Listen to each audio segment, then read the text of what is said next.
The House will be in order. The chair lays before the House a communication from the Speaker. The Speaker's Rooms, Washington, D.C., February 4th, 2026. I hereby appoint the Honorable Tracy Mann to act as Speaker pro tempore on this day. Signed, Mike Johnson, Speaker of the House of Representatives. Pursuant to the order of the House of January 6, 2026, the chair will now recognize members from lists submitted by the majority and minority leaders for morning hour debate.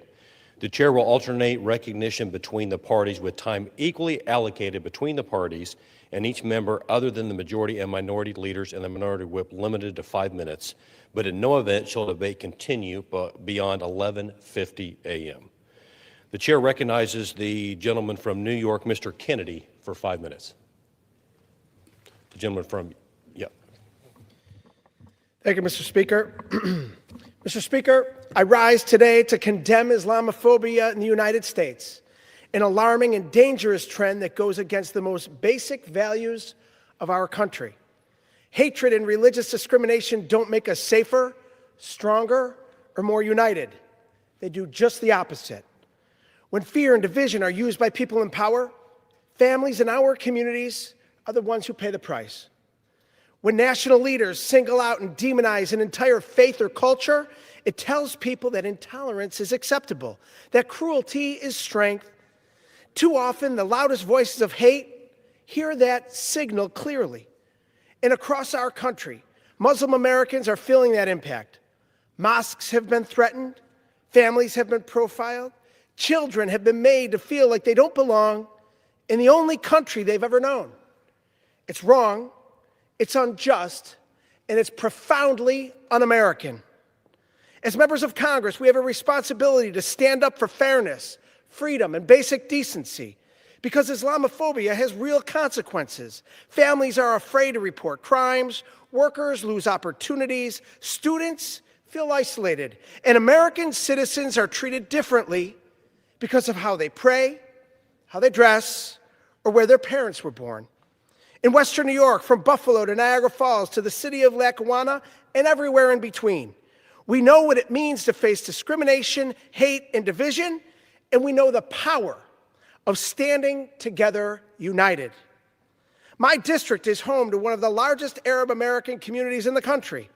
Families came here for the same promise as generations before them, to build a better future for themselves and their children. They believe in the American dream.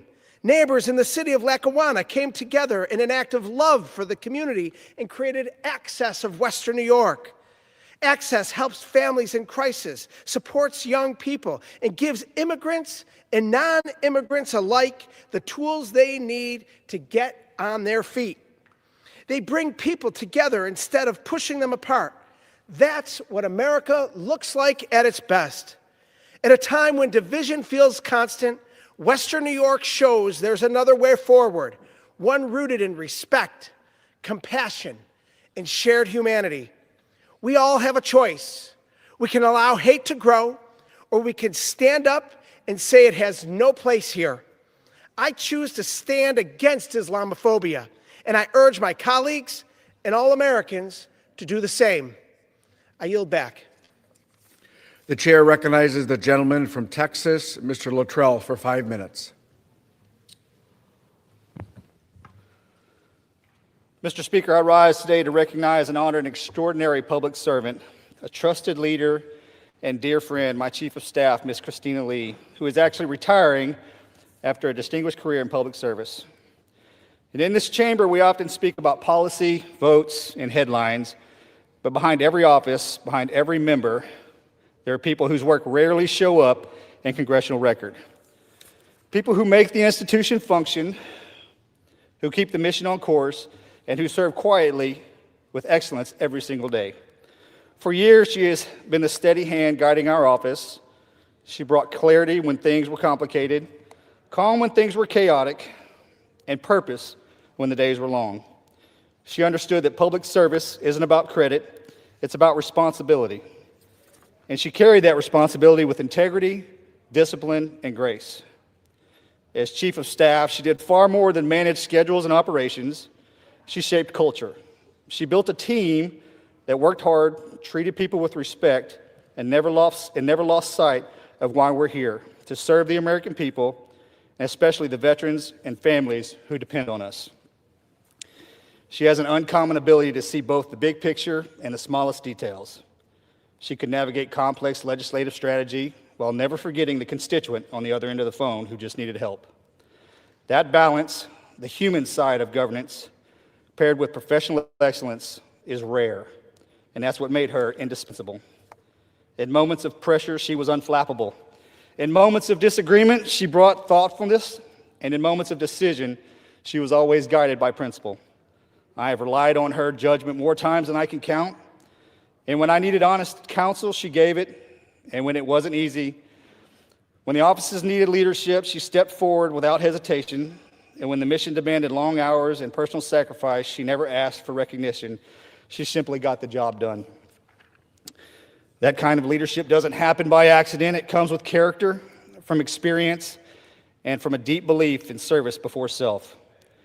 Her impact extends well beyond my office. She has mentored young staffers who will go on to serve in Congress, the executive branch, and communities across the country. Her legacy lives on in the people she has trained, the standards she has set, and the example she modeled every day.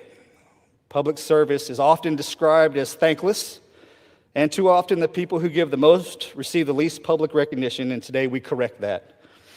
Ms. Lee has helped shape legislation, support veterans, solve real problems for real people, and strengthen this institution.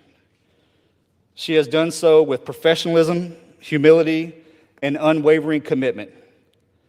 And on behalf of the constituents of the Texas 8th Congressional District, on behalf of my staff, and on behalf of a member of Congress, I want to say thank you. Chris, your service has mattered. Your leadership has made a difference, and your example will continue to guide us long after you step away from this role. And as you begin the next chapter of your life, know that you leave with our deepest respect, our sincere gratitude, and our very best wishes. Mr. Speaker, I yield back. The chair recognizes the gentleman from Illinois, Mr. Garcia, for 5 minutes.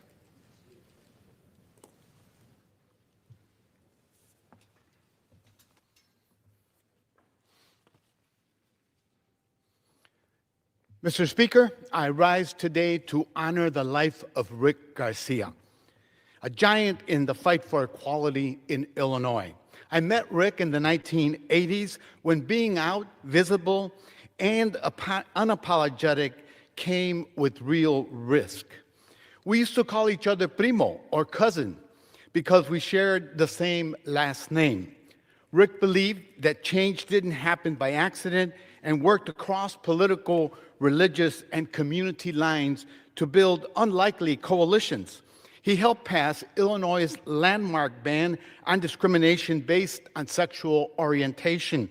As a co-founder of Equality Illinois, Rick fought to ensure that love and identity are never grounds for discrimination. Rick's legacy lives on in the movements he helped build and the laws he helped pass, which are now as important as ever.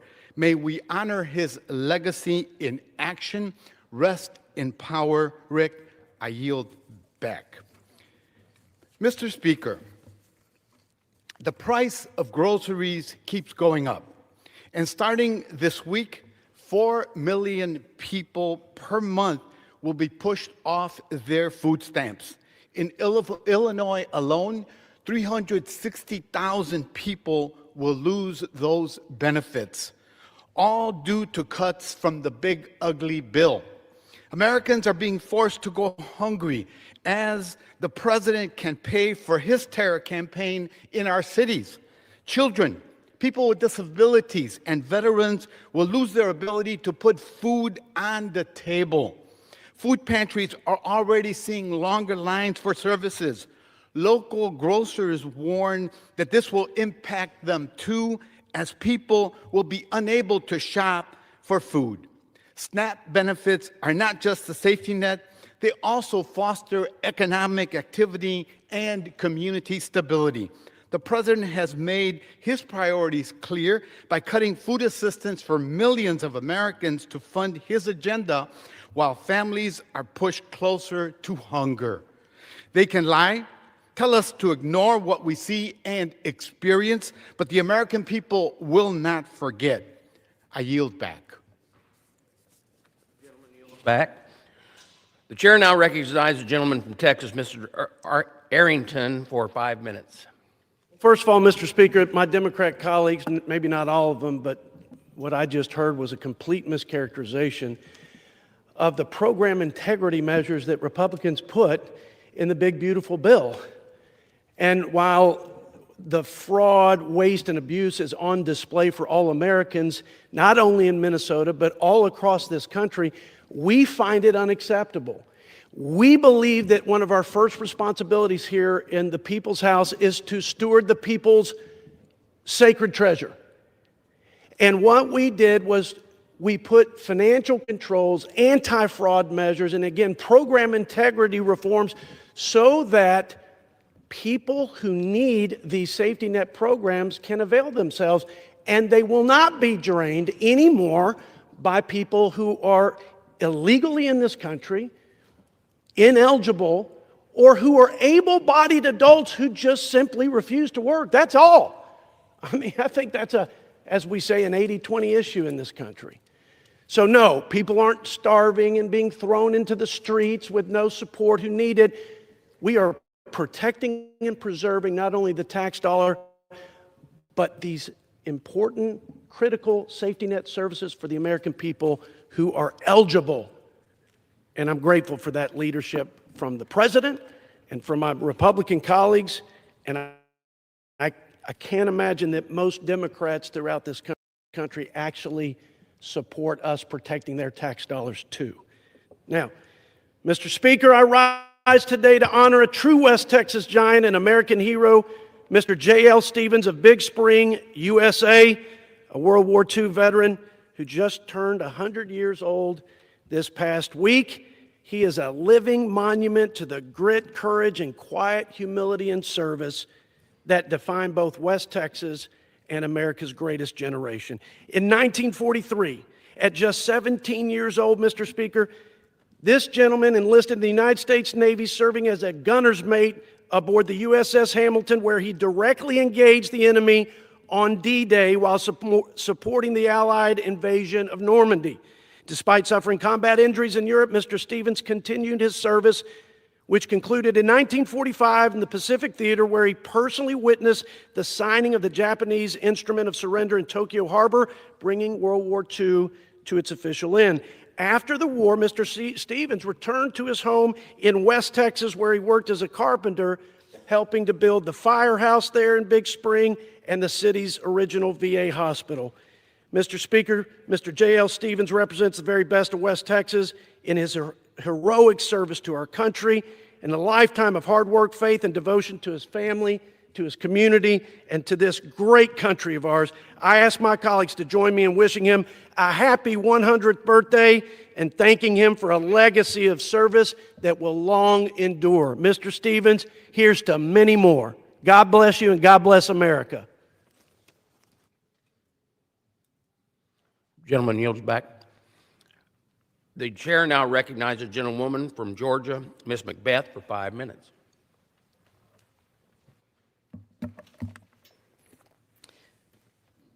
Thank you so much, Mr. Chair, or Mr. Speaker. Mr. Speaker, this week began Black History Month. As second vice chair of the Congressional Black Caucus, I am proud to rise and put proper emphasis on this important annual recognition. All month long, I will be working to amplify the stories of notable Black Americans from Georgia's 6th Congressional District, and today I am particularly honored to kick off my constituent recognitions by sharing the story of a truly exceptional American. Dr. Hilliard Pouncey, Jr. was a student, a research scientist, and a beloved father and grandfather.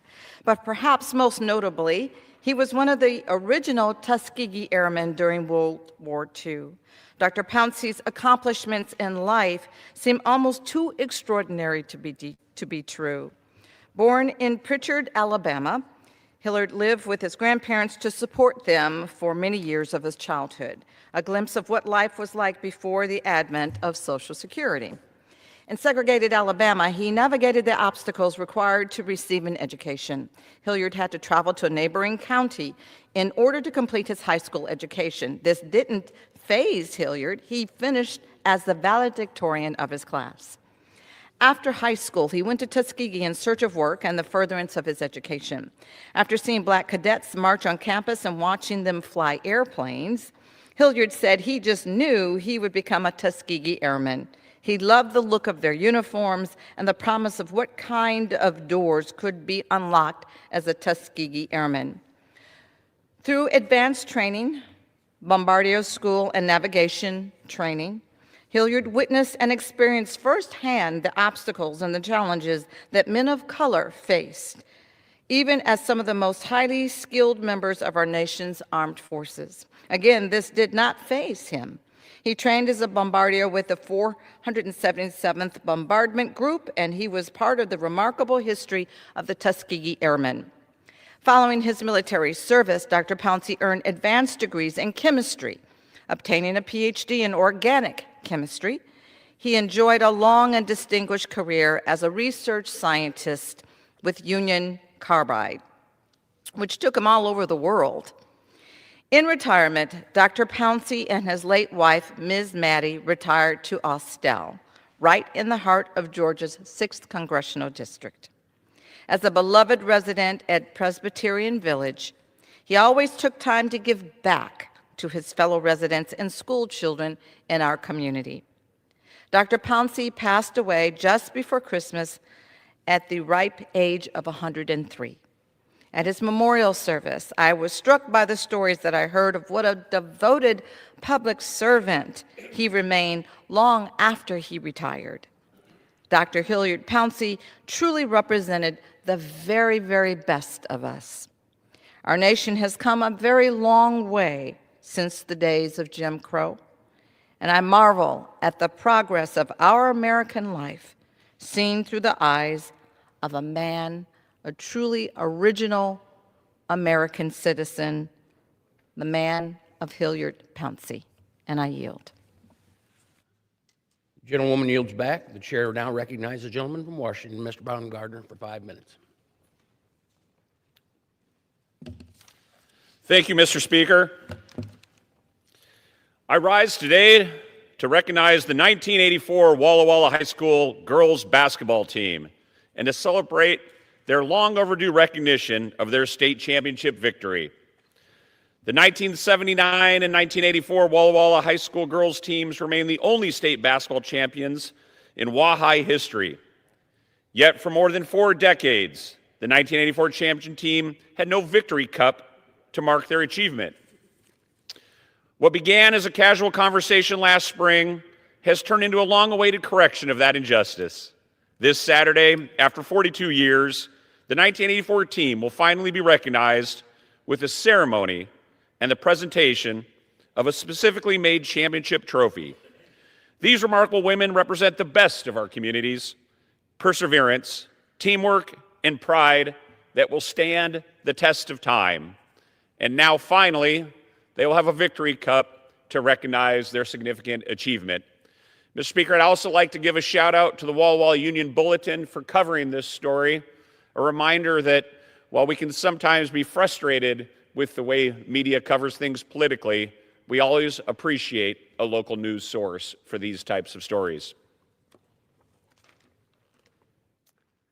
Mr. Speaker, I rise today to recognize the Driver and Lindsay families of Pomeroy County, whose century-long story tells the very best of rural America: perseverance, hard work, and renewal.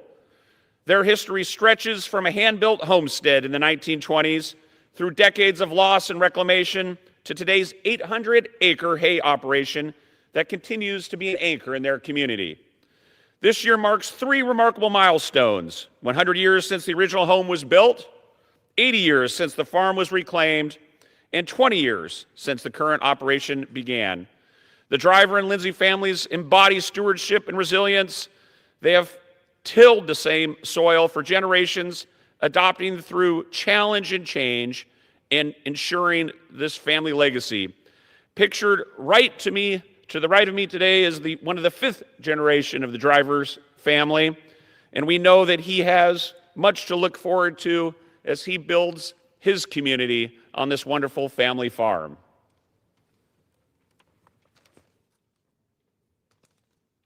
Mr. Speaker, I rise to celebrate the 145th anniversary of the Spokane Tribe of Indians, a proud milestone honoring one of the Eastern Washington's oldest and most resilient communities. The Spokane Tribe recently hosted its 1881 powwow near Wellpennant, bringing together families, dancers, and community members to mark this anniversary with song, dance, and fellowship.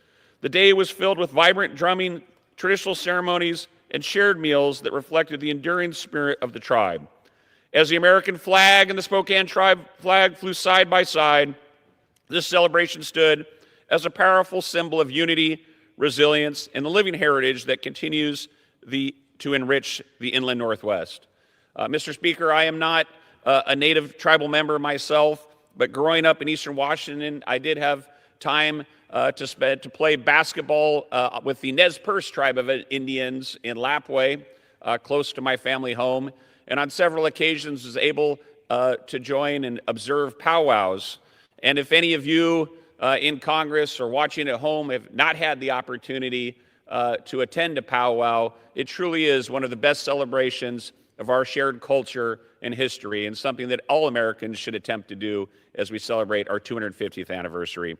But I'd close by again congratulating the Spokane Tribe of Indians on their leadership, tradition, and community pride. And with that, Mr. Speaker, I yield back. The gentleman yields back, and the chair now recognizes the gentleman from New York, Mr. Latimer, for 5 minutes.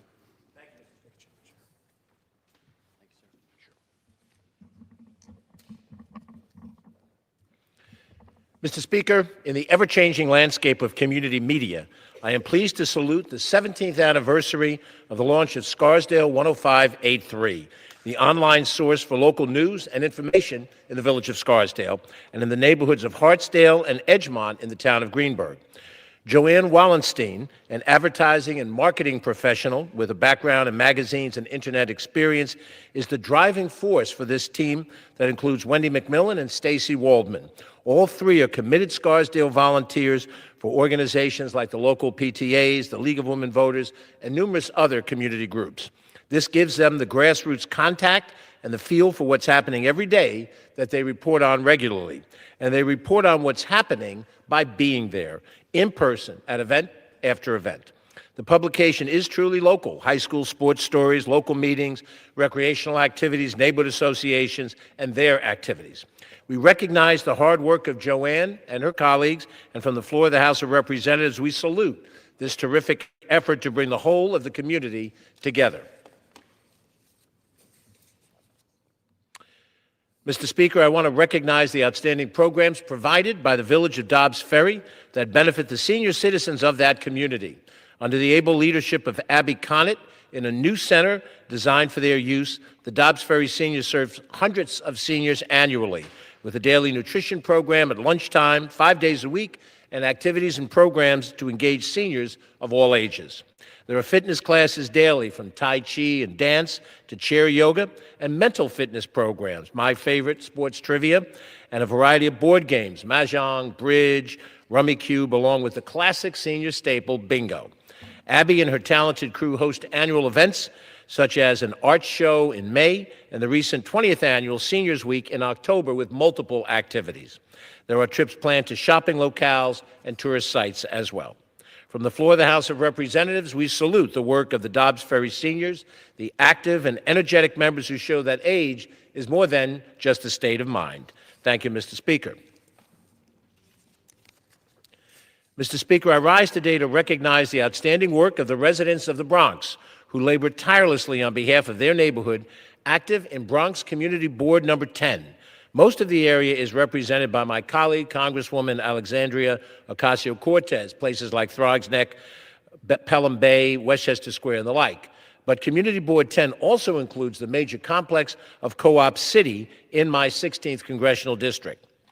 Co-op City benefits from the leadership of Joseph Russo, chairman of the Community Board, and the excellent district manager, Matt Cruz. Co-op City residents on Community Board 10 include Board Secretary Nancy Rosario, Stephanie Woods, who chairs the Youth and Education Committee, and board members Janine Thomas, Stephanie Hazel, and Maritza Flood. The board has vibrant citizen committees engaged in every aspect of neighborhood life, economic development, housing and zoning, municipal services, parks and recreation, planning and budget, youth services and education, health and human services, and veteran services, with board members and community volunteers engaged together in dialogue and in action to serve the overall region. I'm pleased that Co-op City is a major contributor to the work of this board. From the floor of the House of Representatives, we salute Bronx Community Board 10 and its crew from Co-op City serving the Boogie Down Bronx. Thank you, Mr. Speaker, and I yield back.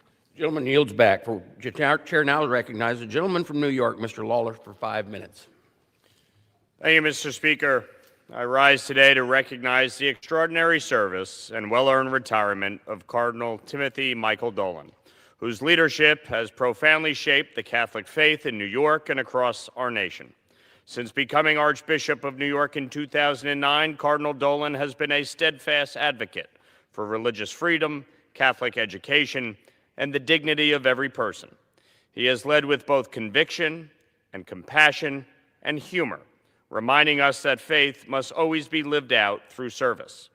Under his leadership, the Archdiocese of New York was strengthened in meaningful ways, including the reopening of dozens of Catholic schools, ensuring that families across our state continue to have access to education rooted in faith, values, and community.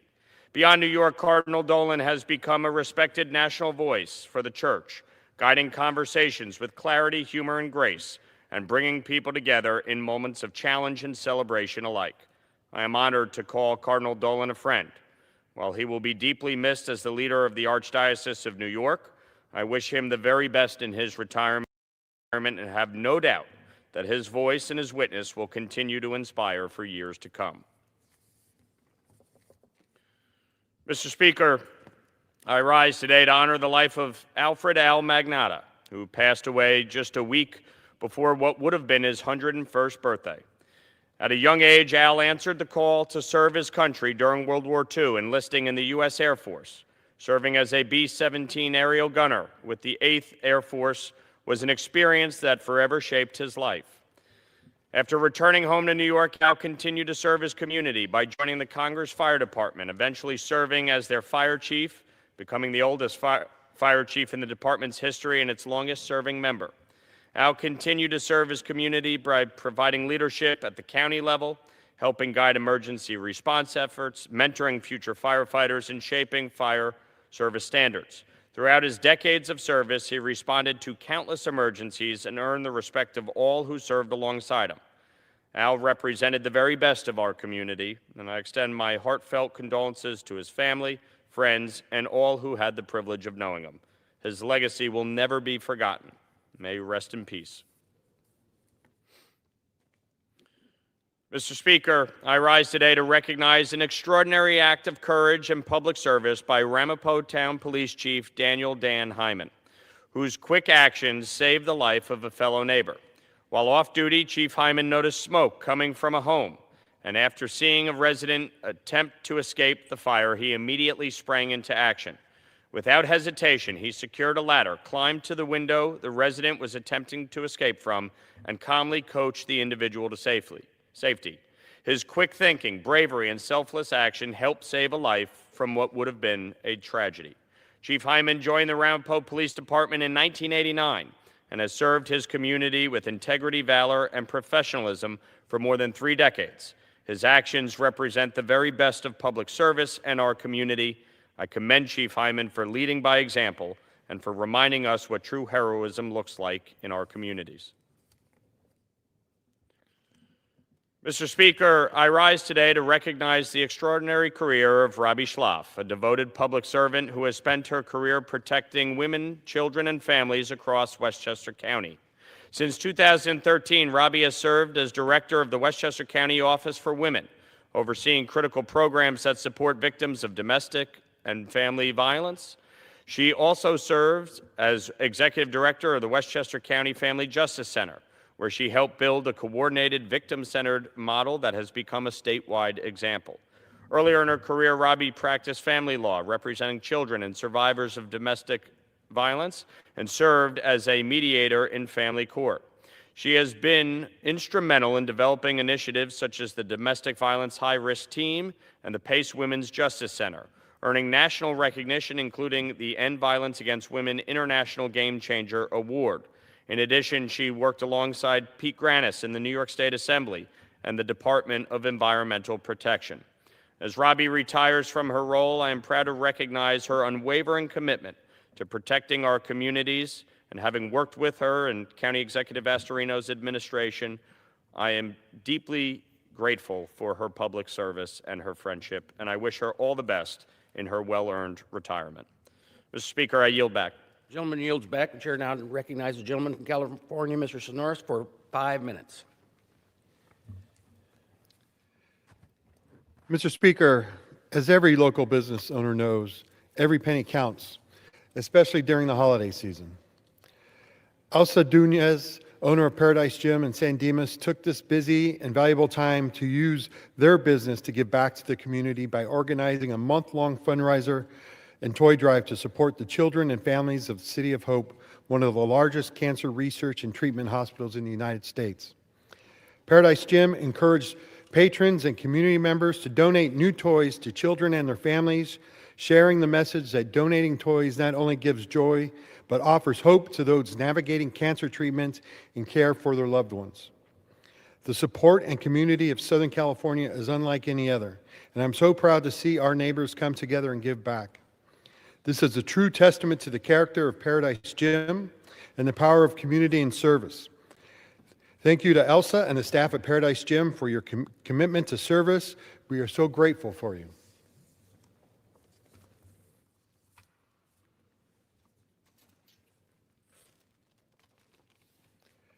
Mr. Speaker, I rise today to acknowledge an outstanding accomplishment of Roromere Elementary School in La Puente, California, of the Roland Unified School District in California's 31st District.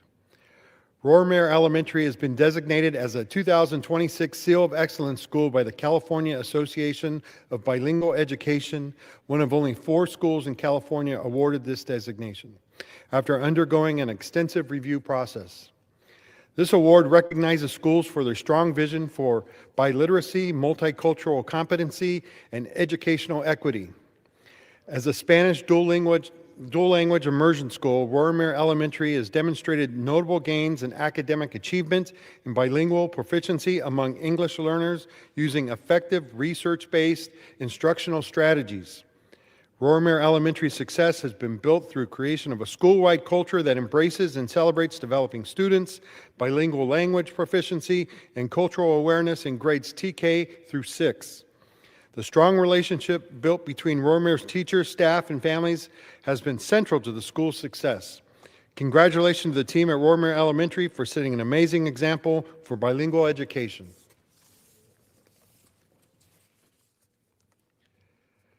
Mr. Speaker, I rise today to recognize former Laverne Fire Chief Christopher Nigg for his distinguished time of service with the Laverne Fire Department.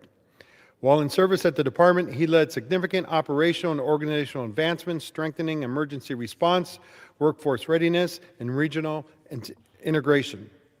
Chief Nigg worked collaboratively with regional partners to enhance service and response delivery, fostering a culture of professionalism, trust, and shared accountability focused on serving the community. Notably, he led the department to streamline emergency response with an efficient ambulance operator program and established a comprehensive succession plan for long-term organizational stability. I am so grateful for his leadership and service promoting safety for the community in California's 31st District. He will be remembered as a team player, fierce advocate for fire prevention, and as an innovator leader. We wish him the best in his next chapter of his life.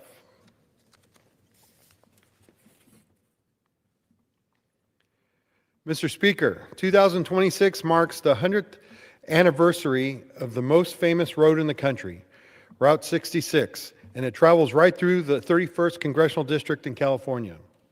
Last month, the city of Azusa unveiled its Route 66 Centennial Monument and mural at the newly designated Route 66 Tribute Corner in honor of this historic highway. This new mural and monument is part of a series of monuments that will be unveiled from Chicago to Santa Monica. It's part of the official project organized by the U.S. Route 66 Centennial Commission. Mr. Speaker, we are excited that many will continue to get their kicks on Route 66 as we celebrate this historic highway that connected our community to the rest of the country and opened up a pathway for migration, tourism, and the development in the San Gabriel Valley and the great state of California. With that, I yield back. Back. The chair now recognizes the gentleman from Pennsylvania, Mr. Thompson, for 5 minutes.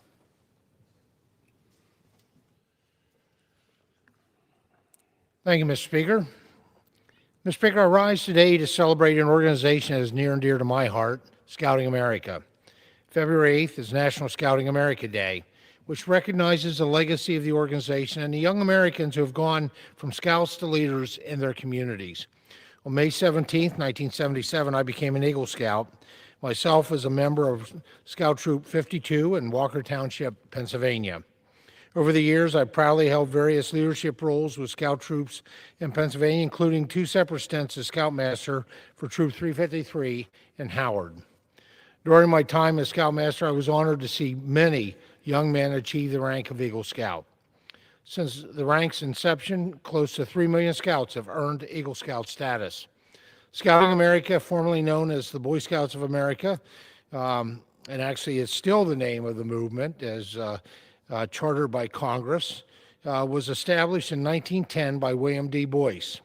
The mission of the organization is to prepare children for lives of impact and purpose.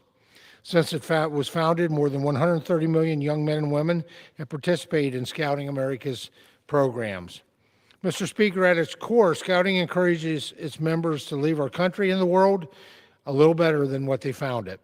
Scouting America has helped build future leaders by combining educational activities and lifelong values with fun. Scouting founder, Lord Baden-Powell of England, defined Scouting as a game with a purpose. And through over a century of experience knows that helping youth is a key to building a more conscientious, responsible, and productive society. Now, I'm proud to co-chair the Congressional Scouting Caucus. This past summer, we welcomed dozens of Scouts from across the country to Camp Capitol Hill and Eagles on the Hill. This was an opportunity for Scouts to meet with representatives and showcase what they've learned or built as a Scout. It was an honor to see the various projects Scouts have completed. All of them demonstrated the important values of service, community, and character.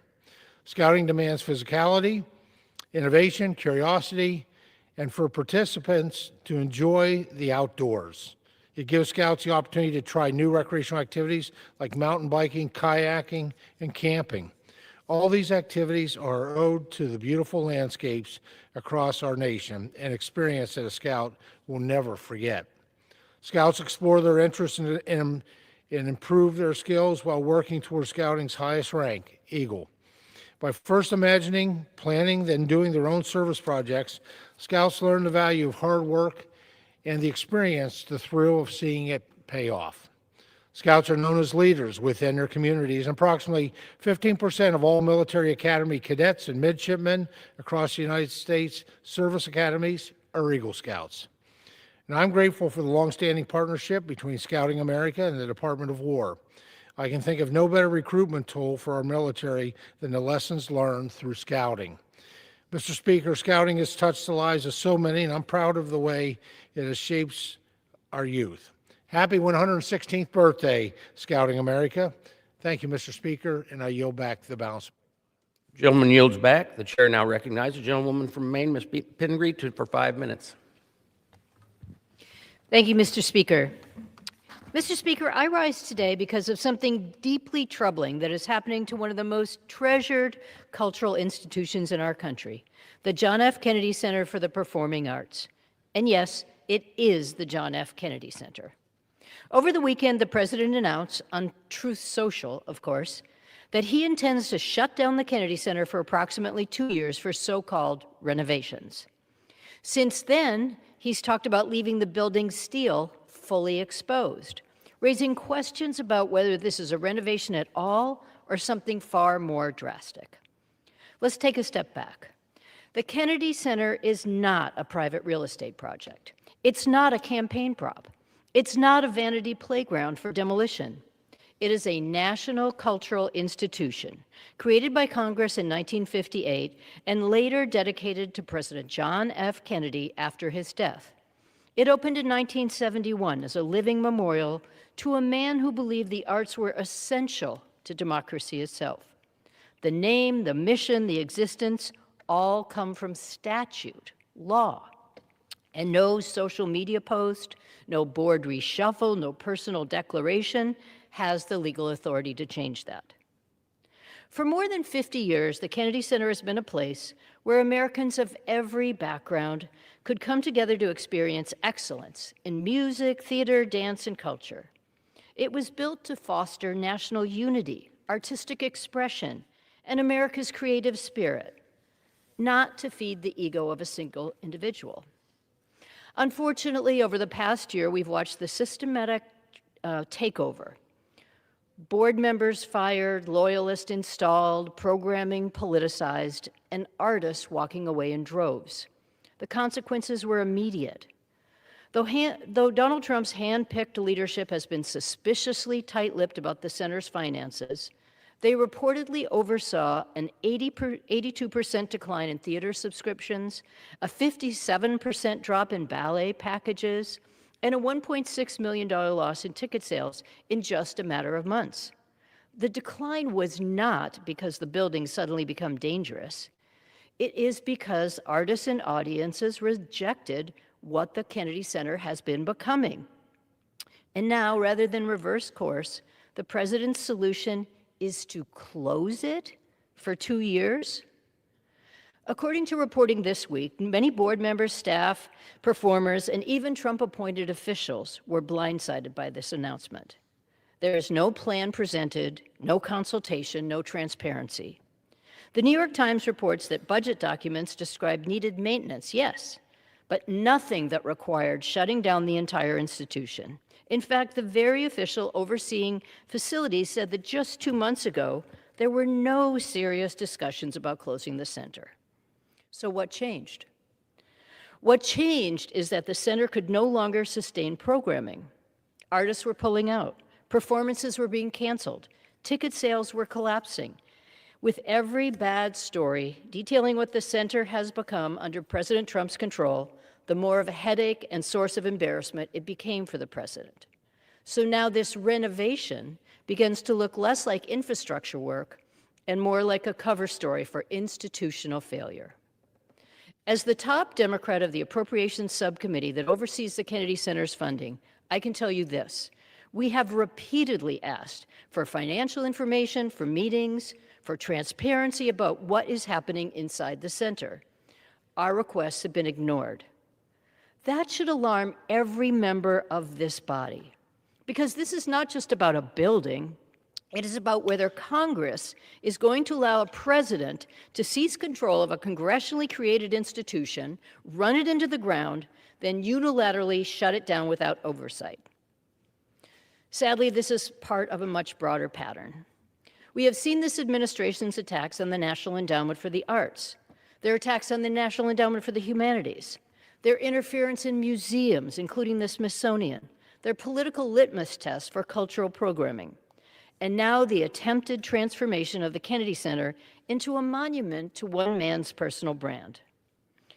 The Kennedy Center is the only memorial in Washington dedicated to President John F. Kennedy, a president who believed that art belonged to the American people, a president who believed culture was a public good. This takeover and the incompetence that's come with it is an insult to that legacy. The law is very clear. The Kennedy Center's name and mission are established by statute. Changing that requires Time has expired. an act of Congress. And I will do everything in my power to make sure this institution stays the way it is. Thank you. Gentlewoman yield back. The chair now recognizes the gentleman from Pennsylvania, Mr. Joyce, for 5 minutes.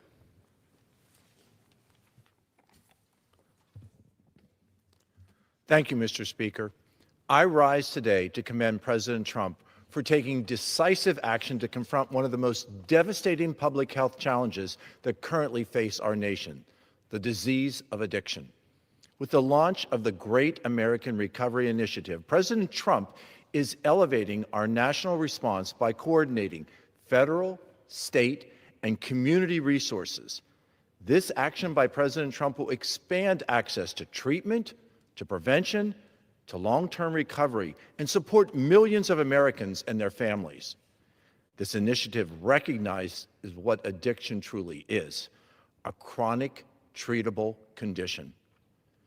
This comprehensive effort reflects a shared American value that every life is worth saving and every individual struggling with addiction deserves a path to recovery. According to data collected in 2023, nearly 5,000 Pennsylvanians lost their lives due to fatal drug overdoses. That means that across the Commonwealth of Pennsylvania, we lost 14 lives each day to addiction. Under the leadership of President Trump, I look forward to working with my colleagues here in Congress to support this initiative and ensure that it delivers real results for the families and those suffering with addiction across our country. Thank you.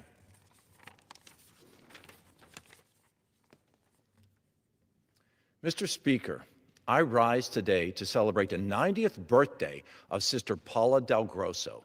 Sister Paula's religious vocation began in the 1950s, and after spending more than 30 years in education, she heard a different calling, a calling to serve her community in another way. She worked to establish the St. Vincent de Paul Food for Families Soup Kitchen. Sister Paula has worked with community leaders, with service organizations and supporters to operate the soup kitchen. And now, for more than 3 decades, she has lived her faith by feeding the hungry. As one of Sister Paula's many volunteers, I witnessed firsthand her commitment and her passion to serving her community. On her 90th birthday, I thank Sister Paula for her dedication and her devotion for those in need. Happy birthday, Sister Paula. Thank you. Mr. Speaker, I rise today to honor George Lake of Huntington County, Pennsylvania, as the first recipient of the Pennsylvania Veteran Ag Entrepreneurship Award. After completing his service in the U.S. Marine Corps, George took the responsibility of owning the Thistle Creek Farms in Warriors Park. George has transformed his family's 600-acre farm into a nationally recognized regenerative livestock operation which produces a premium beef brand. Motivated to help owners of small farms succeed, George also devotes time to mentoring fellow beef farmers. Thank you, George Lake. Thank you for your military service, and congratulations on receiving the Pennsylvania Veteran Ag Entrepreneurship Award. Thank you.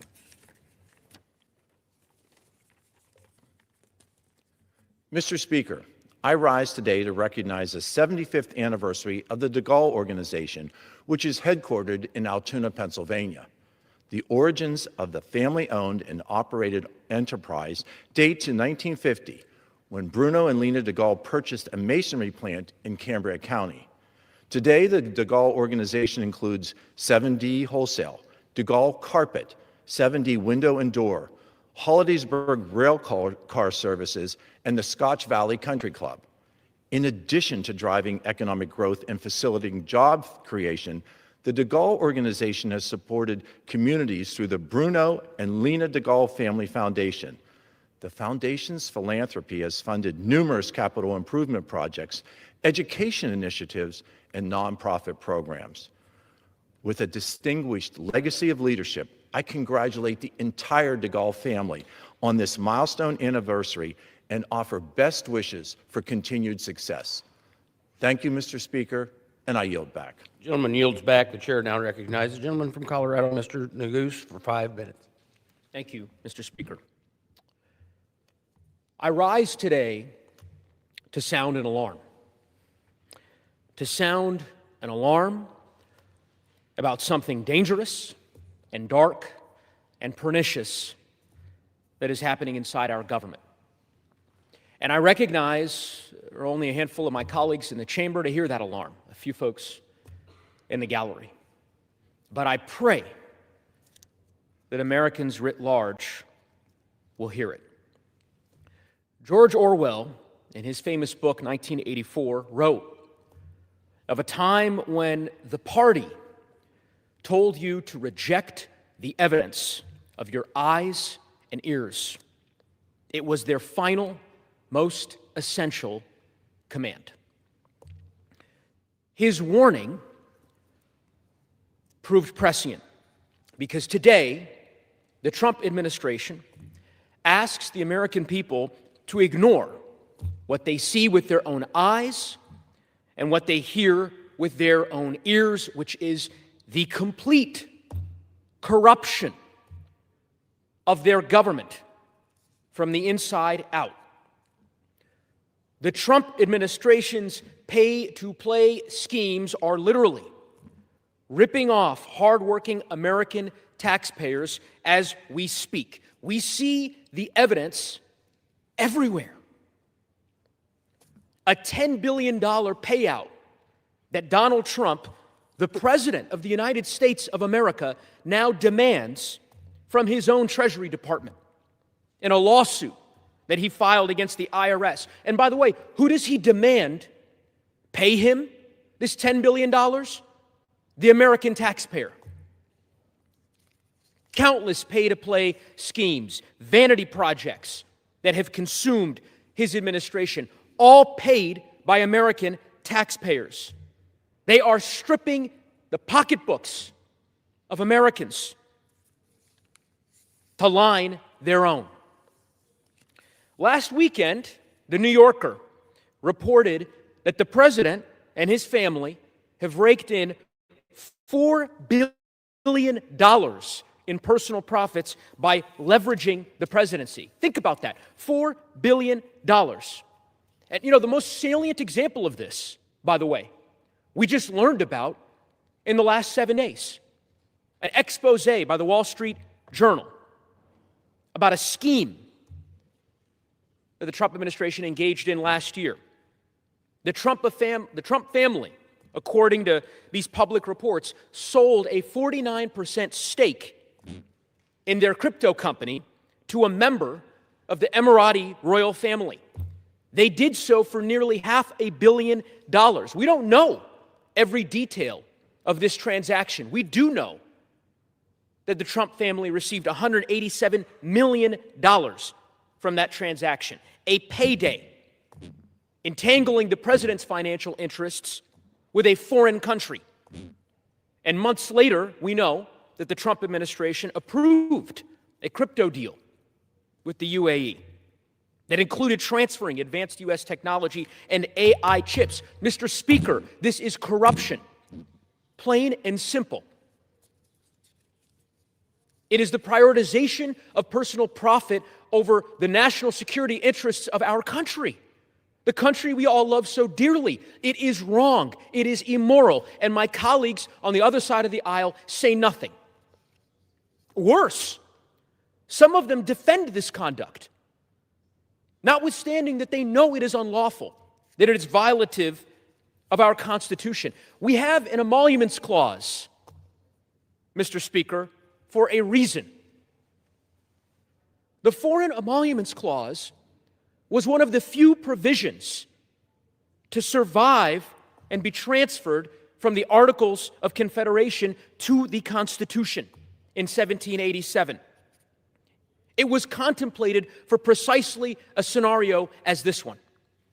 George Mason, one of our founding fathers, during the Constitutional Convention, he warned his fellow delegates that if we do not provide against corruption, our government will soon be at an end. His words, they are as true today as they were when he said them 240 some odd years ago.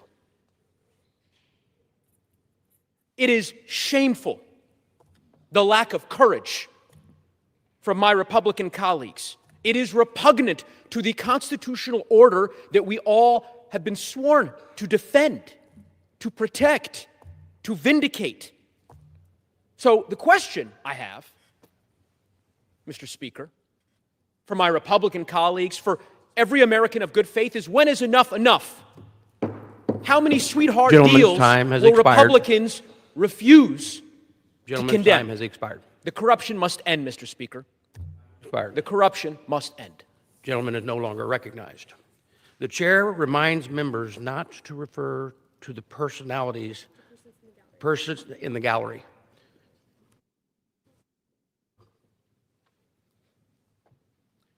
The chair now recognizes the gentleman from Florida, Mr. Bean, for 5 minutes. Thank you very much, Mr. Speaker. Mr. Speaker, let's go back to the year 1919. We had just 48 states. World War I had just ended, but we called it the Great War because we didn't know there was going to be another.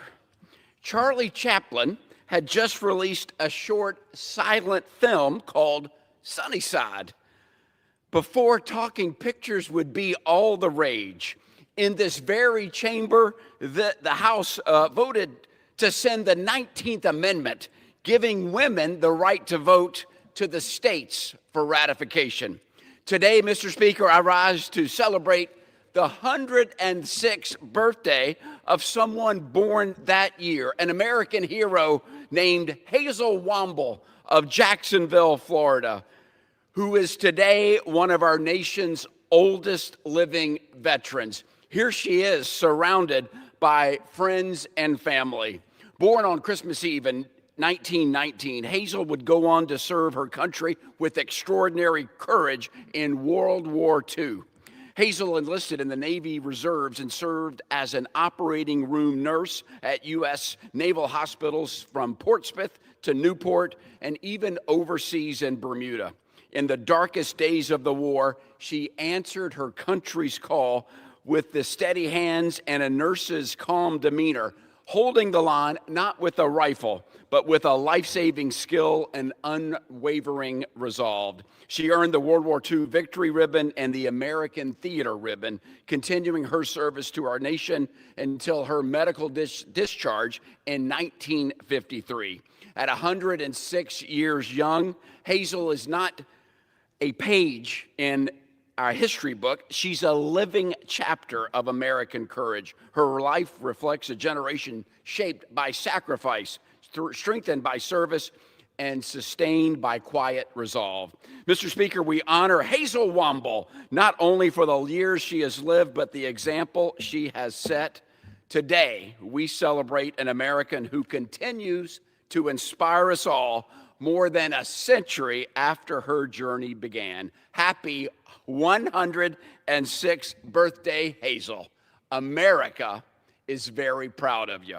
Mr. Speaker, I yield back. The chair recognizes the gentleman from California, Mr. Acosta, for 5 minutes.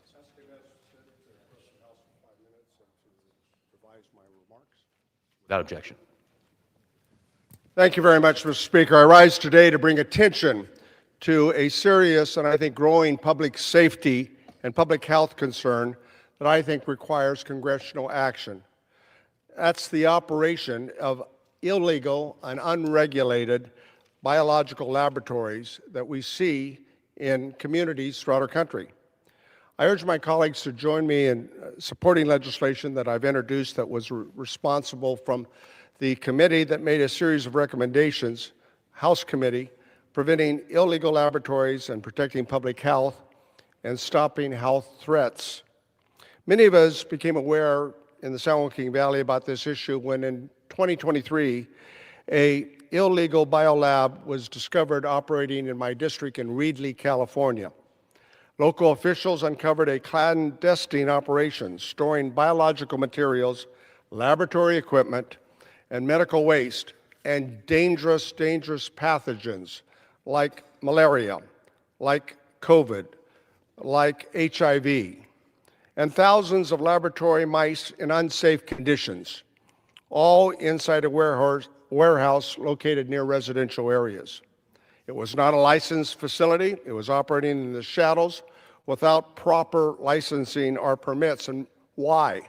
Ostensibly, the reason was to develop medical kits for COVID testing and for pregnancy testing. But clearly that was not the case. Local authorities initially lacked the clear tools and resources to determine what hazards they were dealing with or how to safely respond. The situation placed local law enforcement officers, code enforcement staff, and nearby residents at serious risk. It required coordination of local, state, and federal agencies to fully assess the threat and dismantle this operation, and it was slow in coming. Now, over the weekend, some of you have noted probably a national story in Las Vegas where there was the reported of a discovery of a new lab, and that materials are under investigation and related to the biolab, the illegal biolab that was created in 2023 in Reedley, California. This does not surprise me. We cannot assume that communities across the country are immune from similar risks. Many jurisdictions simply do not have the expertise, federal support needed to quickly identify and respond to unauthorized biological operations. And that's why I've introduced the legislation based upon committee recommendations. Bipartisan legislation aimed at strengthening federal coordination, improving oversight, helping close regulatory blind spots, and allowing authorizing facilities that have allowed unauthorized facilities to operate undetected. This will, we hope, ensure local communities have the access and the resources necessary when a biological threat emerges. Too often, local officials are asking, who do we call? Who has the authority? Who has the expertise? Our legislation helps answer those questions before another emergency unfolds. First responders should not have to walk into an unknown biological environment without clear federal support. Parents should not have to worry about hazard materials being stored in facilities next door to schools and residential areas. Communities deserve transparency and safeguards, whether the incident occurs in California, Nevada, or anywhere else in the country. This is important that we protect our constituents from a larger crisis. The legislation would strengthen oversight, coordination, and respond mechanisms that can prevent the confusion and reduce the risks. I urge my members on both sides of the aisle to review these two pieces of legislation and to become co-sponsors. Together we can ensure that federal agencies, state authorities, and local communities are better equipped to address this unauthorized biological operations that would prevent threats in their areas. Public demands that we provide preparedness, and preparedness demands action. Let me also thank local officials that acted responsibly when they were first determined they had a problem. Code Officer Jesselyn Harper from the City of Reedley, City Manager Nicole Ziba, Mayor of the City, Mayor Tuttle, and the City Council, and Supervisor Nathan Massig. All of these work together with our office to, in fact, act on the situation in Reedley, California. I urge that we act on this legislation so that people around the country can feel safe from any kind of illegal biological labs that may crop up in their communities. Together we can close these gaps, support the communities, and keep our constituents safe. I yield back the balance of my time. The chair recognizes the gentleman from Nebraska, Mr. Bacon, for 5 minutes. Thank you, Mr. Speaker. I rise to recognize Beth Ragland, who I call my honorary mother, and a remarkable Nebraskan who is celebrating her 90th birthday this week. Beth represents the spirit of our district. After the passing of her husband, Ken, she chose not to slow down, but to keep moving forward with a purpose. She returned to the classroom, pursued her long-held interest in law, and earned a degree with a perfect 4.0 grade point average. She went on to serve as an intern at the Sarpy County Courthouse, where her curiosity and work ethic stood out immediately. I know firsthand that the county attorney from Sarpy, Lee Polikoff, values her hard work and support. Beth is an inspiration to her fellow students. She reminded them and all of us that learning, service, and ambition never end at any stage of life. Her unyielding spirit inspires us all to work hard for whatever we desire, and her generosity, resilience, Christian spirit, and joy for learning continue to uplift everyone around her. On behalf of Nebraska's 2nd District, I wish Beth Ragland a very happy 90th birthday and thank her for being such a powerful example of perseverance and purpose, and my friend. Mr. Speaker, in recognition of Black History Month, I rise today to honor 2 community leaders and 2 outstanding youth for their contributions to the 2nd Congressional District of Nebraska. Brenda Constable has been described as a pure force, a trailblazer, a fighter, and a leader who has paved the way for so many in Omaha. As a prominent politician and community leader from North Omaha, she has established a historic career marked by several firsts for African American women in Nebraska. She was the first African American woman to serve on the Omaha City Council and president of the Omaha School Board, and first to serve in the Nebraska unicameral. She served on the Omaha Board of Education for 11 years and is president of the National Caucus of Black School Board Members and state senator for the 11th Legislative District. Council has held leadership roles in many organizations, such as the Urban League of Nebraska, North Omaha Community Care Council, and United Way of the Midlands. Ms. Council has been married to her husband, Arthur, for 40 years. Together, they have 1 son and 5 grandchildren. Fred Conley is a pioneering figure in Nebraska politics, recognized as the first African American elected to the Omaha City Council. His career, spanning over 50 years, is defined by breaking racial barriers and advocating for the revitalization of North Omaha. Raised in Omaha, Mr. Conley is a veteran of the U.S. Air Force. His political career was born from community activism, specifically the right for district-based voting. Prior to the city's removal from at-large elections, a system that historically marginalized black candidates, Conley ran for the city council twice. Following the transition to district elections in 1981, Mr. Conley was elected to represent North Omaha and dedicated his efforts towards infrastructure and economic development. His leadership was recognized by his peers, who elected him city council president. In 1988, Mr. Conley served as Omaha's first African-American acting mayor. Mr. Conley's legacy includes the enforcement of fair housing laws and the physical reclamation of community landmarks. He was instrumental in the naming of the Malcolm X Park and supporting Martin Luther King Jr. Memorial. His continued civic work through service on the Papio, Missouri River National Resources District Board and as founding member of 100 Black Men of Omaha leaves a great mark in our city. Mr. Conley and his wife Teresa have 3 children and have resided in the same North Omaha district. They've dedicated themselves for over 40 years. Ursel Banks IV exemplifies resilience in the face of adversity. Despite its significant academic disruptions caused by chronic battle with sickle cell disease, Banks utilized mentorship from 100 Black Men of Omaha to regain his academic standing. He's a dedicated member of the chorus, drill team, and marching band. Mr. Banks is an unstoppable force who transformed health challenges into an opportunity for personal and academic growth. Mara Johnson Anthony is a high-achieving high school student who maintains a 4.0 GPA with AP courses. She balances academic rigor with leadership in volleyball, the art club, and Girls Inc. Eureka program. Her extensive history of community service includes the Open Door mission and organizing gift drives for overseas troops and local seniors. Ms. Anthony is noted for her compassionate leadership and is a role model for her peers. I greatly admire these leaders in the 2nd District of Nebraska. They make our district better and our community better. Mr. Speaker, I yield back. The chair recognizes the gentlewoman from Ohio, Ms. Sykes, for 5 minutes. Thank you, Mr. Speaker. This week marks 3 years since a Norfolk Southern train derailed in East Palestine, Ohio. 3 years since toxic chemicals burned in the sky. Families were forced from their homes, and a small town became a warning sign for what happens when corporate negligence meets congressional inaction. For the people of East Palestine, this anniversary is not symbolic. It is personal, and it is ongoing, and it is a constant reminder of a Congress who continues to put profits and corporations over people.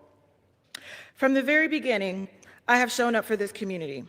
I don't represent East Palestine, Ohio, but within weeks of the derailment, I traveled there and I met with residents. I pressed FEMA, the EPA, the CDC, Health and Human Services, and the Department of Transportation for answers and resources. I helped secure an EPA order forcing Norfolk Southern, not taxpayers, to pay for the cleanup and remediation. And when families were told that they may be taxed on disaster relief, I fought to change the law and succeeded. In 2024, President Joe Biden signed the East Palestine Tax Relief Act. That is what accountability looks like. That is what results look like. But 3 years later, the most important question remains unanswered. What has Congress done to prevent this from ever happening again to East Palestine or any other American city? And the answer is not enough. That is why this week I'm introducing the Railroad Safety and Accountability Act to protect labor and public interest voices in rail safety decisions, voices federal regulators have tried to push aside. And that's why I continue fighting for passage of the Bipartisan Rail Act. led by Democrats and Republicans representing Ohio. It is one of the most comprehensive rail safety proposals before Congress. The bill would require two-person train crews, increase inspections, especially for trains carrying hazardous materials, strengthen emergency notification so first responders are not left in the dark, raise penalties for safety violations, and address the exact equipment failures that caused the East Palestine train derailment. The RAIL Act is supported by rail workers, local governments, and bipartisan lawmakers, Democrats and Republicans in and out of Ohio. And yet, for 2 consecutive Congresses, House Republican leadership has refused to even give the bill a hearing. That is not gridlock, that is a decision, and a terrible one at that, a decision to put profits over people. Since the derailment, President Trump, Vice President Vance, members of the cabinet, Ohio Republicans have all visited East Palestine, held press conferences, and promised action. But here's the reality. 3 years later, this Republican House has not passed a single rail safety law to prevent another East Palestine. And not even that, not just a law passed, there hasn't even been a hearing. On February 3rd, 2025, Transportation Secretary Sean Duffy made the following statement. In partnership with Trump-Vance administration and Congress, USDOT will work to advance rail safety. As President Trump has pledged, we will ensure the people of East Palestine are not forgotten, and we will use every resource to prevent other communities from enduring what they experienced. During a transportation and infrastructure hearing last year, I asked Secretary Duffy directly what concrete steps are being taken to stop another derailment like this one. I asked him directly and specifically, had he worked with the chair of the committee to move forward any legislation? His answer was no. Further, he said he talked about it on Fox News before anyone else. But here's a news flash for Secretary Duffy and House Republicans. Talking on television does not make trains safer.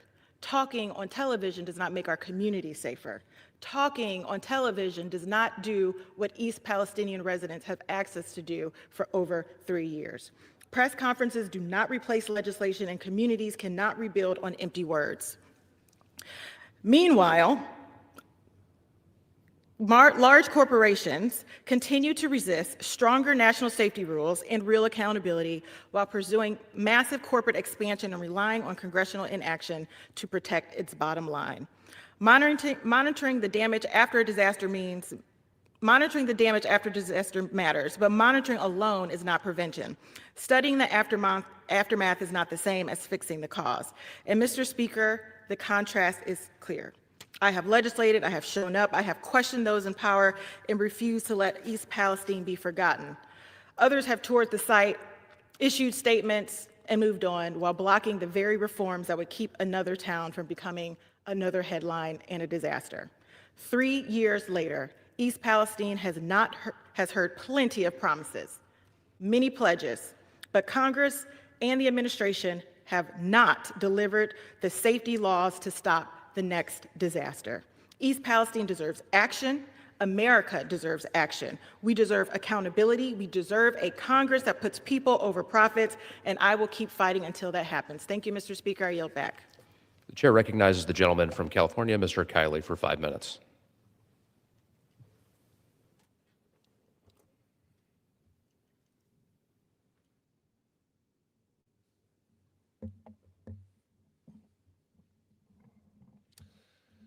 Mr. Speaker, I rise today to call for Congress to act with urgency to address the alarming news that we have just heard from Las Vegas of the discovery of yet another illegal, dangerous biolab run by Chinese nationals.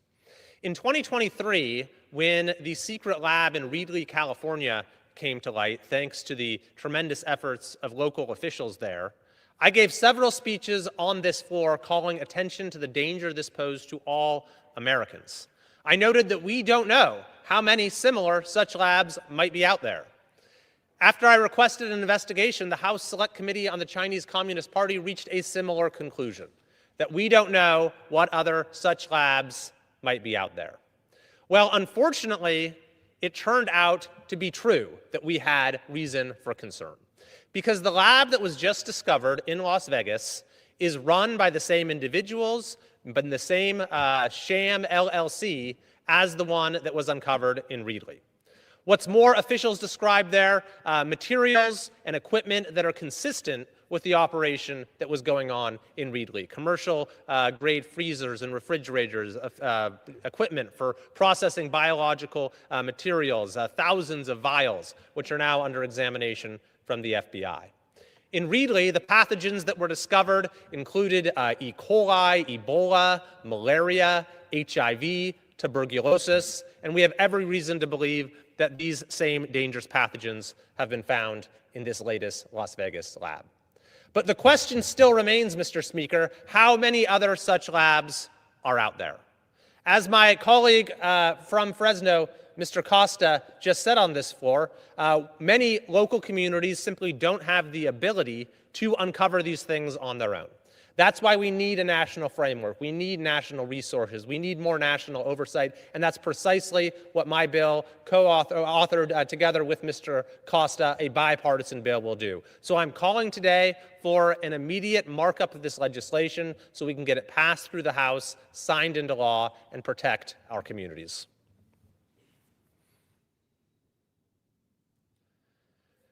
Mr. Speaker, I wanted to provide a brief update on California high-speed rail, which thankfully in an overwhelming bipartisan vote, this House just voted to cut funding off for, and the President just signed that legislation into law.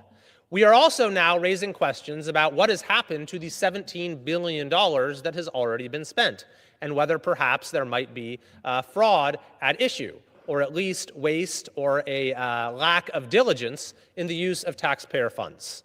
I don't think it's any coincidence that as these efforts ramp up, the legislature is now considering a bill which the governor himself provided language for in a budget trailer bill, seeking to keep records related to high-speed rail secret, seeking to make it so this particular project it has a greater ability to keep information secret than anything else in the public domain in California. It just goes to show you how desperate the political leaders in California are, starting with the governor, to avoid any accountability here.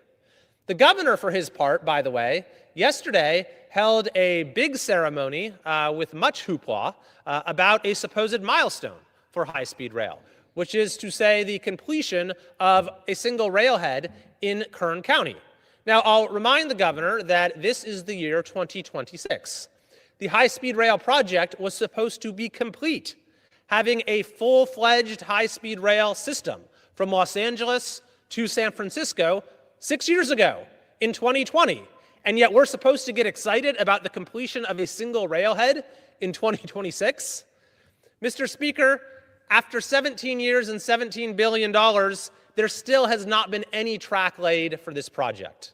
The New York Times estimated that it won't be finished this century at the current pace.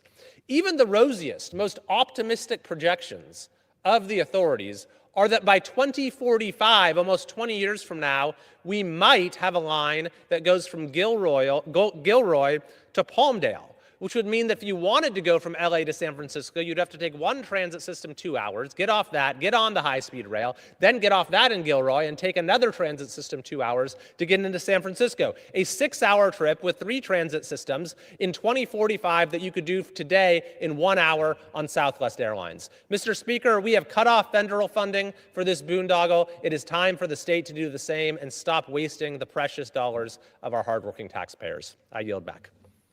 Recognizes the gentleman from California, Mr. Correa, for 5 minutes.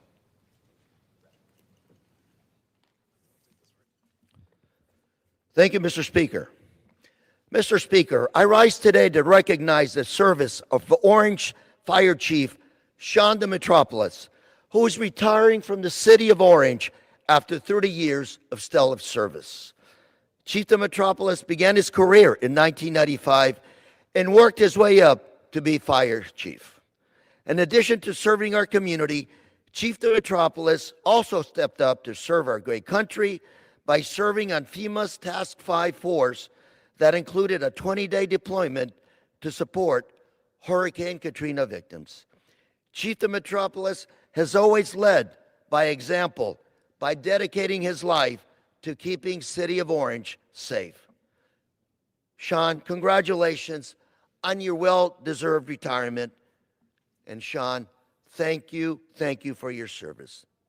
Thank you, Mr. Speaker.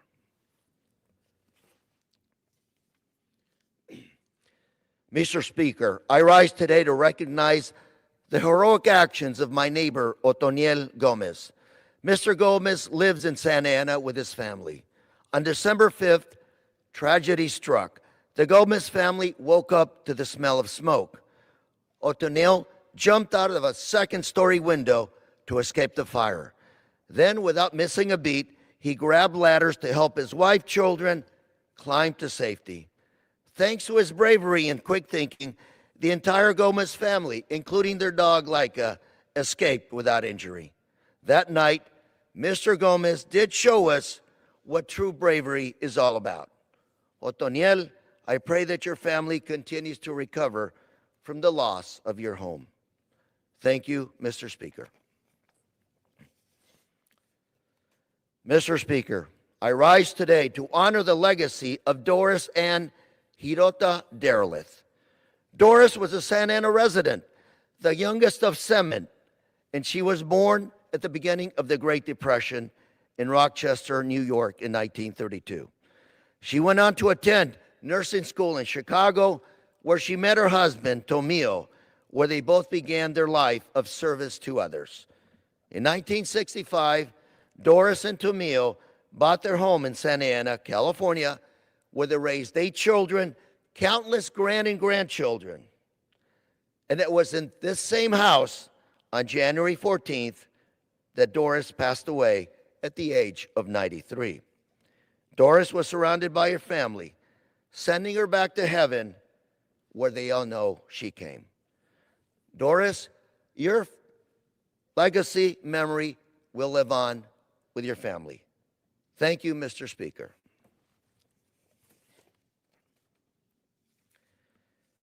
Mr. Speaker, I rise today to honor the legacy of World War II and Korean War veteran Howard Cook.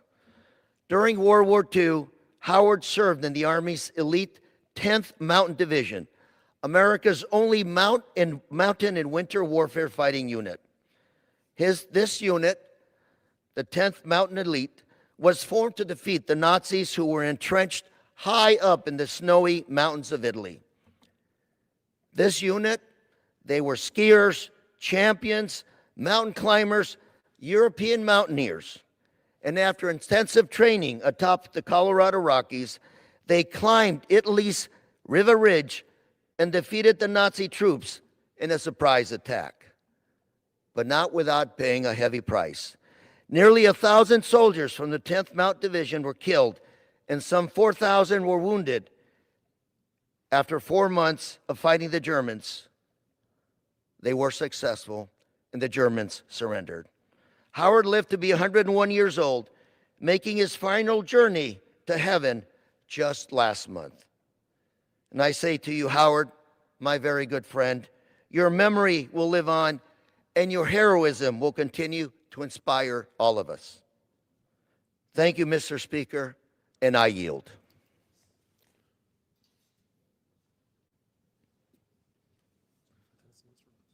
The chair recognizes the gentleman from Tennessee, Mr. Rose, for 5 minutes.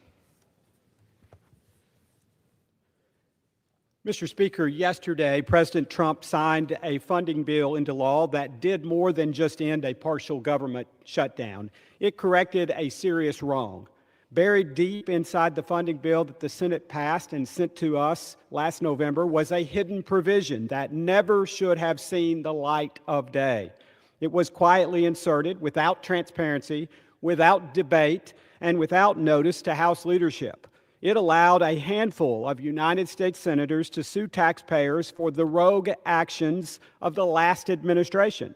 It enabled them to seek $500,000 for having their phone data seized by the Biden FBI, $500,000 per occurrence.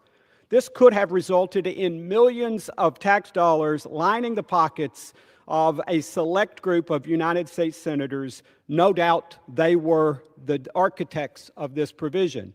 That's not accountability, that's corruption. Nevertheless, Leader Thune and these senators forced the House to swallow that provision in order to reopen the government after 43 long days. Families across the country were hurting. Pay for our troops was in jeopardy. Our airports were facing serious safety risks. In the meantime, congressional Democrats were referring to the shutdown as leverage. Ultimately, House Republicans voted to fund the government and end the suffering. However, we never lost sight of undoing the self-serving money grab from taxpayers by a select group of senators. Hours before our vote, I introduced the first standalone bill to kill that provision. I also co-sponsored Representative Austin Scott's legislation, which achieved the same outcome. It passed the House unanimously. Yet, just like the SAVE Act, the bill sat on Leader Thune's desk week after week, month after month. So I introduced a resolution that would have enabled Speaker Johnson to argue the unconstitutionality of the Senate payday provision and asked the courts to strike it down. I even attempted to insert a repeal amendment into the National Defense Authorization Act. But when we sent our funding bill to the Senate last week, we gave Senate leadership a taste of their own medicine and forced them to choose between the Senate payday or reopening the government. Let me be very clear. I support real accountability. Last October, I signed on to a letter urging Attorney General Pam Bondi to launch a criminal investigation into the activities of Special Counsel Jack Smith and consider possible Fourth Amendment violations during Operation Arctic Frost. That deserves scrutiny. That deserves answers. It doesn't merit restitution paid for by hardworking waitresses, truck drivers, and small business owners. Hardworking taxpayers shouldn't be punished to put millions in the pockets of a select group of senators. The Tennesseans I represent have suffered enough because of the many failed policies of the last administration, and they shouldn't be forced to pay more. The House prevailed in putting a stop to this. Thank you, Mr. Speaker, and I yield back. Gentleman yields. The chair now recognizes the gentlewoman from Texas, Ms. Johnson, for 5 minutes.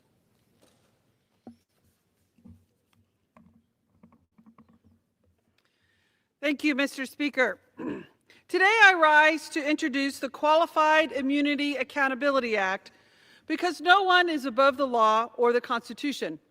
Across this country, we are witnessing a dangerous pattern. Federal law enforcement officers, specifically ICE agents, operating with near total impunity. We have seen constitutional rights violated, and we have seen communities terrorized. We have seen American citizens harmed and tragically killed without meaningful accountability and reform. And time again, the Department of Homeland Security has failed to act or rein in its agents. This is not how we uphold the rule of law in this country.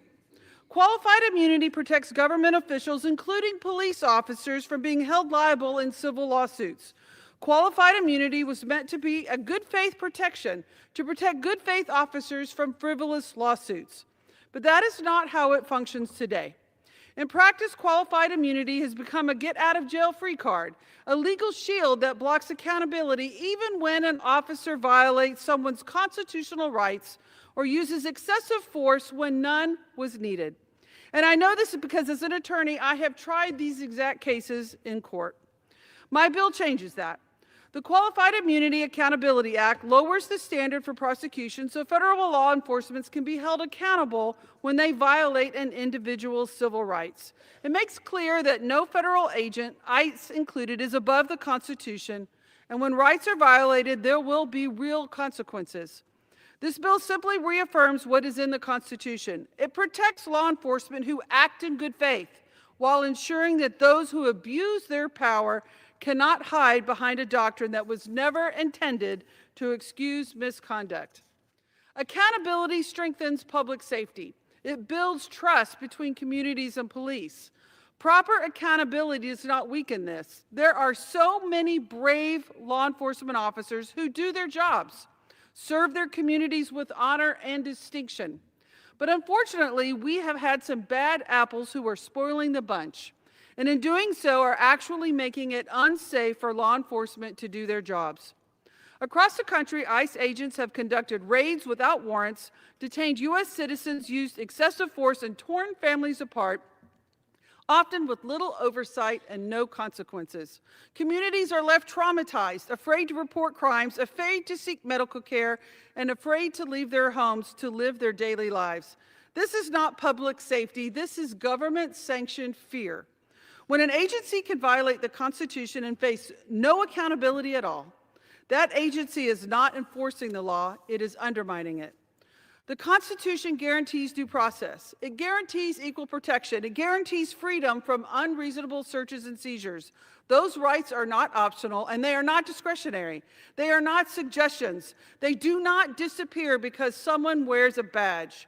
This bill sends a simple message. If you violate someone's civil rights, you will be held accountable no matter who you are. I originally submitted this bill as an amendment to the ICE funding bill that was voted on yesterday, but Republicans in this House refused to even have any amendments on this important issue even considered.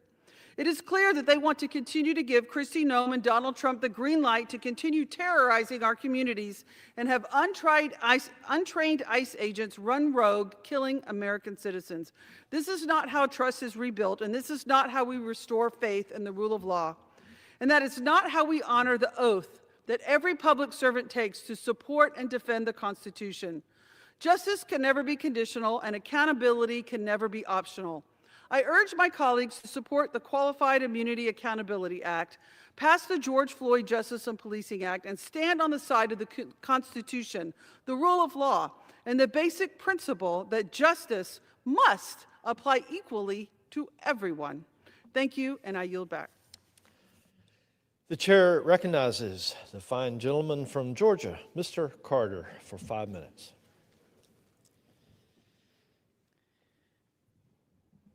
Mr. Speaker, I rise today to recognize and honor the retirement of Mr. Ronnie Fender after 44 years of extraordinary judicial service to Cook County, Georgia.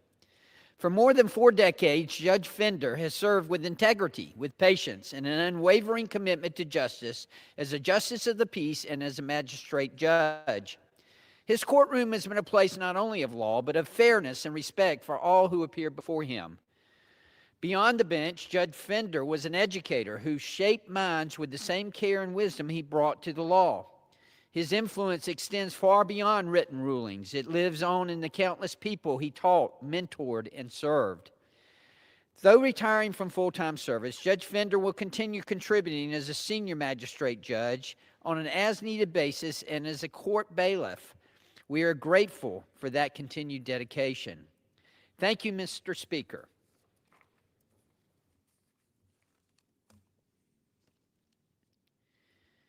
Mr. Speaker, I rise today to recognize the invaluable role of pharmacists in supporting older adults as they navigate the difficulties of medication management. This expertise is especially vital as we age, when new prescriptions, changing doses, and potential drug interactions become more common, influenced by slower metabolism, reduced kidney function, and heightened drug sensitivity. Pharmacists, after 6 to 8 years of rigorous training, including a Doctor of Pharmacy degree, serve as trusted experts in how medications work, interact, and affect aging bodies. Through services like medication therapy management, they review entire regimens, including prescriptions, over-the-counter products, vitamins, and supplements, to identify duplicates, unnecessary drugs, or risky combinations that could lead to dizziness, falls, or confusion. Pharmacists ensure medications are effective and taken correctly, while offering simplified routines, clear explanations of benefits and side effects, adherence tools such as pill organizers and synchronized refills, and convenient delivery options. Pharmacists provide accessible guidance anytime, empowering informed decisions that promote safety, independence, and healthy aging. Thank you, Mr. Speaker.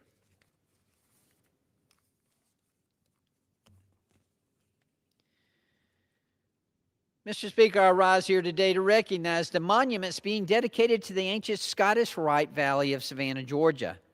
The birth of the Scottish Rite dates back to 1801, when the Supreme Court of the 33rd degree for the United States of America and the first Supreme Council in the world was established.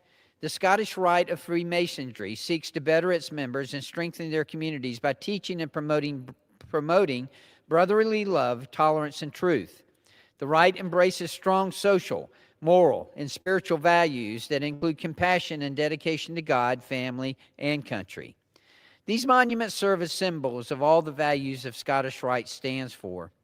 Thank you to the generous donors, illustrious brother Albert Nelson Jr.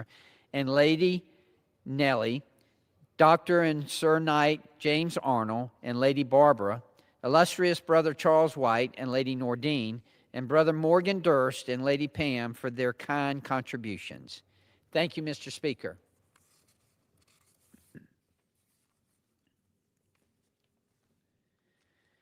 Mr. Speaker, I rise today to recognize science teacher Bill Eswine, who has decided to retire at the end of the school year after 54 years of service to Savannah Country Day School. Mr. Eswine was originally hired in 1972, and through his enthusiasm, adaptability, and love for teaching, has taught science to generations of children. His impact is visible across the school's campus and the Savannah community, serving as director of the Coastal Ecology Camp and caretaker to various campus educational gardens. Beyond Country Day, Mr. Eswine has been recognized as Teacher of the Year and honored by organizations such as the Garden Club of America, the Georgia Independent School Association, and the Georgia Department of Natural Resources. His commitment to education and fondness for learning has made a lasting difference in Savannah. Congratulations, Mr. Eswine, on a well-earned retirement. Thank you, Mr. Speaker, and I yield back. The chair recognizes the gentleman from California, Mr. DeSaulnier, for 5 minutes. Thank you, Mr. Speaker. I rise today to highlight the dedicated work of the staff that I get to work with and who work for me.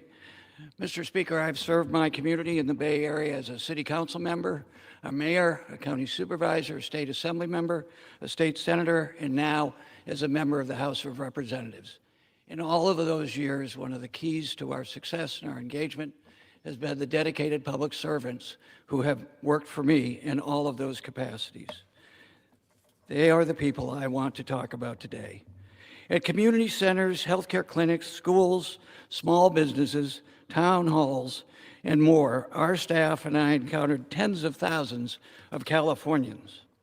At these stops, I heard from families across California 10 about the urgent need to lower the cost of living, make everyday essentials more affordable.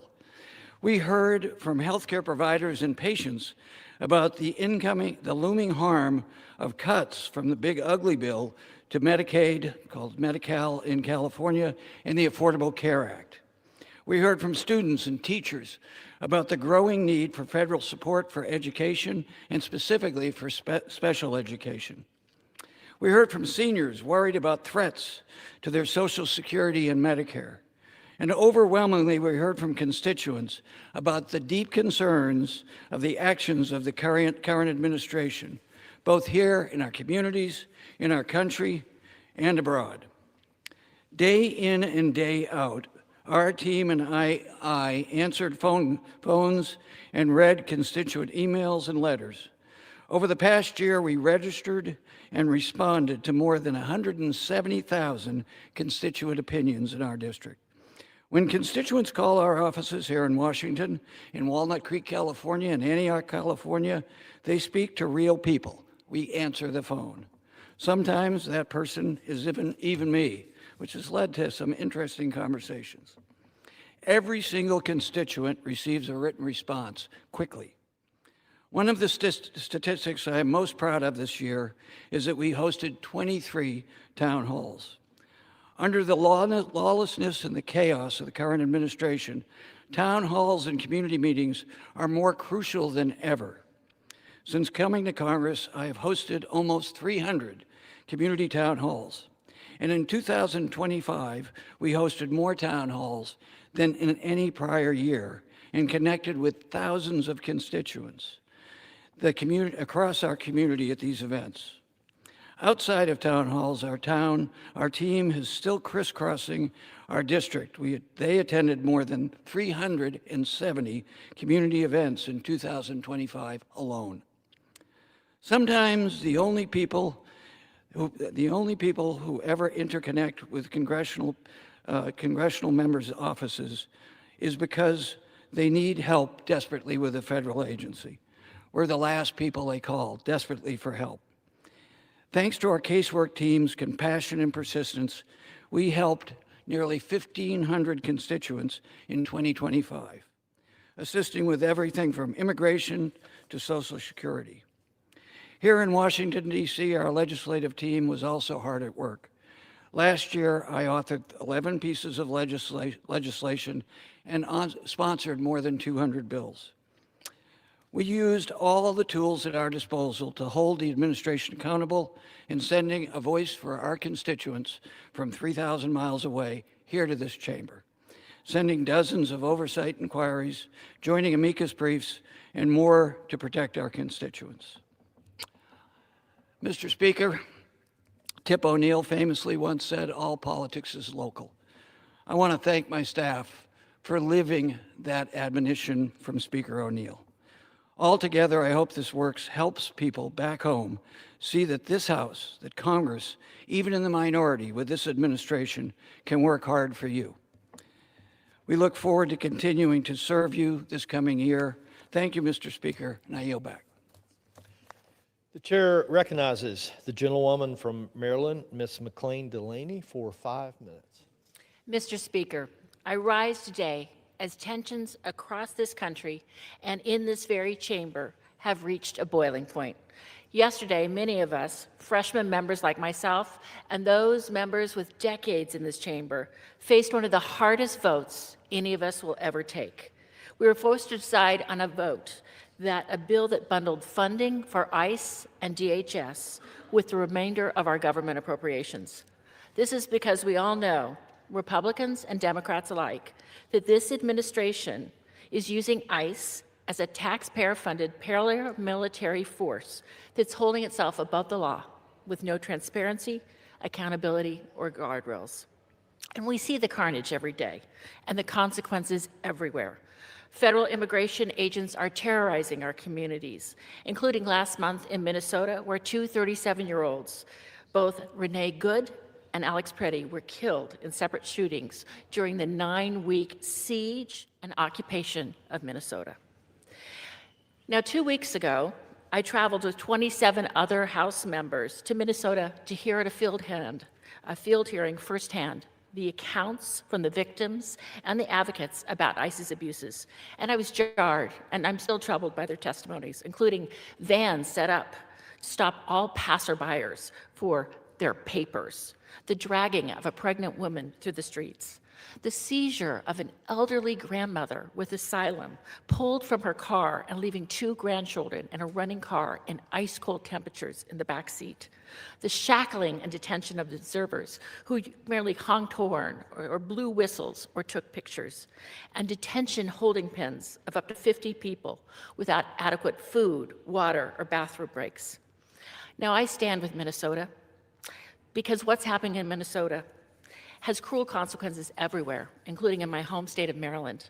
In my district, Maryland 6, the administration covertly just acquired a $102 million warehouse in Williamsport to build a 1,500-bed processing center with no public or congressional input.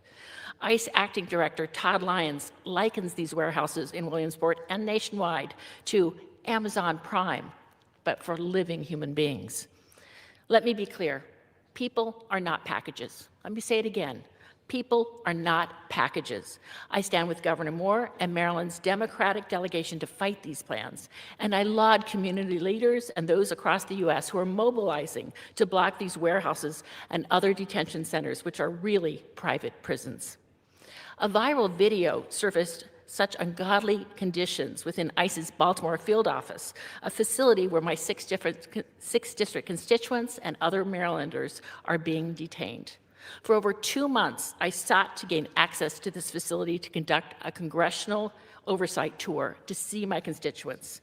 Last Friday, after multiple unexplained cancellations by ICE, I finally gained access. What I found was truly disturbing, and my team and I are still processing the horrendous conditions we saw in a holding site for temporary detention of 12 hours, but was stretched for multiple days. Detainees had precious little due process. They were forced to sleep on thin mats with foil blankets. They had a communal sink and toilet. I saw individuals behind thick walls signaling, rubbing their bellies that they were hungry, and they were repeatedly, after repeatedly pressing ice, I also confirmed that the viral video was true. I asked to also speak with these detainees, but they would not allow me. But I refused to stay silent. In this chamber, we have to unite around a shared principle. We all want our laws and immigration laws to be enforced, but transparently, fairly, humanely, and in accordance with our values. And I want to make clear where I stand.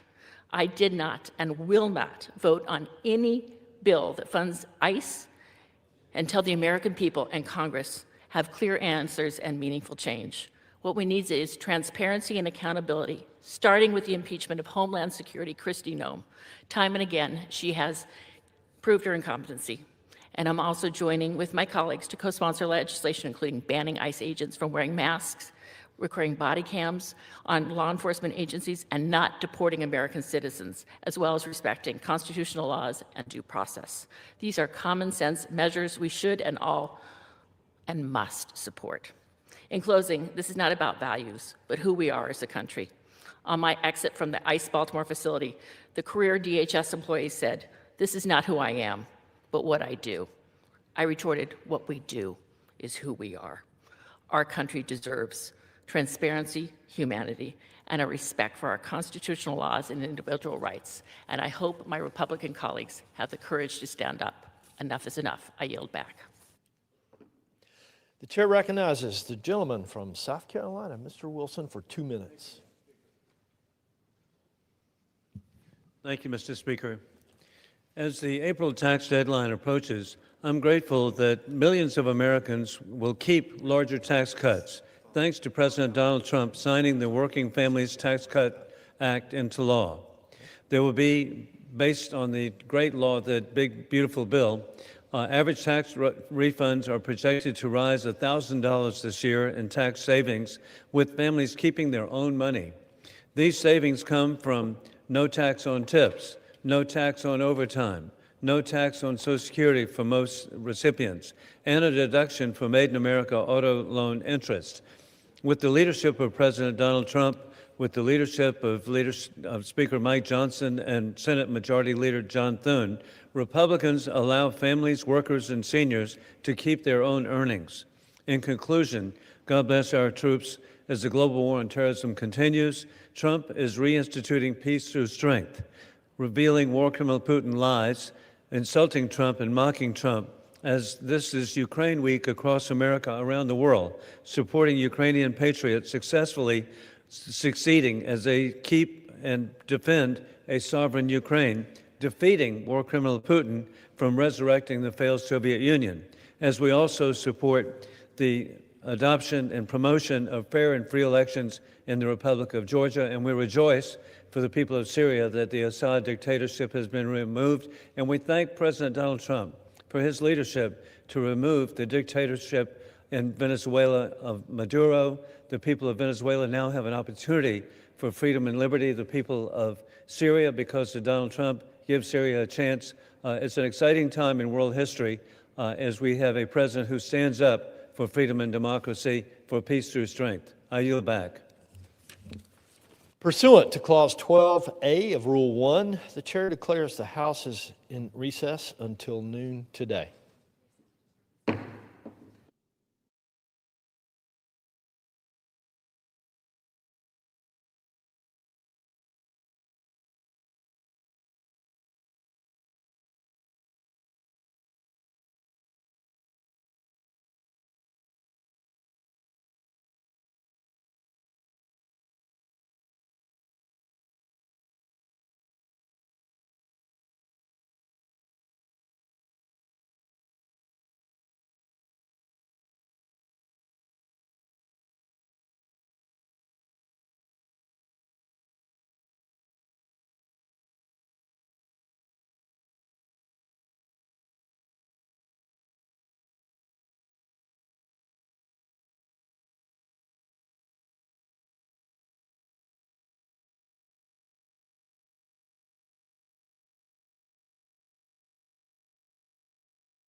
The House will be in order. The prayer will be offered by Chaplain Kibben. Would you pray with me? In all things, O Lord, we rejoice, for our joy is not found in anything we do or any good fortune that comes our way. Our joy is found in your abiding presence, which remains with us through both good times and bad, the successes and the challenges we face. We rejoice always, for the joy we find in you, O Lord, is our strength. May our prayers prove as constant as your promises, not just in these sacred moments of devotion or during the all too occasional seasons of distress, but may we pray continually, acknowledging that you are the source of even the smallest blessings, the hope to be found in every moment. In this certainty, may we have reason to give thanks in all circumstances, in every situation we encounter this day, in every opportunity we enjoy, and in every disappointment we endure, acknowledging that it is your will, your divine desire, that we trust in your provision for us and in your presence with us in our everyday lives. Believing in your power and claiming the assurance that is ours when we call on your name, we pray. Amen. The chair has examined the journal of the last day's proceedings and announces to the House the approval thereof. Pursuant to Clause 1 of Rule 1, the journal stands approved. The Pledge of Allegiance will be led by the gentleman from New York, Mr. Morelli. Please join me in reciting the pledge. I pledge allegiance to the flag of the United States of America and to the republic for which it stands, one nation, under God, indivisible, with liberty and justice for all. The chair will entertain up to 15 requests for 1-minute speeches on each side of the aisle. For what purpose does the gentleman from Pennsylvania seek recognition?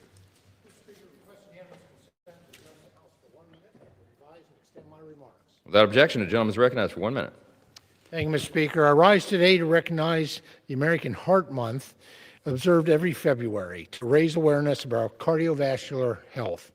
The first CPR training occurred in the early 1960s, and in 1964, President Lyndon B. Johnson proclaimed February American Heart Month to make heart disease and cardiac arrest prevention a national priority. Since its formation, the American Heart Association has been helping people recognize the signs of cardiac arrest and how to effectively respond to these critical signals. More than 350,000 cardiac arrests occur each year away from medical facilities. The American Heart Association's goal is to ensure those lives are saved. Heart disease causes 1 in 4 deaths in the United States. The American Heart Association provides resources on the many ways you can minimize your risk of a heart attack or cardiovascular disease. Mr. Speaker, as a former healthcare professional, it is important for Americans to know that you are the first responder in the case of an emergency. Americans who learn CPR can be ready to help save a life. Happy American Heart Month. Thank you, Mr. Speaker, and I yield back the balance of my time.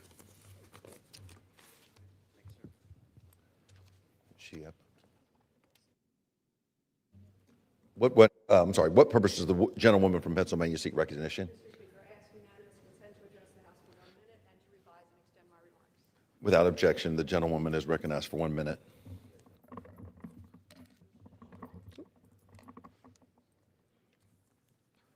Thank you, Mr. Speaker.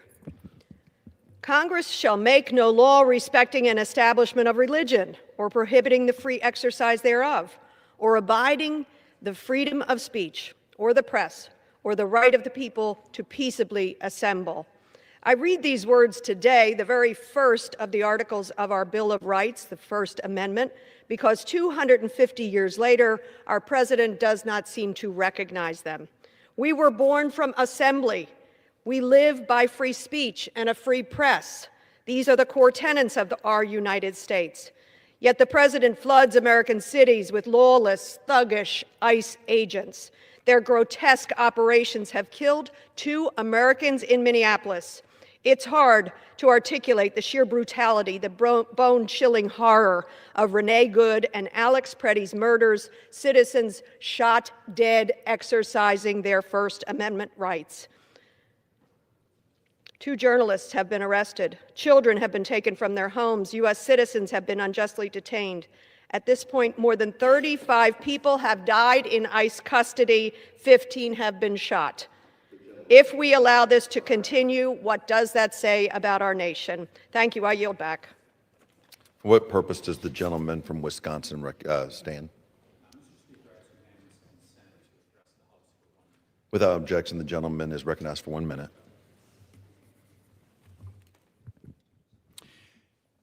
Mr. Speaker, I rise today to congratulate the Paralympic athletes from Wisconsin's 7th District on earning the prestigious honor of competing as part of Team USA in the upcoming Olympic and Paralympic Winter Games starting this Friday, February 6th.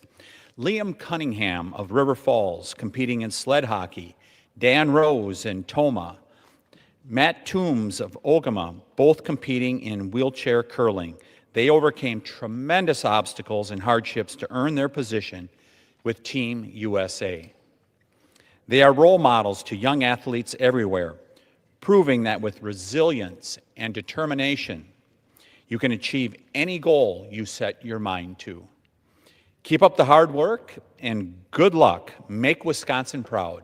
I yield back, Mr. Speaker. For what reason does the gentleman from New York want to be recognized? Mr. Speaker, I ask unanimous consent to address the House for 1 minute and to revise and extend my remarks. Without objection, the gentleman is recognized for 1 minute. Thank you, Mr. Speaker. Mr. Speaker, every day I hear from small business owners about the challenges of operating in this economy. In the past year, small businesses have faced unrelenting attacks from this administration on everything from tariffs to immigration enforcement. According to a recent survey from the Small Business Majority, 47% of small business owners say that increased federal immigration enforcement has had a negative impact on their business. Many small businesses have lost revenue or had to modify their operations because employees and customers are afraid to come to work or to patronize their business.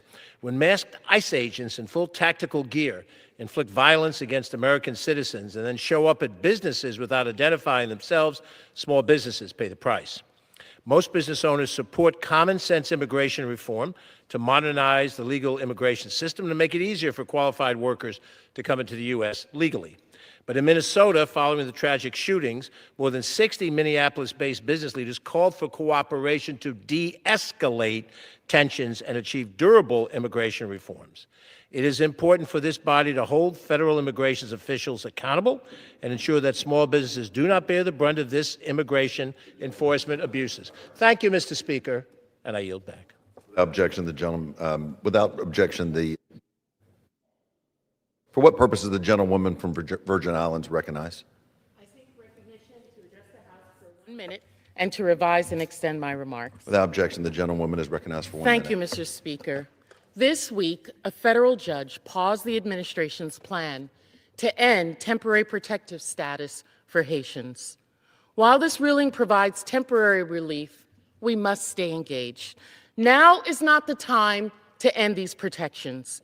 Haiti faces the Western Hemisphere's worst humanitarian crisis. 3,000 civilians killed by gangs, millions displaced, widespread hunger, Hurricane Melissa's devastation. The 350,000 Haitian TPS members have applied, passed background checks, and contribute $4.4 billion annually to our economy and pay over $1 billion in federal taxes. Now is not the time to abandon our brothers and sisters in Haiti. We must stand up for protections and indeed pathways to citizenship, which have long been enshrined in the laws of this nation.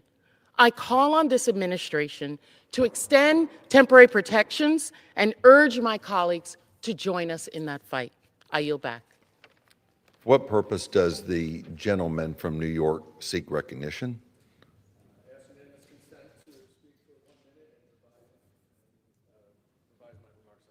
Without objection, the gentleman is recognized for 1 minute. Thank you, Mr. Speaker. I rise today to condemn the out-of-control, untrained, secret ICE paramilitary that is beating and killing Americans all around the country. Under this administration, rogue, lawless immigration agents are sowing chaos, causing terror and fear, and inciting violence on our streets. And they are doing it with impunity because there is no accountability from the FBI. This is not the America we know and love. This is not the democracy that freed itself from a king. This is fascism, pure and simple. If the administration will not hold these rogue agents accountable, then we must do it. That is why we must pass my ICE Out Act to end the current qualified immunity standard for ICE and CBP agents and to ensure victims of the excessive force who can seek justice and accountability. I will keep pushing Congress to do everything in its power to rein in this authoritarian immigration dragnet and get ICE out of our communities.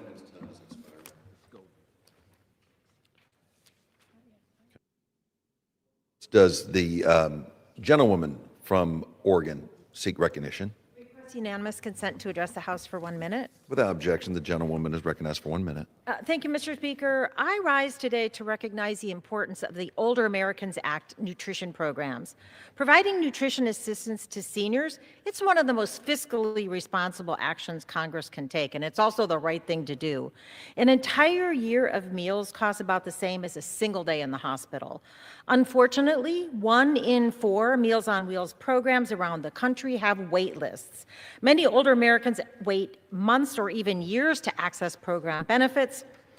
And it's not just about the food. Nutrition programs also promote socialization, wellness, and safety checks. Food delivery or community meals might be the only social contact older Americans have during the day. I have joined Meals on Wheels for deliveries in Oregon, and it's very meaningful. And I've introduced a bipartisan House resolution recognizing the value of these Older Americans Act programs in addressing hunger, malnutrition, and isolation among seniors. I invite my colleagues to show their support for the Older Americans Act nutrition programs by visiting their delivery and community meal programs and by signing on to our House resolution. Thank you, and I yield back. For what purpose does the gentleman from North Carolina seek recognition? Without objection, the gentleman is recognized for 1 minute. Mr. Speaker, 2026 marks 125 years since Congressman George Henry White of North Carolina delivered his historic farewell or Phoenix Address. He was the 4th African American to represent North Carolina's 2nd Congressional District during the late 19th century, elected in 1896 and again in 1898. After moving to Tarboro, North Carolina, and at the time, the only African-American member of Congress. He chose not to seek a 3rd term of office as new laws were enacted and due to other factors. In his farewell address, he spoke with remarkable hope, declaring that African-Americans would one day return to Congress, rising again Phoenix-like. Though it took 28 years, his words call us to remember his service, and especially during Black History Month. Let us prove worthy of the faith he placed in this incredible institution by ensuring that no voice is ever again forced to leave this chamber unheard. Thank you, and I yield back. For what purpose does the gentleman from Wisconsin seek recognition? Speaker, I rise to address the House for 1 minute. Ask unanimous consent to address the House for 1 minute and to revise and extend my remarks. Without objection, the gentleman is recognized for 1 minute. Mr. Speaker, I rise today to recognize 2 incredible athletes from Wisconsin's 8th Congressional District who will represent Team USA at the 2026 Winter Olympics. Deidre Irwin of Pulaski and Paul Schommer of Appleton will compete in the biathlon this month in Milan and hope to be the first to bring home a medal for the U.S. in biathlon. This is not the first Olympic trip for these 2 outstanding athletes. Both represented Team USA in the 2022 Winter Olympics in Beijing. This is not an easy feat to achieve, and competing in biathlon requires athletic skill, precision, and mental fortitude. This event combines cross-country skiing and rifle shooting. Athletes have to race on skis through a course and stop to shoot at targets from different positions and at varying distances. Mr. Speaker, I ask my colleagues to join me in wishing Deidre and Paul the best of luck in the upcoming Olympic Games. As you get ready to compete, please know that everyone across northeastern Wisconsin and our great country will be cheering you on. And with that, I yield back. For what purpose does the gentleman from California seek recognition? Speaker, I request unanimous consent to address the House for 1 minute. Without objection, the gentleman is recognized for 1 minute. Mr. Speaker, I rise to congratulate the College of San Mateo's football team, the Bulldogs, on becoming back-to-back champions. Their dramatic 28-27 victory in the California Community College Athletic Association Championship was their impressive third title in 4 years. While the San Francisco Bay Area welcomes the NFL for Super Bowl 60, I'd like to also properly call attention to this remarkable program. Bulldogs coach Tim Tulloch, Coach T, says it best, these students work hard to overcome adversity, and this transformational program builds young men for the rest of their lives.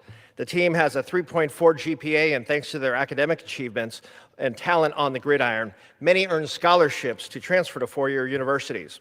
Congratulations to the College of San Mateo Bulldogs on another historic championship title. They represent the nation's best of community college athletes in the heart of my district, and they make us all proud. With that, I yield back. For what purpose does the gentleman from New York seek recognition? I ask unanimous consent to address the House for 1 minute and to revise and extend my remarks. Without objection, the gentleman is recognized for 1 minute. Thank you, Mr. Speaker. I rise today to honor and celebrate a remarkable woman, Helen Pluta, whose life was defined by compassion, generosity, and unwavering commitment to others. Helen's contributions to Rochester are profound and lasting.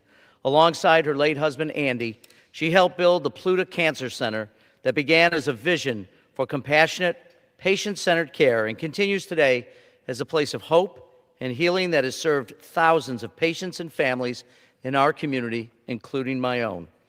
Helen gave of her time, her spirit, and her heart, bringing warmth and laughter wherever she went. Helen and her entire family's generosity opened doors and eased burdens. Their dedication reminds us what it means to truly care for your neighbor. We mourn her passing, but we also give thanks for a life of service, of love, and of profound impact. Rochester is a better place because Helen Pluta walked among us. Thank you, Mr. Speaker. I yield back. The chair lays before the House a communication. Thank you. The Honorable, the Speaker, House of Representatives, sir. This is to notify you formally, pursuant to Rule 8 of the Rules of the House of Representatives, that I, Representative Joaquin Castro, have been served with subpoenas in a criminal trial issued by the United States District Court for the District of Nevada. This criminal trial is in relation to alleged threats made against me. After consultation with the Office of General Counsel, I have determined that compliance with the subpoenas are consistent with the privileges and rights of the House. Signed sincerely, Joaquin Castro, Member of Congress. The chair lays before the House a communication. The Honorable, the Speaker, House of Representatives, sir. This is to notify you formally, pursuant to Rule 8 of the Rules of the House of Representatives, that I, Ben Thomas, have been served with a subpoena in a criminal trial issued by the United States District Court for the District of Nevada. This criminal trial is in relation to alleged threats made against Representative Joaquin Castro. After consultation with the Office of General Counsel, I have determined that compliance with the subpoena is consistent with the privileges and rights of the House. Signed sincerely, Ben Thomas, Chief of Staff. For what purpose does the gentleman from Arkansas seek recognition? Mr. Speaker, pursuant to House Resolution 1032, I'll call up H.R. 4090 and ask for its immediate consideration in the House. The clerk will report the title of the bill. Union Calendar Number 337, H.R. 4090, a bill to codify certain provisions of certain executive orders relating to domestic mining and hard rock mineral resources and for other purposes. Pursuant to House Resolution 1032, the amendment in the nature and the substitute recommended by the Committee on Natural Resources printed in the bill is adopted, and the bill is amended as considered read. The bill as amended shall be debatable for 1 hour, equally divided and controlled by the chair and ranking minority member of the Committee of Natural Resources or their respective designees. The gentleman from Arkansas, Mr. Westerman, and the gentleman from California, Mr. Huffman, will each control 30 minutes. The chair recognizes the gentleman from Arkansas, Mr. Westerman. Mr. Speaker, I ask unanimous consent that all members have 5 legislative days to revise and extend their remarks and to include extraneous material on H.R. 4090. Without objection. Mr. Speaker, I yield myself such time as I may consume. You're recognized. I rise in strong support of H.R. 4090, the Critical Mineral Dominance Act. This legislation addresses one of the most urgent challenges facing our nation today, our growing unnecessary dependence on other nations for the critical minerals that drive our economy and sustain our national defense. The United States has never been more reliant on hard rock minerals than it is today.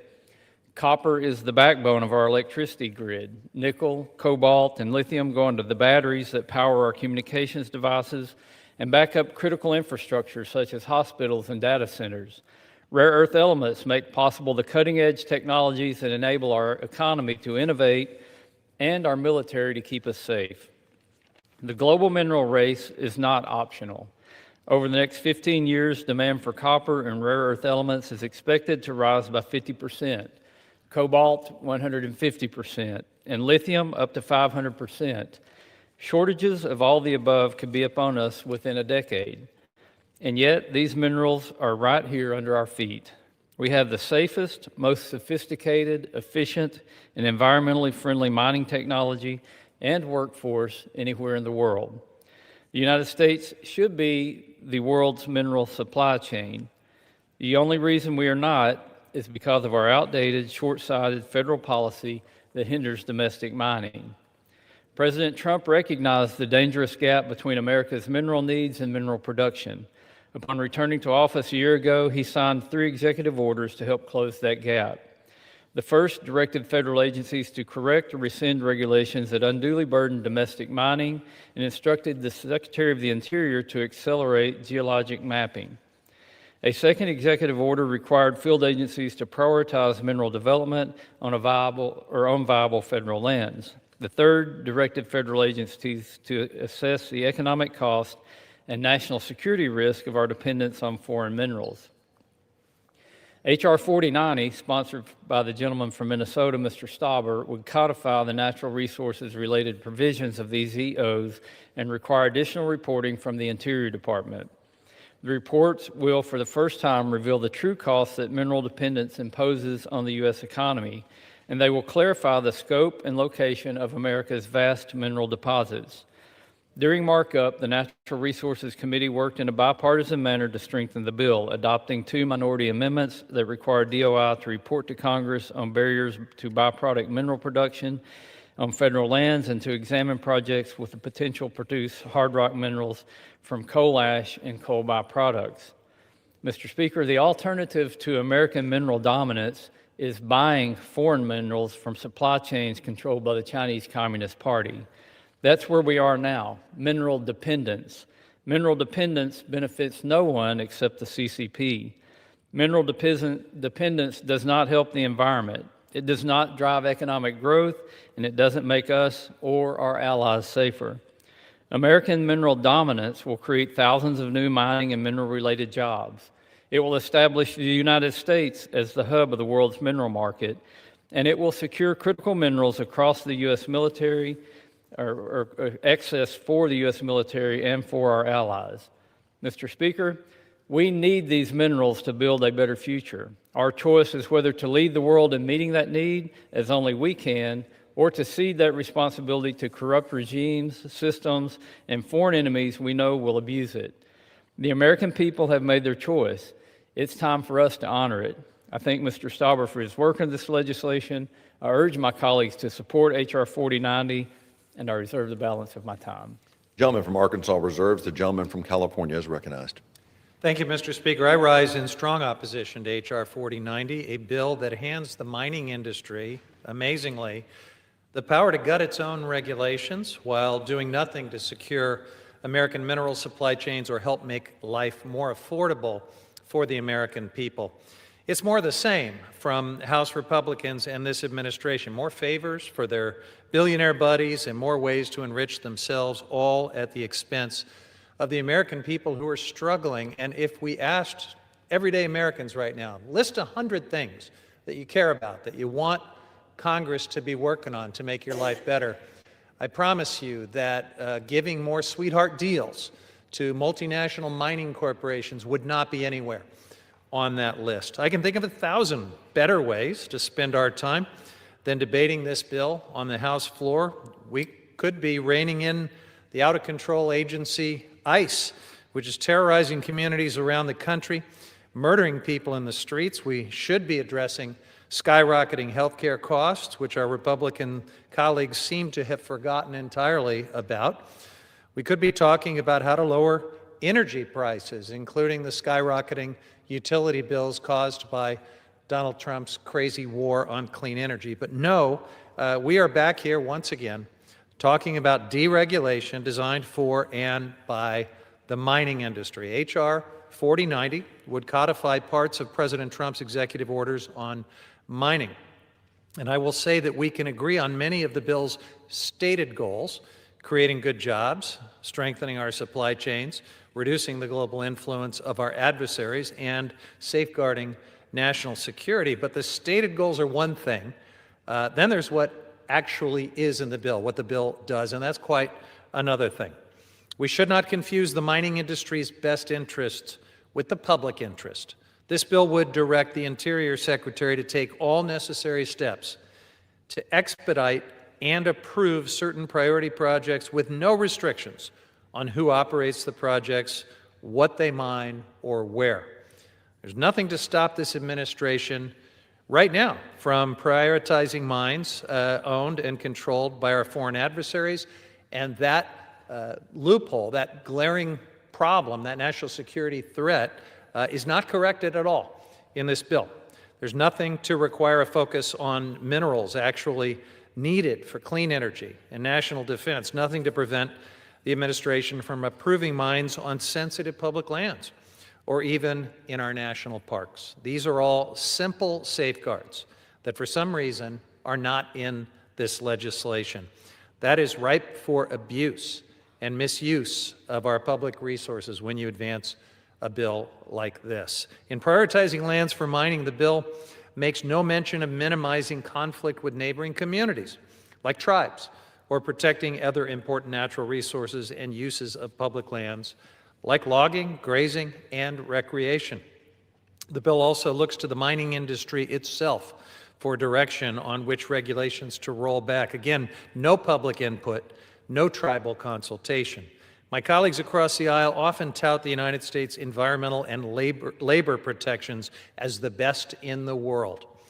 But as protections are eroded in favor of polluters over people, who's to say that basic protections for drinking water and worker safety aren't the next targets? Our environmental laws have reined in the industry's worst pollution and abuses, but regulations being successful doesn't mean that we no longer need them. And nothing in this bill guarantees that minerals mined here will stay here or benefit Americans. Time and again, we have suggested guardrails that could be put in place into bills like this to make sure that foreign adversaries don't end up taking advantage of all of these corporate giveaways that our Republican friends keep putting on the table, that they don't come here and for practically free extract our publicly owned natural resources and take them to other parts of the world and use them in ways that are not in our interest. We keep offering these guardrails. Our Republican colleagues keep saying no. Under the mining law of 1872, anyone, including subsidiaries of foreign adversaries, can claim our publicly owned materials, mine them for free, ship them abroad into the global market, and do nothing to help the interests of the United States of America. Time and again, we have raised this glaring vulnerability with legitimate solutions on the table to address it, and our Republican friends refuse to work with us. I oppose H.R. 4090, and I reserve the balance of my time. The gentleman from California reserves. The gentleman from Arkansas is recognized. Mr. Speaker, I yield as much time as he may consume to the gentleman from Minnesota, the chairman of the Subcommittee on Energy and Mineral Resources, and the lead sponsor of this legislation, Mr. Stauber. Gentleman from Minnesota is recognized. Thank you, Mr. Speaker. I rise in strong support of my bipartisan bill 4090, the Critical Mineral Dominance Act. This bill will help strengthen our national our nation's critical mineral security and enable our critical mineral dominance by codifying several of the policies that President Trump put forth in his hard rock mining executive orders earlier this year. This bill does three things, Mr. Chair. First, it mandates a new study on the cost of U.S. mineral import reliance, including from adversarial nations like China. This will help give the United States a much clearer picture into our critical mineral security, including what kind of vulnerabilities we face by failing to mine here and continuing to depend on other nations. Next, it requires the administration to expedite priority mining projects on federal lands, identify federal lands that have the potential for new mineral production, as well as increase geological mapping to give us a much clearer picture of our incredible mineral wealth right here in the United States. Lastly, this bill directs the Secretary of the Interior to revise or rescind any agency actions that are a barrier to domestic mining, as well as make recommendations to Congress as to how current law can be changed to streamline mineral development, as well as conduct a broader review of state and local laws that are also holding us back from our true mineral potential. I think each and every one of my colleagues in this body, from both sides of the aisle, Mr. Chair, understand and realize the important role that critical minerals play in our 21st century economy. And this will only increase as time goes on. We have tremendous mineral wealth in our country, not only in my district in northern Minnesota, which is home to the largest untapped copper nickel deposit in the world, but in states all across this great nation. There is no reason for the United States to be dependent on other countries, including foreign adversarial nations, for our critical mineral future. Nobody does it better than the United States. I implore my colleagues, where is the world currently mining for critical minerals that have better labor standards or environmental standards than us? Nothing in this bill, Mr. Chair, greenlights any mining project without necessary scrutiny. Nothing in this bill allows for a project to bypass NEPA, the Clean Air Act, the Clean Water Act, or the Endangered Species Act. Nothing. This bill is a strong signal from Congress to the executive branch that we need to get serious about our critical mineral strategy and take necessary steps to win once again. Before I yield back, I want to note a number of the outside groups that are supporting this legislation, including labor unions like the North American Building Trades Union and the Labor's International Union of North America, LIUNA. Additionally, I ask unanimous consent to enter into the record a statement in support from Albert Gore, Executive Director of Zero Emissions Transportation Association, representing the views of the domestic electric vehicle industry, a letter of support from a group of 17 organizations representing different areas of the domestic mining sector, a letter of support from the Essential Minerals Association, and a November 2025 op-ed published by Real Clear Energy expressing support for this legislation. Without objection. Thank you, Mr. Speaker, and I urge my colleagues to join me in supporting this bipartisan piece of legislation, H.R. 4090, and I yield back. I reserve. The gentleman from Arkansas reserves. The gentleman from California is recognized. Thank you, Mr. Speaker. Well, there we have it. I'm sure not for the last time in this conversation. The risk of terrible environmental harm by this huge corporate giveaway is nothing to worry about because we have NEPA, we have the Clean Water Act, we have the Endangered Species Act, we have all of these environmental safeguards, every one of which is under withering attack from the same colleagues across the aisle who are moving bills like this and from this administration across the board. Legislation to gut all of these bedrock environmental laws. Actions by this administration, litigation moving forward from the industry. So it is cold comfort indeed, Mr. Speaker. And I'm frankly shocked that anyone across the aisle could even say these things with a straight face, to point to our bedrock environmental laws as an assurance that nothing will go wrong for the environment, for our public lands, for our natural resources, for tribes and others who are worried about this corporate giveaway. And with that, Mr. Speaker, I yield 3 minutes to the gentleman from upstate New York, Mr. Tonko. The gentleman from New York is recognized for 3 minutes. Thank you, Mr. Speaker, and I thank the gentleman from California for yielding. I rise in opposition to this bill. Critical minerals are essential building blocks for a clean energy economy and many other technologies central to our everyday lives. I do not dispute that. But how we source and process these materials matters just as much as how quickly we deploy them. We must pursue critical minerals in a way that is responsible and in a way that is sustainable. Demand for these minerals is growing rapidly, yet global supply chains remain highly concentrated and often linked to serious human rights abuses and environmental harms. This should push us toward thoughtful policies that strengthen domestic supply chains, not reckless ones that endanger our environment and our communities, like H.R. 4090. One underutilized source of critical minerals is recycling. By recovering and reusing already mined resources, we are tapping into a new domestic supply. While recycling alone will not meet all of our projected demand, it can significantly reduce pressure on primary extraction if we invest now. This bill completely ignores the role of recycling to strengthen our supply chains. Another way to strengthen these supply chains is through enhanced transparency. Last Congress, I introduced the bipartisan Critical Materials Trace Act to improve supply chain visibility. Transparency can help drive responsible sourcing, innovation, and reduce environmental, labor, and human rights abuses, ultimately making our supply chains more secure.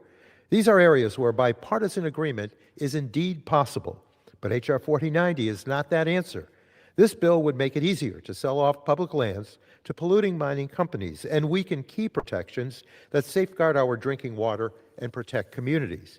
We can meet our critical mineral needs without sacrificing public lands, environmental laws, or, yes, public health. For these reasons, I urge my colleagues to oppose this bill. And with that, I yield back to the gentleman from California. All is recognized. There seems to be a lot of agreement on some issues on this issue. The fact that we need more critical minerals in the United States, the demand for that's not going away. We need it for economic security. We need it for national security. The rub seems to be on where are these critical minerals and these elements going to come from. And what we are promoting is that they come from America. And the other argument seems to be we need them, but not in our backyard. And that's been the position of our country for far too long. But I would say instead of not in our backyard, it's much better in our backyard because we have better labor standards. We have better environmental standards. We have better health and safety standards. And God has blessed our country with these deposits of minerals, really from sea to shining sea. We just need to be getting them out of the ground here, creating American jobs while doing that, creating more American jobs and more wealth while we refine those metals or those ores into metals, and then manufacturing from that. That's what our vision is. We want to see Americans use American resources to promote American security and American economic growth. I wish we could all agree on that, but that's what this bill will help promote. With that, I yield 2 minutes to the gentleman from California, Mr. McClintock. The gentleman from California is recognized. Thank you, Mr. Speaker. Take a good look around you. Everything you see, wherever you look, everything that makes your life comfortable, everything that makes your life possible, everything is either mined or it's grown. There are no exceptions.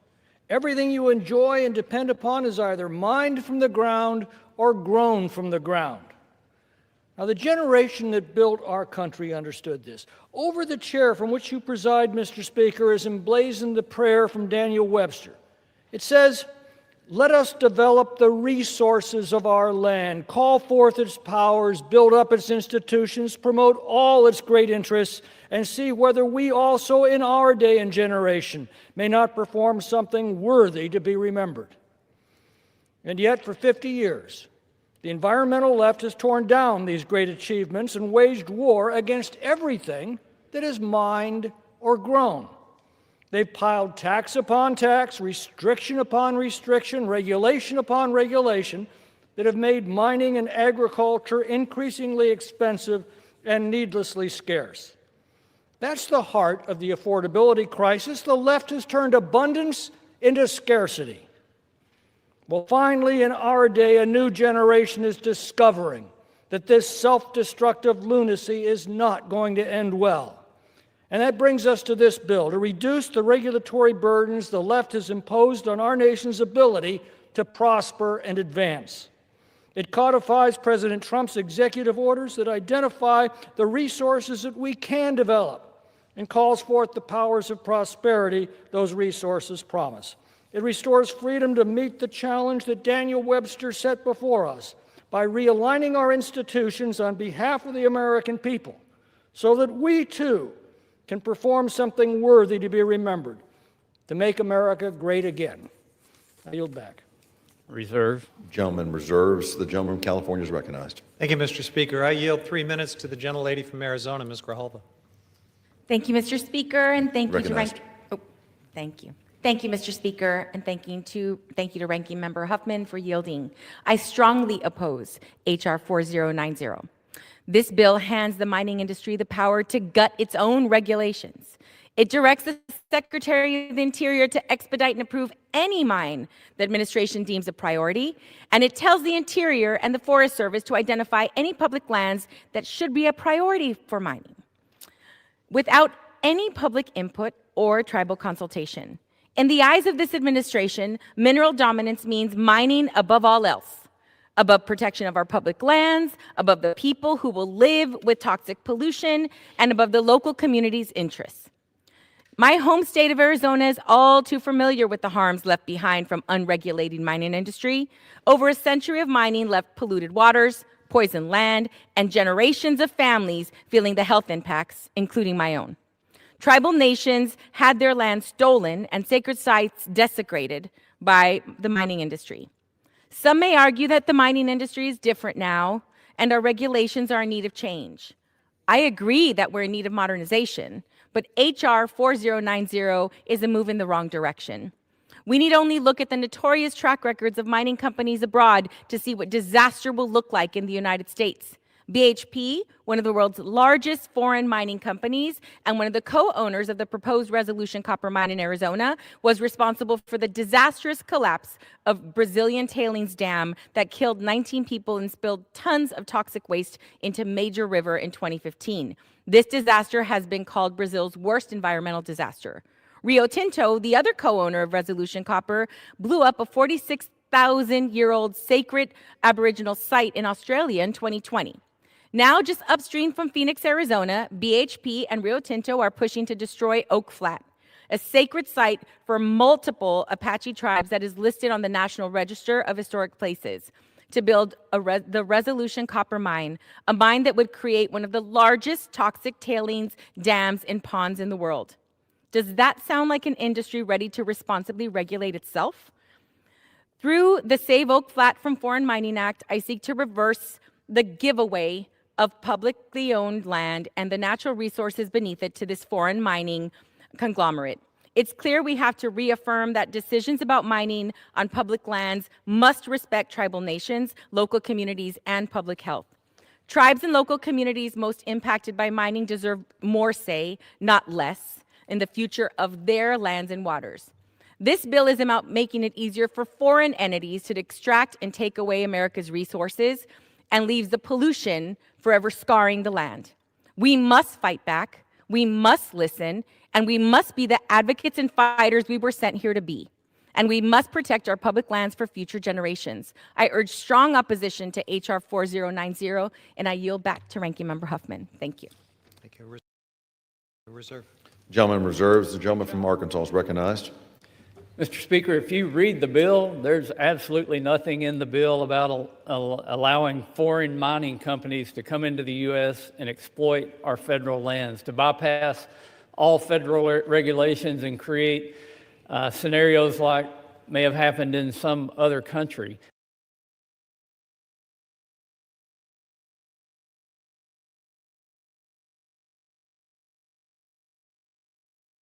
Those are just scare tactics to continue this idea of not in my backyard. We all want these things. We all recognize we need these things. We have to have these critical minerals. We have to have these rare earth elements. But the mindset is we'll just get them from somewhere else. We'll ship off our environmental issues to some other country and let them deal with it, instead of dealing with them here in America, where we again have the most stringent rules, where we have the highest expectations, where we protect human rights, where we protect the environment, and where we promote occupational health and safety. Show me someplace in the world that does that better than we do. It's certainly not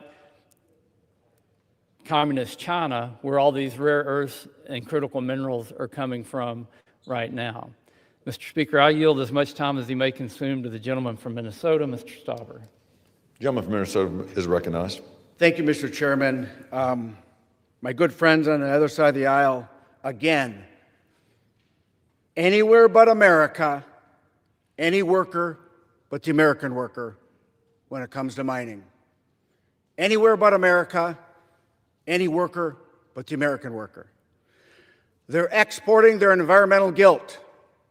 They're okay getting these critical minerals mined by child slave labor. 30% of the cobalt comes from child slave labor. Both the Trump and the Biden administration agree with that.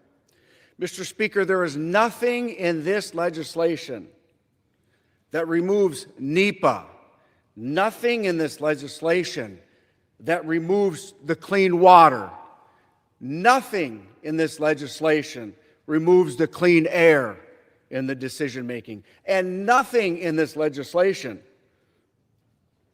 removes any of the endangered species. You know, this year we took, or last year rather, Mr. Speaker, we took a bipartisan trip up to Alaska. Greens Creek Mine is in a national monument. Exceptional mining of the nickel in the national monument. We can do it here, Mr. Speaker, better than anywhere. We have the mineral wealth. We have the workers. We can do both. We can have a clean environment and clean water and domestically mine. My friends across the aisle consistently say, yes, we need critical minerals. Yes, we need it for strategic national security. Yes, we need it for medical instrument technology. Yes, we need it for our everyday lives. But they refuse to allow it to happen. They put roadblock after roadblock. They say they want it, but they never support it, or very rarely support it. That's the mindset and the philosophy, Mr. Chair, that has brought the American critical mineral mining to their knees and allowed China to take over. China's global mineral dominance, it's not a threat, it's a reality. This is what's happening right now. Because of that philosophy, not in my backyard, not in our backyard. There's a philosophy, it's better in our backyard. We do it better than anybody. Look at the unions that are supporting this piece of legislation. It came out of committee in a bipartisan fashion. This is what the American people want, bipartisan work. Here it is. I look forward to this bipartisan piece of legislation that strengthens our national security to move forward this afternoon, and I yield. Reserve. The gentleman from Arkansas reserves. The gentleman from California is recognized. Well, Mr. Speaker, there they go again.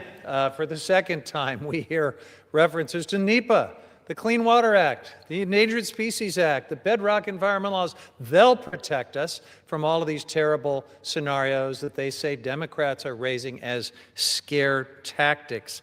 I just can't think of anything less persuasive than hearing that kind of cold comfort from the very folks who are attacking every one of those bedrock environmental laws with other legislation and through administrative actions by this president and in the courts. It is remarkably hypocritical and certainly not very persuasive. Now, when we think about this mining free-for-all that our Republican friends are trying to create with this legislation, we're not having this conversation in a vacuum, and we have to think about who benefits. Just 2 weeks ago, the Trump administration announced that it would invest over $1 billion and take an equity stake in USA Rare Earths, a mining and manufacturing company.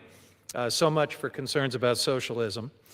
Reporting uncovered that the USA Rare Earth hired Cantor Fitzgerald to help with fundraising, a firm chaired by Brandon Lutnick. If that sounds familiar, it's because it's the son of Commerce Secretary Howard Lutnick.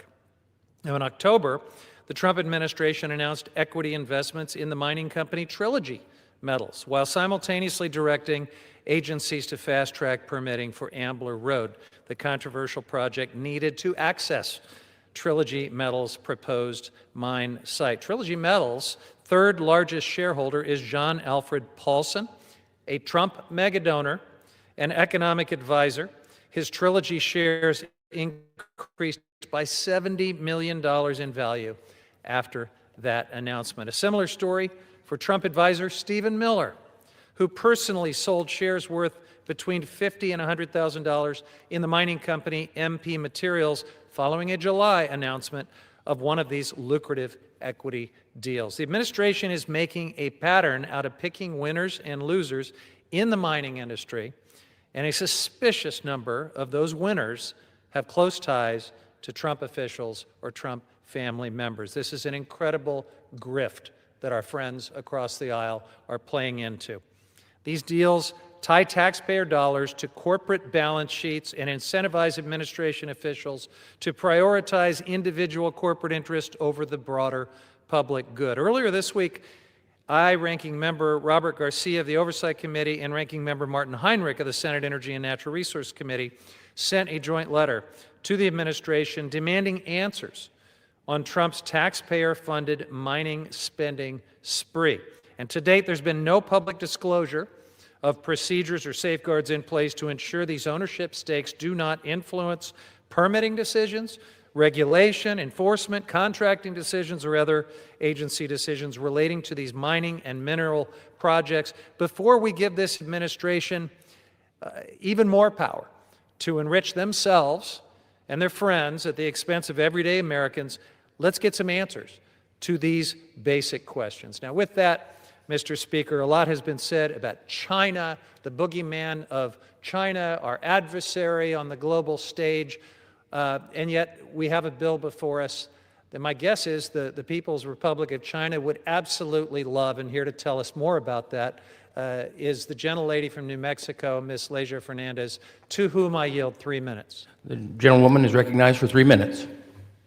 Mr. Speaker, you know, we keep hearing from the other side that we need to mine in America, and we just heard the ranking member talk about how if we're going to mine in America, if we're going to mine anywhere, we should make sure that it is done free of corruption. He didn't use that word, but that is the word that we are worried about. And what I'm going to talk today about is that we should make sure that if we are mining America, where are those minerals going? And that's the question I keep asking, where are they going?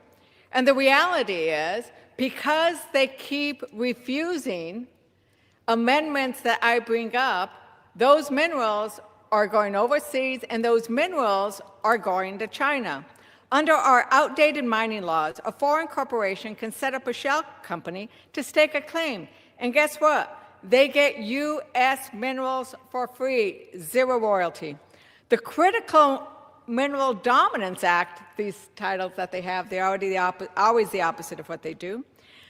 This act that they are trying to sell the American people today is yet another handout to multinational mining companies that will do nothing to stop our adversaries from shipping our publicly owned critical minerals overseas. At the appropriate time, I will offer a motion to recommit this bill back to committee. If the House rules permitted, I would have offered the motion with an amendment to prevent federal agencies from fast-tracking and improving mining projects if they are at least 10% owned or controlled by a foreign adversary like China. In a hearing last year, I described legislation similar to what I'm proposing to Trump's Interior Secretary Burgum. His response? I don't think we should be allowing foreign adversaries to mine critical minerals in our country. Sadly, Republicans must disagree with Secretary Burgum because they keep opposing every one of my amendments to protect American minerals from foreign adversaries. With every rejection, they are telling the American people that they care more about big international mining corporations than they care about you, about your clean water, about your working conditions. This bill would allow our adversaries to have fast-track permitting, and the people who pay for that are United States citizens. Those regulations are meant to protect. Doesn't make any sense, except, as I mentioned earlier, that Republican bill titles are always the opposite of what the text does. This bill doesn't give the United States dominance. It opens the door for foreign ownership of our critical minerals. Republicans always seem to stand with the richest corporations instead of Americans. I asked unanimous consent to enter into the record the text of this amendment. If my Republican colleagues really cared about stopping China's dominance, they would vote for the motion to recommit. Well, then in that case, Mr. Speaker, I yield back. The gentlewoman yields And I back. reserve. The gentleman from California reserves. The chair will receive a message. Madam Secretary. Mr. Speaker, a message from the President of the United States. Madam Secretary. Mr. Speaker, I am directed by the President of the United States to deliver to the House of Representatives a message in writing. The gentleman from Arkansas is recognized.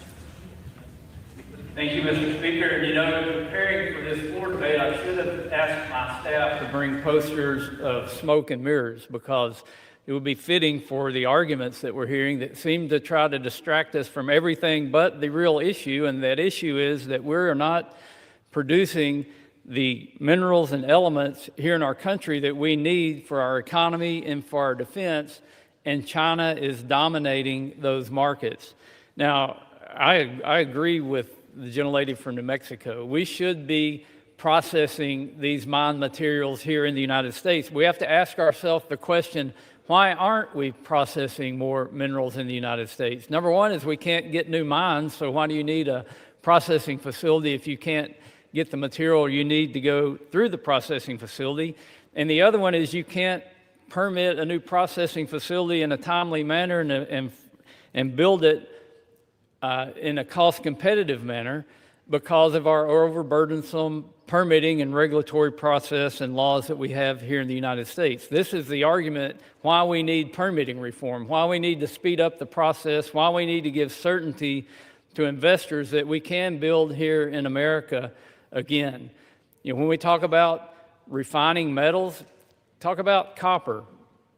In 1995, we produced 3 times more copper than China. Today, they're producing 10 times more copper than we are. We have 2 copper smelters, they have 50. It's not because we don't know how to build copper smelters and we don't have copper deposits and we don't want to produce copper in the U.S.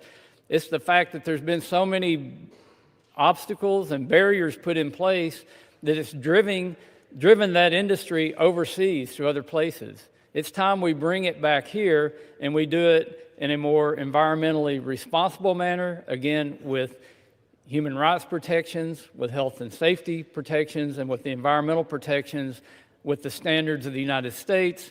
It's time we start doing this in our backyard and not exporting our issues to other countries while we turn a blind eye to it. Mr. Speaker, I again yield as much time as he may consume to the gentleman from Minnesota, Mr. Stauber. The gentleman from Minnesota is recognized. Thank you, Mr. Speaker. I want to paraphrase in my own mind what was said moments ago across the aisle. Real simple. Anywhere but America, any worker but the American worker. I'm paraphrasing from my own mind what I'd heard. The excuses, the excuses, the excuses, the excuses, but we have to mine here, we can't mine here. In fact, Mr. Speaker, the gentlelady who just spoke, in her beautiful state, she's allowed oil and gas development. In her beautiful state, she's allowed mining. Why not in my state? Why can't my union workers make the $135,000 a year jobs? But in her state, it's okay. This bill is for the entire country. Mr. Speaker, my constituents need good paying jobs too. Good for our economy, good for our communities. The technology we use is second to none. And I want to answer my friend from New Mexico who just spoke. She asked, why aren't we processing and refining here? I have good news for her, because very shortly there's going to be legislation to allow that, to permit the mining and processing here in the United States of America. And I'm going to go directly to my good friend and colleague from New Mexico to help sponsor that with me. Because she is right. Let's do it here. Let's mine here, Mr. Speaker. I'm going to give her and my friends across the aisle that opportunity very shortly. The fact of the matter is, we have the opportunity. We have to remove the political science, the truth and the facts to allow this mining to move forward. This is our backyard. And my good friend across the aisle who's managing the debate talked about the economic value or the lack thereof. I want to share with my good friend and colleague that in my state of Minnesota, just one mine proposed, just one, will bring between $1.4 and $1.8 billion of federal revenue. $800 million for the taxpayers of Minnesota, and every single school district in the great state of Minnesota benefits from mining. You want to know why I'm passionate? These are my constituents that will be mining these critical minerals with the best labor standards and the best environmental standards in the world. We've been mining in Minnesota for 145 years. We've mined the iron ore that makes over 80% of this nation's steel. The cleanest water in the state of Minnesota, Mr. Speaker, is in the heart of mining country, in Buell, Minnesota. We know how to do it. Let's stop exporting our environmental guilt. Let's stop exporting our environmental guilt and do it here with our labor standards, our technology, our workers. I'm happy that New Mexico has oil and gas development and mining development. I'm happy for those workers. We need that. Let Minnesota mine.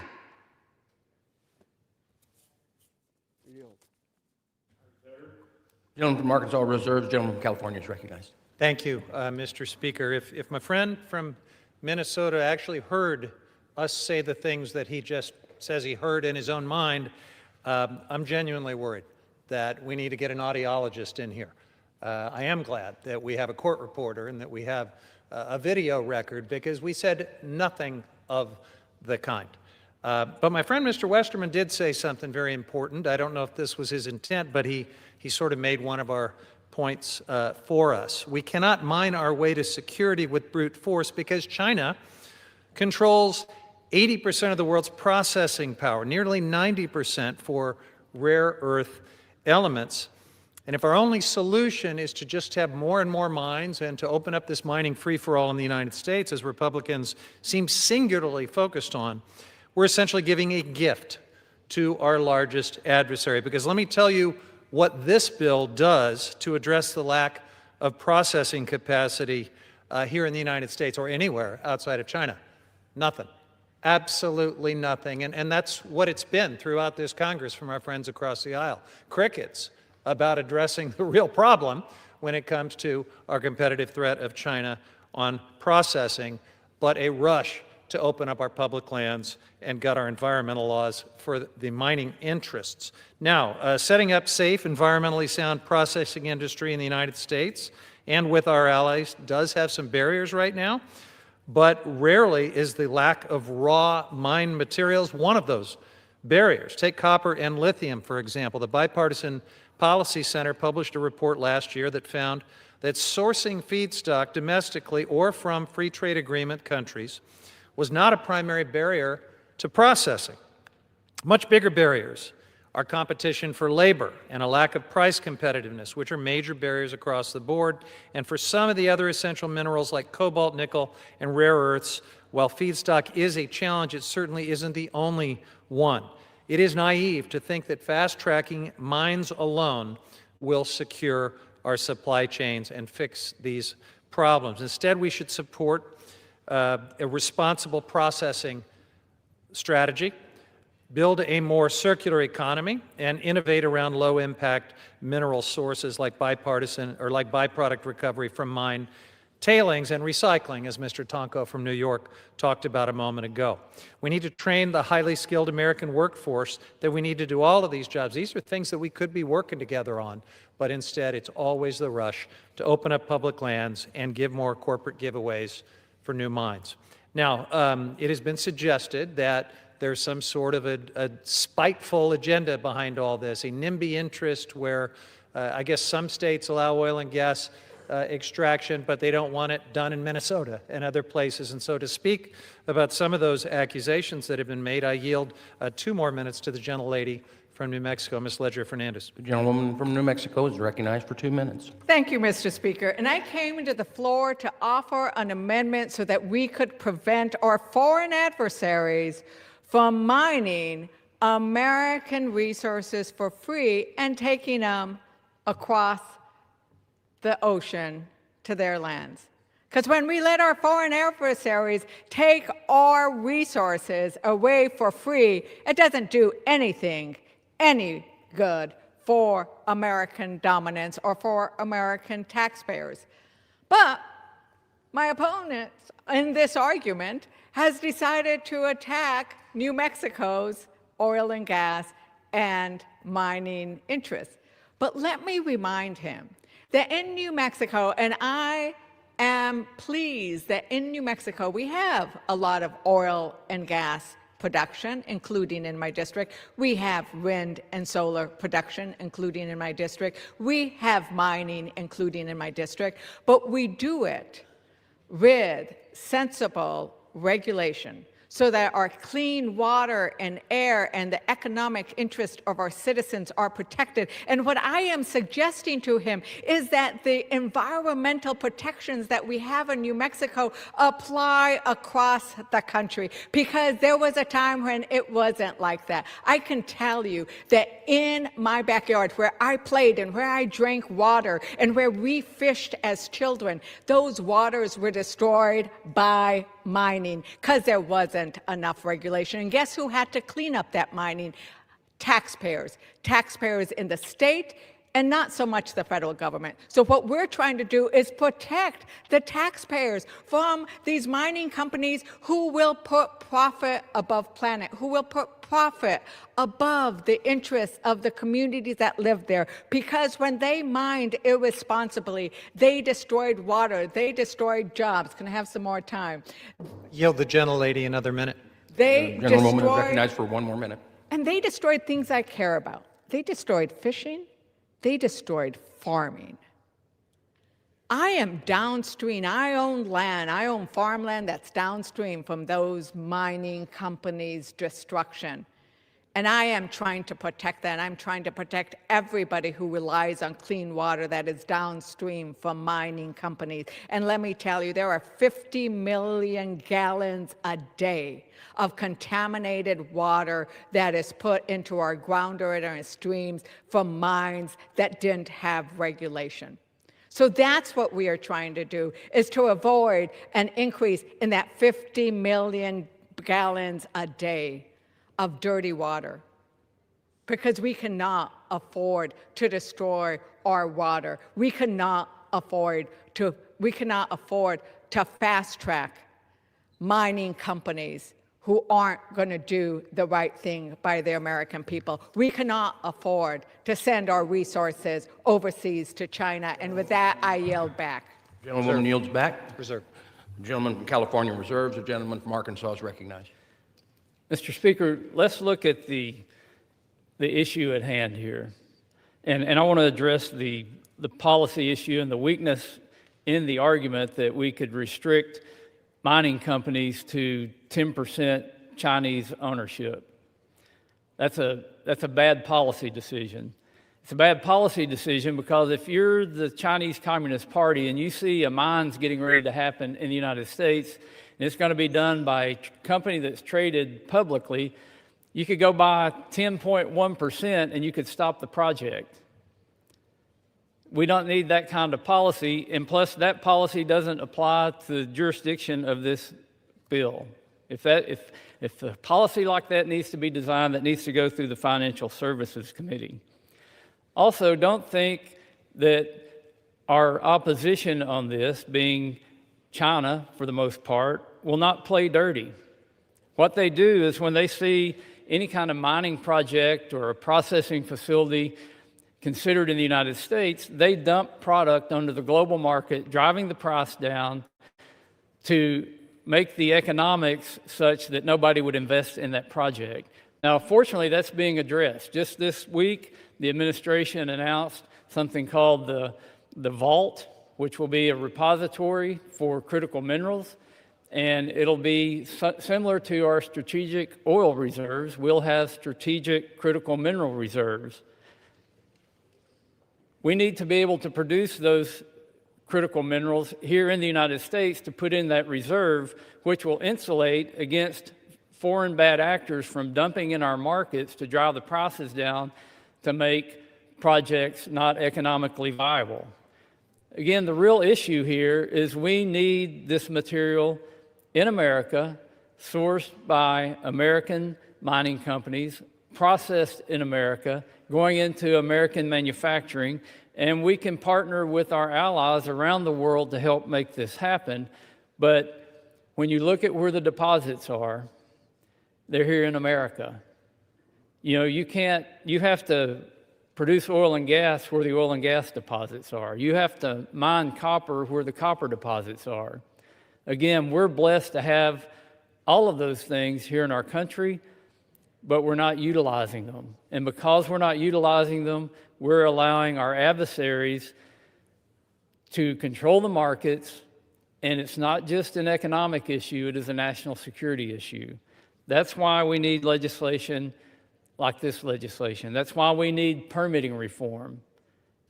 You know, we talk about building processing facilities in America. We passed a bipartisan permitting reform bill, but unfortunately, many of my colleagues on the other side of the aisle voted against that.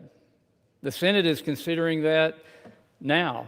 Hopefully, the Senate will, in a bipartisan manner like we did in the House, but with a larger bipartisan group, pass that bill, and we can get it to the President's desk so we can create certainty, so we can start building more processing and manufacturing here in our country so we can utilize these abundant resources that we have.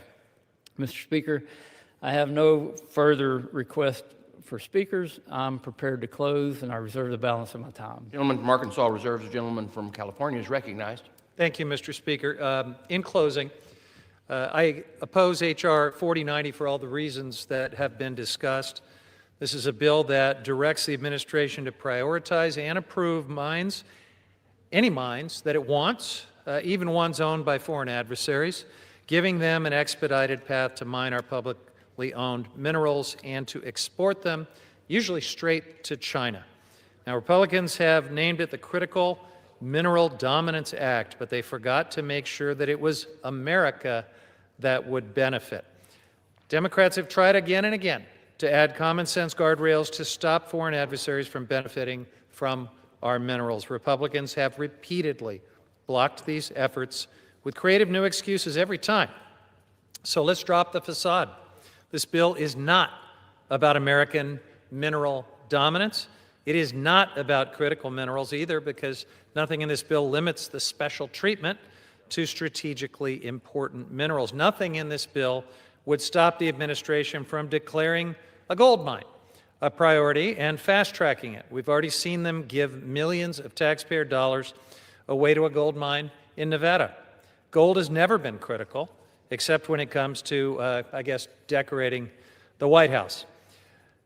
This bill is an industry giveaway, pure and simple, and it leaves Americans footing the bill. We've heard a lot of passionate talk from across the aisle about mining more here in America because we do it best and because we have such strong environmental and labor safeguards, but this bill tells the Interior Department and the Forest Service to roll back those very regulations that my colleagues brag about and to go ahead and weaken pollution protections if the mining industry thinks they're too, quote unquote, burdensome. Communities around the country know the consequences of unregulated mining all too well, especially tribal communities who've borne much of the brunt of mining pollution. Toxic waste, poisoned lead, poisoned land, polluted water, and generations of pollution and disease. Is this what it means to make America great again? I think we can do a lot better than that. Democrats are willing to work to find responsible strategic solutions to securing our critical mineral supply chains. But this bill takes us in the wrong direction, creating an industry-led free-for-all that allows anyone to mine our materials, profit from them on the global market, and then leave Americans with nothing but the pollution. I urge my colleagues to oppose this legislation, and I yield back. The gentleman from California yields back. The gentleman from Arkansas is recognized. Mr. Speaker, in closing, I will reiterate the fundamental fact of this debate. In the 21st century, America's economy, military, healthcare, communication systems, and transportation infrastructure depend on hard rock minerals. There is no scenario where the United States and the rest of the world aren't competing to purchase these critical minerals. The only question is whether we're all competing for minerals mined here in the United States or in mines controlled by our foreign adversaries. According to the U.S. Geological Survey, in 2024, the United States was 100% net import reliant for 15 non-fuel mineral commodities. Additionally, of the 60 minerals identified as critical by USGS, the United States was 100% net import reliant for 12, and at least 50% net import reliant for an additional 30.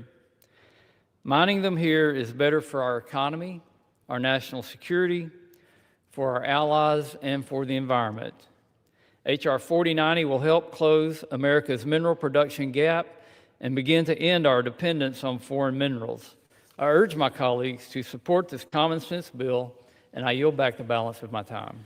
Gentleman yields back. All time for debate has expired. Pursuant to House Resolution 1032, the previous question is ordered on the bill as amended. The question is on the engrossed and third reading of the bill. Those in favor say aye. Those opposed, no. In the opinion of the chair, the ayes have it. Third reading. A bill to codify certain provisions of certain executive orders relating to domestic mining and hard rock mining resources and for other purposes. For what purpose does the gentlewoman from New Mexico seek recognition? Mr. Speaker, I have a motion to recommit at the desk. The clerk will report the motion. Ms. Ledger Fernandez of New Mexico moves to recommit the bill H.R. 4090 to the Committee on Natural Resources. Pursuant to Clause 2B of Rule 19, the previous question is ordered on the motion to recommit. The question is on the motion. All those in favor say aye. All those opposed, no. In the opinion of the chair, the noes have it. And Mr. Speaker, I ask for the yeas and the nays. The yeas and nays are requested. Those favoring a vote by the yeas and nays will rise. A sufficient number having risen, the yeas and nays are ordered pursuant to Clause 8 of Rule 20. Further proceedings on this question will be postponed.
For what purpose does the gentleman from Texas, Mr. Gill, seek recognition?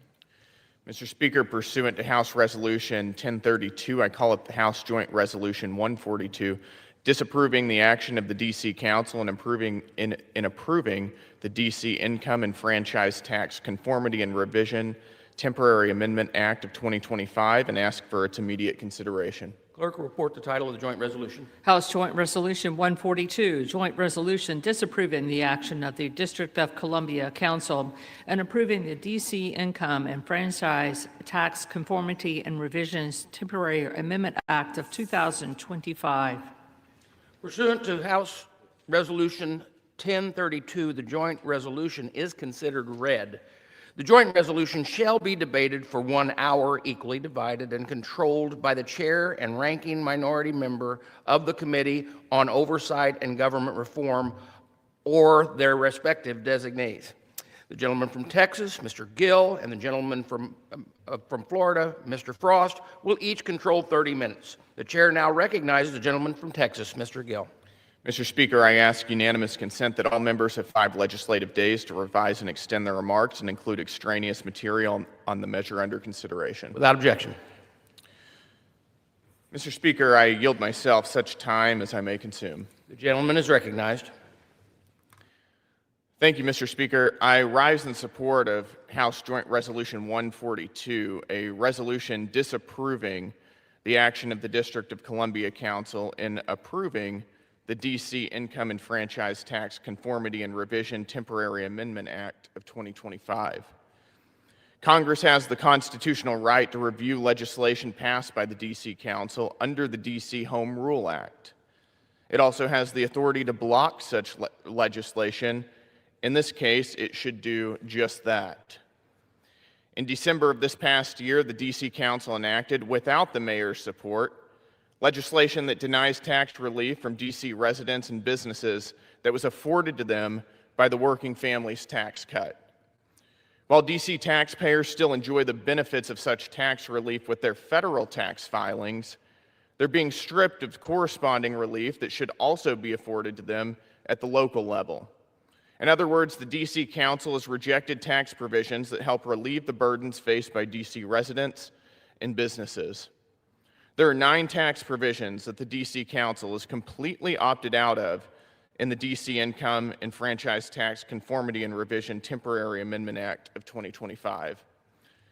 7 of them are targeted at tax breaks for individuals. This includes service workers relying on tips as part of their wages, workers relying on overtime, senior citizens relying on Social Security, and even residents just trying to write off their charitable contributions.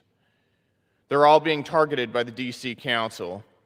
Specifically, the D.C. Council is opting out of the following tax provisions that House Republicans championed for all Americans.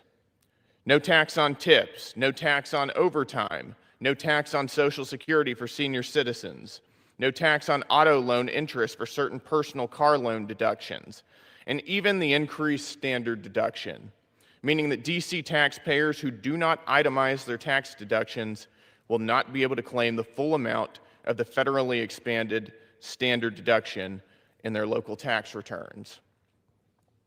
And individuals who take the standard deduction will not be afforded an additional charitable deduction like they will have in the federal tax code. Stripping away this tax relief from the residents of D.C. is egregious. But, Mr. Speaker, that's not all. The D.C. Council has not stopped there. They're working also to ignore the Working Families Tax Cut's pro-economic growth business deductions. That is, the radical D.C. Council also wants to stunt local businesses and prevent economic growth. They're blocking the 100% expenses of qualified non-residential manufacturing and property production and improvements that helps fuel such commercial investment. And finally, the D.C. Council is blocking the full and immediate expensing of a business's domestic research and experimental expenditures. They apparently would rather have investments in innovation in other states or even foreign nations as opposed to a right here at home in the nation's capital city. Now, you might find yourself wondering, why would the D.C. Council do this to their own residents and businesses? And I'll tell you why. It's because the working family tax cut was President Trump's bill. The D.C. Council would rather punish their own residents, their own people, than recognize the achievements of President Trump's legislation. This is anti-working class, it's anti-senior citizens, and of course, it's anti-business. They say they need more time to analyze and consider these provisions, the same provisions that had numerous congressional debates and hearings. These justifications are just excuses to play politics.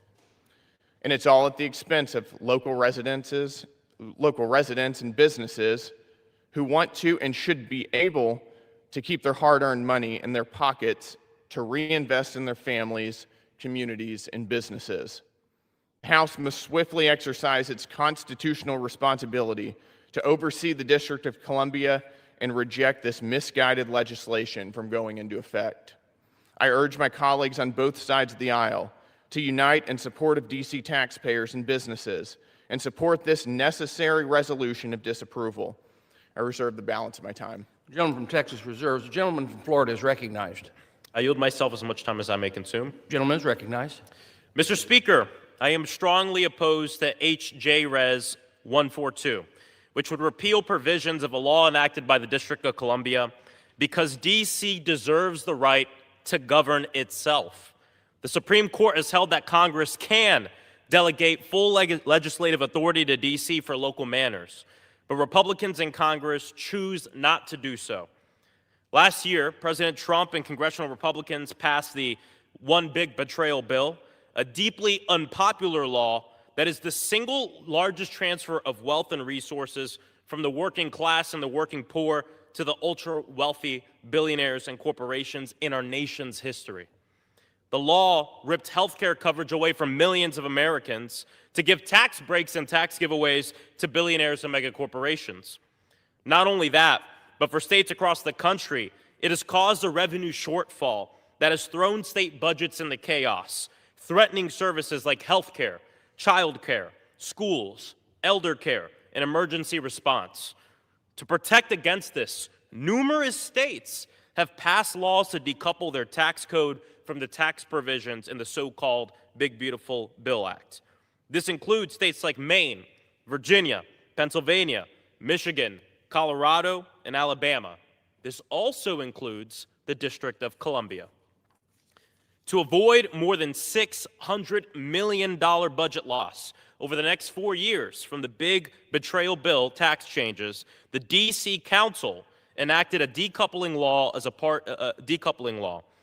a part of this law, D.C. increased the child tax credit and earned income tax credit benefits to put more money in the pockets of working families struggling to afford the basic necessities in their life. H.J. Res. 142 would overturn this law and rip away the money that parents and low-earning families could use to stay afloat in this disastrous Trump economy.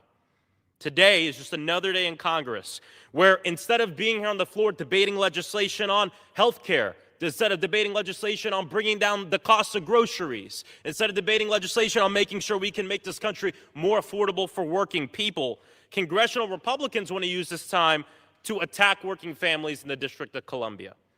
Overturning this law will create chaos for D.C. families and businesses at the start of tax filing season. The gentleman brought up businesses, but D.C. began accepting and processing tax returns on January 27th. Families are already beginning to file their taxes and claim the newly expanded EITC. This resolution would force D.C. to suspend this year's tax filing season, which is already underway, for several months. Changing their tax code now would create additional hurdles and confusion for families and, yes, for local businesses as well, especially families that are already counting on receiving that larger earned income tax credit to deal with the failure of congressional Republicans and Donald Trump to bring this economy to a place that works for working people. The D.C. business community even sent a letter to Congress urging opposition to this disapproval resolution because it would create chaos and financial instability. This group includes the Federal City Council, the D.C. Chamber of Commerce, the D.C. Association of Realtors, the D.C. Hospital Association, and the Hotel Association of Washington, D.C. all oppose to this resolution. The Big Betrayal Act is so deeply unpopular that half of the public believes it'll hurt them and their families, including 2/3 of Medicaid enrollees. Instead of accepting this reality, congressional Republicans are disregarding home rule and forcing it down the throats of D.C. because they can. You know, I find it also very interesting and kind of cool that today I get to debate with a colleague from the other side of the aisle. We're both the youngest members of the United States Congress. We may be the youngest, but his ideas are very old. Undermining democracy in D.C. isn't new. It's just wrong. The people who live in the capital of the world's greatest democracy deserve that democracy themselves. I reserve. The gentleman from Florida reserves. The gentleman from Texas is recognized. Mr. Speaker, I now yield 3 minutes to the gentlewoman from Wyoming, the future Senator, Ms. Hageman. The gentlewoman is recognized for 3 minutes. Thank you, Mr. Speaker. I rise today to express my strong support for H.J. Res. 142, which provides for necessary and lawful congressional oversight of the District of Columbia. This legislation rightly exercises Congress's clear constitutional authority to intervene in the district's affairs when its interests or those of its residents are at risk. While there are many examples of the district's poor governance that warrant scrutiny, the issue before us today is whether the D.C. Council should be permitted to decouple its local tax code from the historic tax relief enacted through the Working Families Tax Cuts Act. This landmark legislation, passed by House Republicans last July, delivers meaningful tax relief to working Americans by expanding the child tax credit, allowing non-itemizers to claim charitable deductions, eliminating taxes on tips and overtime, and more. As much as my colleagues on the other side have tried to spin this bill as a tax giveaway to the wealthy, the reality is that it delivers meaningful relief to Americans at every income level. Yet now, they are supporting an effort to deny that very relief to the residents of the District of Columbia. While states retain the authority to determine how they raise and spend their tax dollars, let me be clear. The District of Columbia is not a state. Congress has both the authority and the responsibility to provide oversight in this matter, as well as many others affecting the governance of our nation's capital. I want to thank this bill's sponsor, Representative Gill, and Chairman Comer for their leadership on this important issue. I urge my colleagues to join me in voting in favor of H.J. Res. 142. Thank you, and I yield back. The gentlewoman yields back. The gentleman from Texas reserves. The gentleman from Florida is recognized. I yield as much time as he may consume to the ranking member, Congressman Robert Garcia. The gentleman is recognized. Thank you, Mr. Speaker. And I want to thank Representative Frost for yielding. I also want to strongly oppose this bill, which is yet another attack on the rights of over 700,000 D.C. residents. Now, this is the 10th bill that House Republicans are considering and have considered to either repeal or amend local D.C. laws. Now, we know that D.C. has more residents than 2 states, pays more in federal taxes than 26 states, and more per capita, of course, than any state as it relates to paying those taxes. Now, D.C.'s locally elected officials are accountable to D.C. residents, and local leaders should be empowered to address local matters without Congress interfering. Now, I've said this many times before, but issues like this go straight to the heart of representation. It repeals a tax law which the D.C. Council passed unanimously. Now, the act created a child tax credit and expanded the earned income tax credit. These credits will significantly reduce child poverty in D.C. Now, D.C.'s act temporarily paused several provisions of Trump's larger bill from applying, of course, to D.C.'s tax code. Now, Resolution 142 will deprive D.C. of $600 million in revenue over the next 4 years. Now, this could force D.C. to cut public safety, education, and certainly impact its ability to serve the community. The threat of a budget cut will increase borrowing costs for D.C., forcing more of the city revenue to go towards interest payments than actually helping people. As happened, of course, when Republicans cut D.C.'s local budget by about $1 billion last year. H.J. Resolution 142 will also cause chaos in the D.C. tax filing season, which has already begun, of course.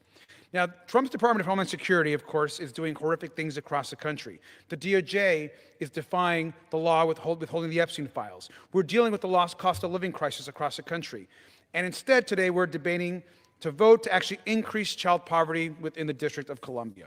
We strongly oppose this. We should, instead of actually acting like a super council for D.C., we should be considering issues like D.C. statehood. I urge my colleagues to oppose Resolution 142, and I yield back the balance of my time. The gentleman yields back. The gentleman from Florida Reserves. The gentleman from Texas is recognized. Mr. Speaker, I yield 3 minutes to the gentleman from Tennessee, Mr. Rose. The gentleman from Tennessee is recognized for 3 minutes. Thank you, and I thank Chairman Gill, or thank Representative Gill for yielding time today. Mr. Speaker, I was proud to vote in favor of the Working Families Tax Cuts Act to deliver tax relief to millions of Americans. No tax on tips, no tax on overtime, and support for small businesses. So what does the D.C. Council do? They voted to deny their own residents these benefits. This means a waitress working in Washington, D.C. restaurant gets taxed on her tips on her D.C. tax return, while her counterpart in Virginia doesn't get taxed on their Virginia tax return. A construction worker putting in overtime, D.C. takes a cut. This is the kind of move that makes people furious. Congress delivered tax relief for Americans, and Washington, D.C. said, not for our residents.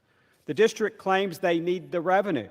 By their own estimate, this revenue is 0.6% of their annual budget.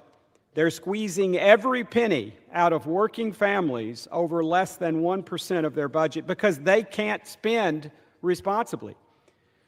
Think about what that means. D.C. would rather tax a single mother's tips and take money from overtime checks from hardworking residents than make responsible spending decisions. That's not governance, that's a shakedown. This is D.C. politicians protecting their spending habits on the backs of waitresses and construction workers. This is the same broken government mentality we see time and time again. I support this resolution disapproving of D.C.'s tax grab, and I yield back the balance of my time. The gentleman yields back. The gentleman from Texas reserves. The gentleman from Florida is recognized. You know, I think it's very interesting because as we sit here, I keep hearing my colleagues bring up the quote, working families tax cut bill. They keep bringing it up, and I'm asking the staff here, I don't remember voting on the working families tax cut bill. We looked it up, and we can't find it. This body has not voted on the working families tax cut bill. This Congress, we did vote on the One Big Beautiful Bill Act, and I asked myself, why do they keep changing the name of their legislation? They don't want to say the name of their legislation. The reason why is simple. We know that Donald Trump came here to the Hill after this bill was passed because it was so deeply unpopular with the American people that he said, we have to rebrand. We have to change the name. I mean, it goes to tell you how unpopular and how bad this bill is. They even called it the One Big Beautiful Bill Act. It has the word beautiful in it. And the bill is so bad for working people, 64% of adults, Democrats, Republicans, Independent, people who don't care about politics, hate it so much that the bill that they put the word beautiful in, they can't say the name anymore because it's so damn toxic, because it takes most of the resources from working people, gives it to the billionaires and mega corporations, and now months later they still want to tout the bill, but they won't dare call it the name. It just goes to show that this administration is obsessed with helping the well-to-do and the well-connected and not working people. So anytime you hear in this debate this working families tax cut bill, we never voted on such a bill. The name of it was the One Big Beautiful Bill Act. The most resources going from working people to the ultra-wealthy billionaires and corporations in the history of this country. Say it 3 times. One Big Beautiful Bill Act, One Big Beautiful Bill Act, One Big Beautiful Bill Act. That is the bill that we voted on. 64% of Americans are against it. Now I'm going to yield 7 minutes to Congresswoman Norton. The gentlewoman is recognized for 7 minutes. I thank the gentleman for yielding. I strongly oppose this unprecedented, undemocratic, and paternalistic disapproval resolution. This disapproval resolution would sabotage the District of Columbia's tax filing season and credit rating. The substance of the D.C. law that is the subject of this disapproval resolution should be irrelevant to members of Congress, since there is never justification for Congress to legislate on local D.C. matters. But I will discuss it. The D.C. law, which the D.C. Council unanimously passed, established a child tax credit, increased an existing earned income tax credit, and decoupled D.C.'s tax code from some of the tax provisions in the so-called One Big Beautiful Bill Act.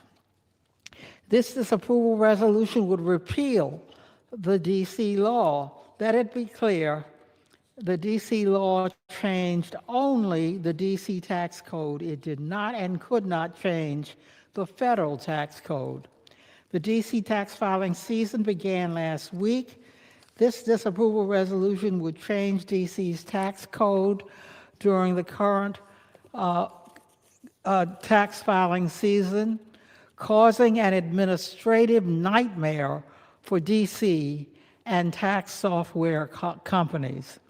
D.C. would have to suspend the current tax filing season for several months to update tax forms and guidance, and taxpayers who have already filed returns would have to file amended returns. The D.C. tax law is not unique. Like D.C., approximately half the states, both red and blue, automatically adopt federal tax changes in their tax codes. However, like D.C., several of these states, both red and blue, have passed laws decoupling their tax codes from some of the tax provisions of the One Big Beautiful Bill Act. The approximately 20 states, both red and blue, that link their tax codes to the federal tax codes as of a specific date would have to change that date to adopt the tax provisions of the One Big Beautiful Bill Act. The D.C. law expires in 225 days, giving D.C. time to evaluate which provisions in the One Big Beautiful Bill it wants to permanently adopt or decouple. This disapproval resolution would harm D.C.'s credit rating, forcing D.C. to pay higher interest rates. Rating agencies consider the possibility of Congress meddling in D.C.'s fiscal matters as negative for D.C.'s rating, but also could consider as positive that Congress has never voided or otherwise overturned revenue-raising measures approved by the district. If this disapproval resolution were enacted, Congress would have overturned a revenue-raising measure approved by D.C. Last year, when Congress cut D.C.'s local budget by $1 billion. D.C.'s rating was put on negative watch. This disapproval resolution is an even bigger threat to D.C.'s rating. The D.C. law established a child tax credit and increased an existing earned income tax credit. These credits are projected to reduce child poverty in D.C. by 20%. This disapproval resolution will repeal these credits. The D.C. law is expected to generate approximately $600 million in local tax revenue over the next 4 years. If this disapproval resolution were enacted, D.C. would have to make up for that lost revenue, such as by cutting critical programs. The 700 million D.C. residents, the majority of whom are black or brown, are capable and worthy of local self-government. I urge my colleagues to oppose this disapproval resolution and to instead make D.C. a state, free D.C. I ask unanimous consent to enter into the record a letter to Congress from the D.C. Office of Chief Financial Officer, an independent office established by Congress. Without objection. The letter states that if this disapproval resolution were enacted, the office would have to suspend the current D.C. tax filing season for several months to update tax forms, schedules, and instructions to reprogram the tax processing system for tax preparation companies to update their software. I ask unanimous consent to enter into the record a joint letter to Congress from D.C.'s elected mayor and the elected council chairman strongly opposing this disapproval resolution. Without objection. While they disagreed on whether the D.C. council should have enacted the D.C. law that is the subject of this disapproval resolution in the first place, they both strongly oppose this disapproval resolution. Their letter states that this disapproval resolution, if enacted, not only would violate D.C.'s right to self-government, but would have major immediate impacts on tax administration in D.C. Finally, I ask unanimous consent to enter into the record a letter to Congress from the D.C. business community. While the D.C. business community may not have supported the D.C. law that is the subject of this disapproval resolution, their letter states... I yield a minute to the gentlewoman. How much time? 1 minute. 1 minute. Thank you, sir. Gentlewoman, recognize 1 Their minute. letter states they oppose this disapproval resolution because if enacted, it would cause chaos during the tax filing season and fiscal instability and uncertainty, impending D.C.'s ability to attract investment. Thank you for yielding. The gentlewoman yields back. The gentleman from Florida reserves. The gentleman from Texas is recognized. Mr. Speaker, how much time do we have remaining? 22 minutes. Thank you, Mr. Speaker. I now yield 3 minutes to the gentlewoman from California, Ms. Kim. The gentlewoman is recognized for 3 minutes. Thank you, Speaker. I rise in strong support of House Joint Resolution 142, disapproving of D.C.'s recent decision to decouple from key provisions of the Internal Revenue Service, or Internal Revenue Code. This resolution ensures that D.C. residents can benefit from President Trump's historic tax cuts, just like hardworking families across the country. Unfortunately, I can't say the same for my constituents in California's 40th district. Under Governor Newsom's rule, California has repeatedly chosen to decouple from federal tax relief, denying hardworking families and small businesses much-needed breathing room after years of Biden inflation. Californians are struggling with some of the highest taxes and cost of living in the nation and are getting no relief from Governor Newsom and Democrats in Sacramento.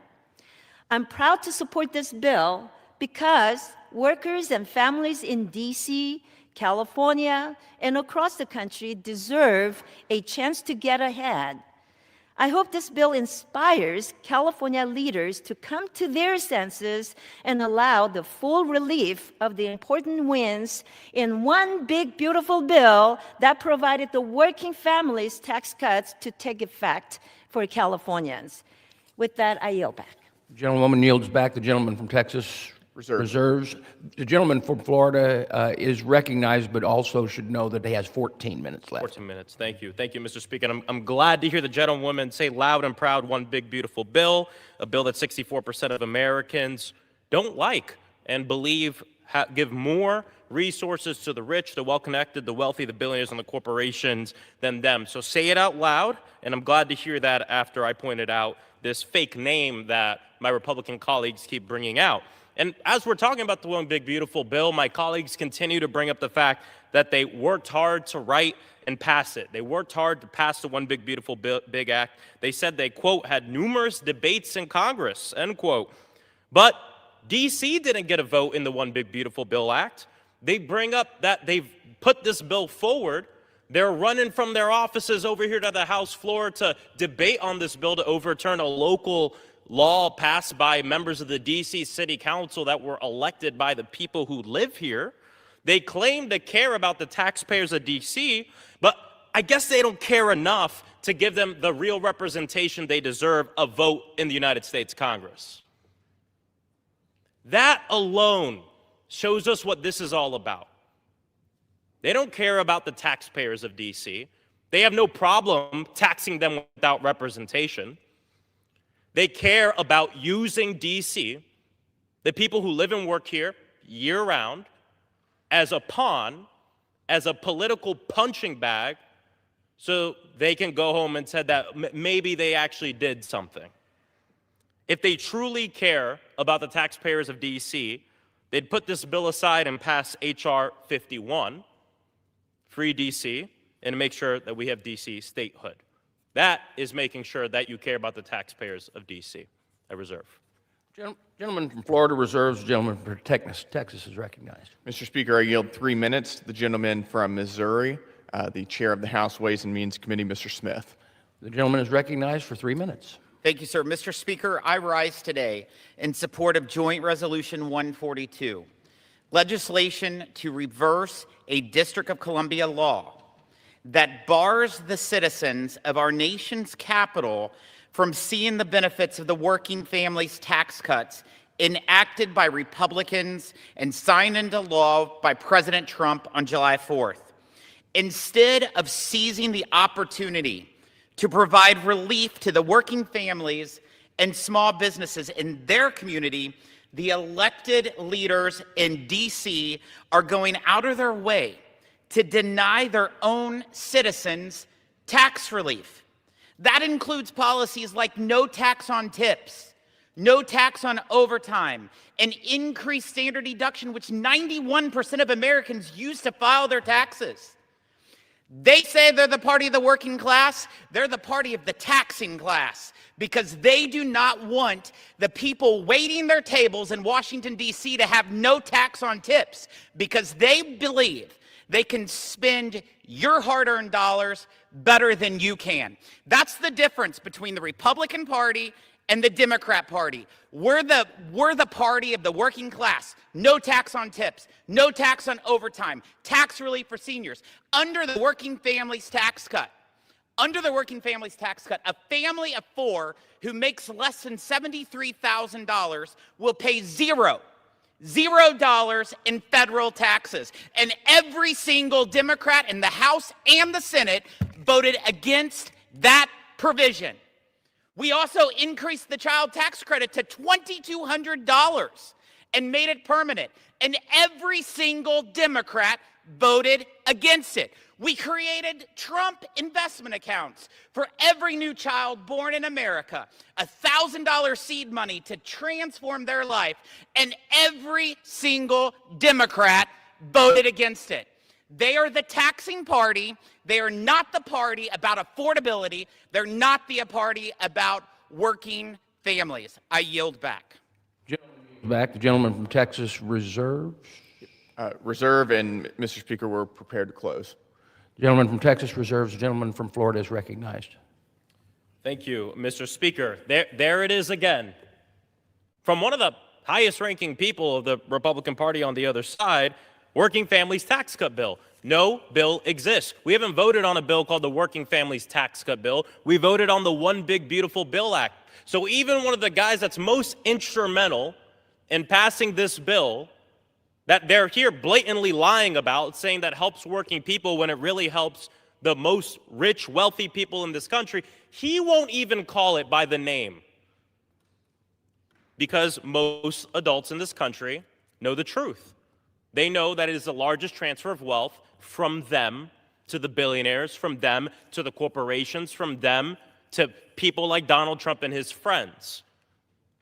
You know, there's something that Ranking Member Garcia brought up that I think is really important. This is the 10th bill this Congress that the Republicans have brought forth focusing on the District of Columbia, focusing on D.C. And if we pulled every Republican district, if we pulled my colleague's district on the side of the aisle, if we pulled everyone that spoke, if we pulled everyone's district in the United States Congress except for Eleanor Holmes Norton's district, if we pulled every single one of them, I promise you that trying to overturn the laws that the D.C. City Council has voted for will not appear in the top 10 issues that your constituents are dealing with. Actually, I'll go a little further. I don't think it would appear in the top 100 issues that your constituents are facing. So instead of bringing forth 10 bills to undo democracy for the people of D.C., we could have done 10 other things. Instead of bringing forth a bill on D.C., we could have done something on housing. Rent is skyrocketing. People can't afford to live in a home because of the rising costs of rent.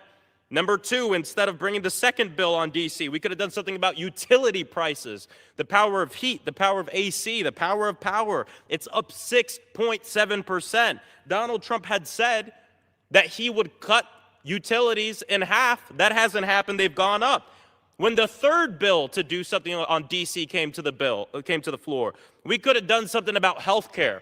We have a broken health care system in this country, where health insurance companies are making skyrocketing profits. We're paying more. More Americans are dying because they're not rich and because they don't have money.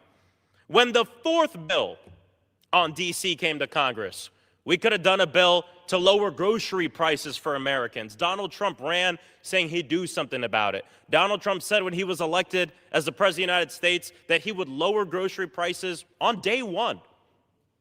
On day one. But grocery prices are up.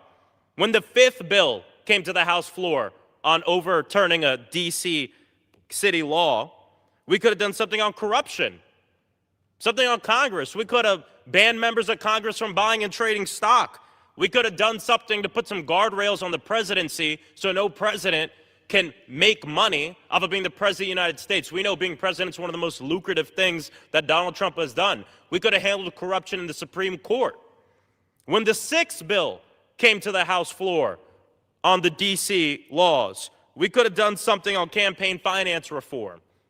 We could have ended Citizens United, done something about the fact that corporations and billionaires can flood our elections with unlimited amounts of dark money, essentially trying to change the outcome to elect pawns and puppets to help them for what they want. When the seventh bill came to the House floor on Washington, D.C., we could have done something to maybe rein in ICE, this agency that was going around terrorizing our neighbors. I mean, maybe, just maybe, Renee Nicole Good and Alex Preddy would be alive right now if maybe on the seventh D.C. bill we did something about this. On the eighth D.C. bill, we could have done something to help small businesses, passing legislation, because we do too much to help the big corporations and nothing to help small businesses and entrepreneurs.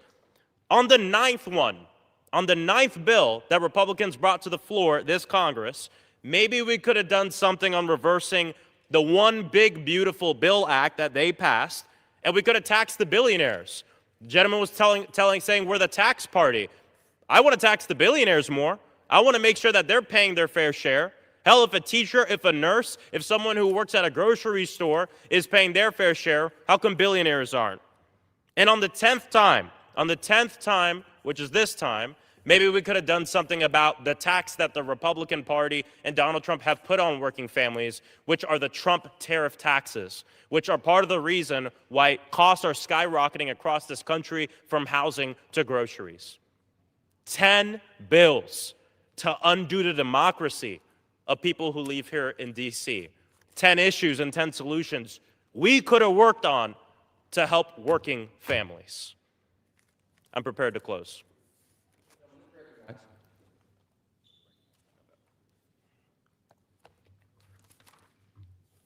The gentleman from Florida is recognized to close. Thank you, Mr. Speaker. In closing, I encourage all my colleagues in Congress to oppose this joint resolution.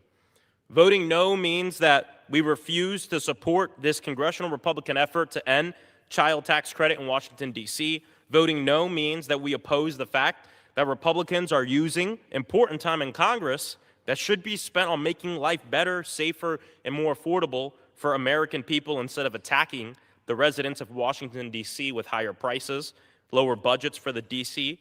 government to work on school, child care, first responders, health care, and other services.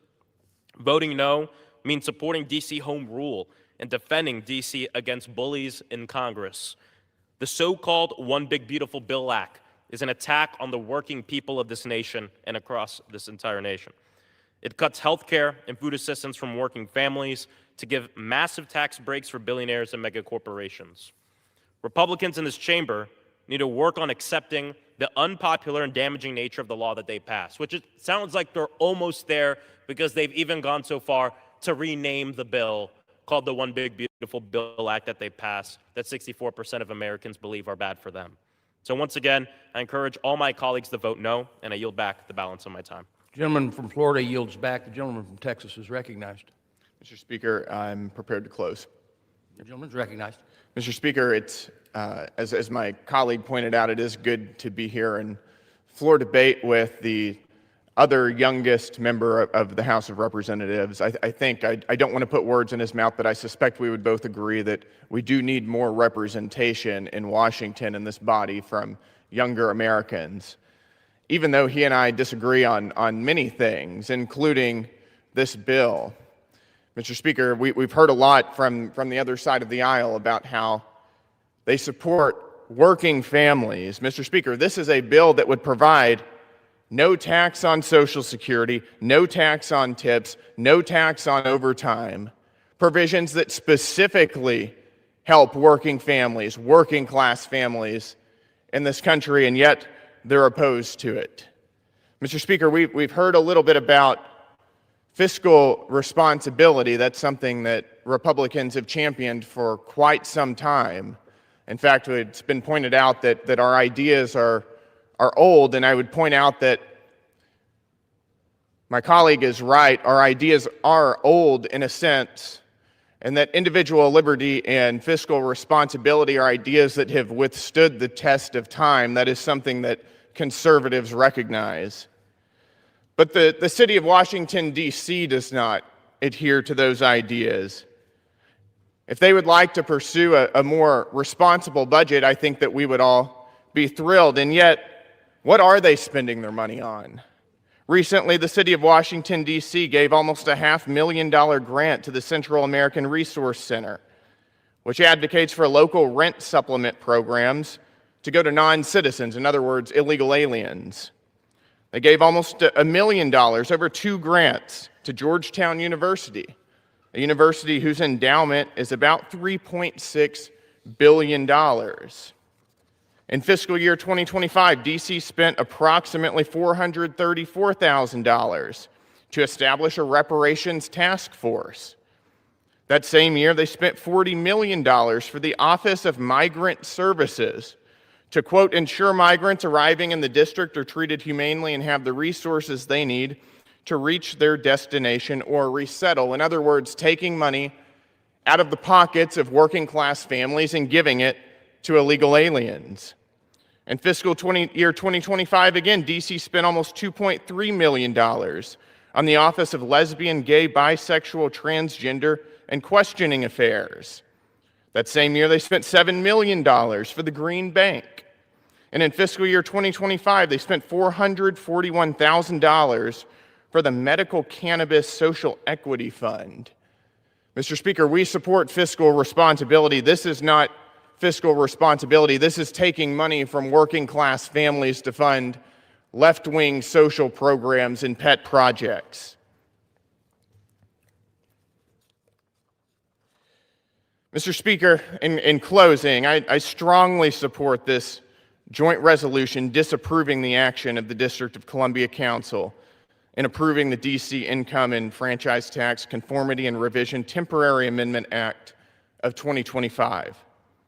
It's an egregious targeting of the hardworking residents of the district, and it ignorantly and foolishly blocks economic growth. Congress is within its right to deny this legislation pursuant to the D.C. Home Rule Act, and it should do so. because it's the right thing to do for the people of this district. The people and businesses of this town deserve the tax relief these provisions grant, not just at the federal level, but also at the local level. And it's time we support them.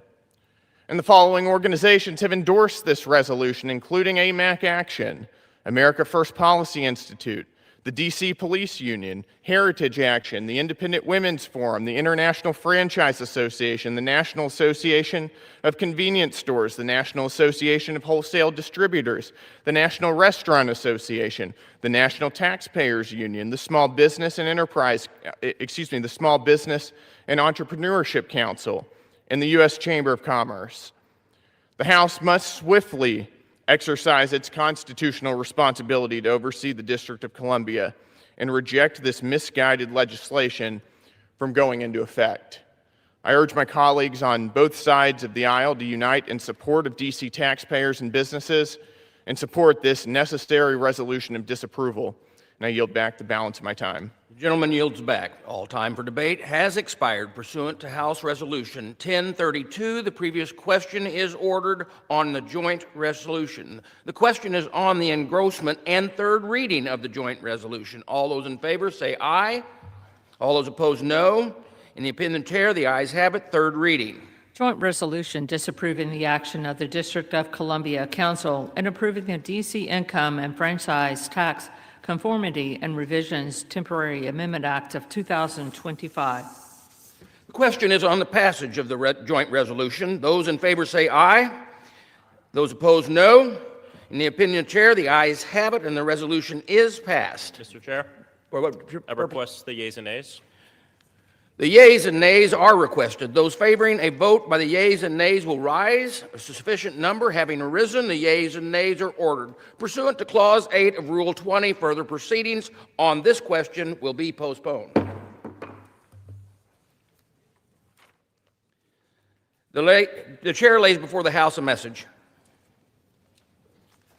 To the Congress of the United States, Section 202D of the National Emergency Act, 50 U.S.C. 1622D, provides for the automatic termination of a national emergency unless, within 90 days prior to the anniversary date of its declaration, the President publishes in the Federal Register and transmits to the Congress a notice stating that the emergency is to continue in effect beyond the anniversary date.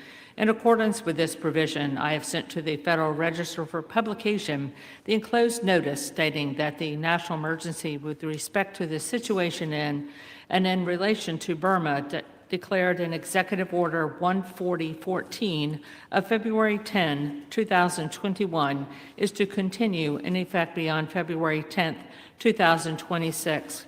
My administration is closely monitoring developments in relation to Burma and is engaging with relevant stakeholders and regional partners to encourage dialogue among conflict parties that reduces violence and increases political stability. I am prepared to calibrate pressure as necessary to protect American interest in and in relation to Burma. Therefore, I have determined that it is necessary to continue the national emergency declared in Executive Order 14014 with respect to the situation in and in relation to Burma. Signed sincerely, Donald J. Trump, the White House, February 3rd, 2026. Referred to the Committee on Foreign Affairs and ordered printed. Pursuant to Clause 12A of Rule 1, the Chair declares the House in recess, subject to the call of the Chair.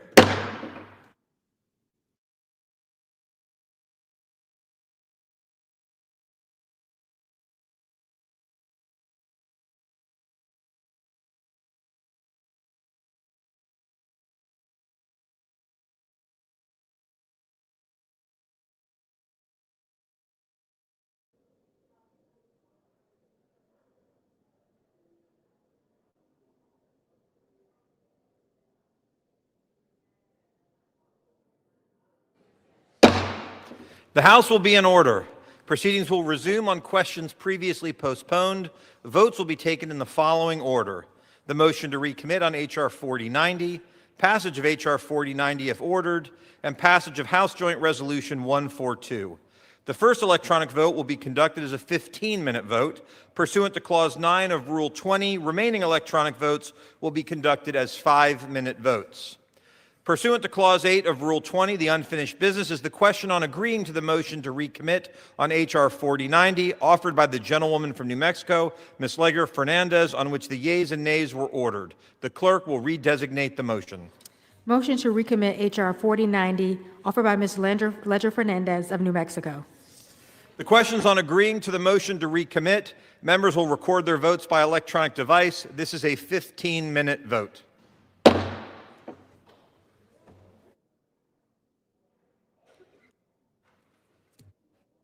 think this is a yes.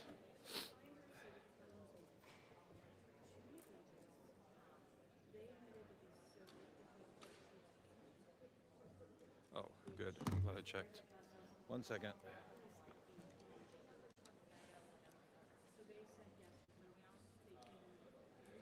Oh, shit.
On this vote, the yeas are 209 and the nays are 212. The motion is not adopted.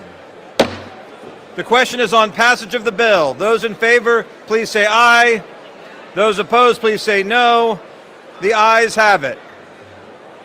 Speaker. Mr. Speaker, I request the yeas and nays. For what purpose, gentleman from California, seek recognition? Yep, all right.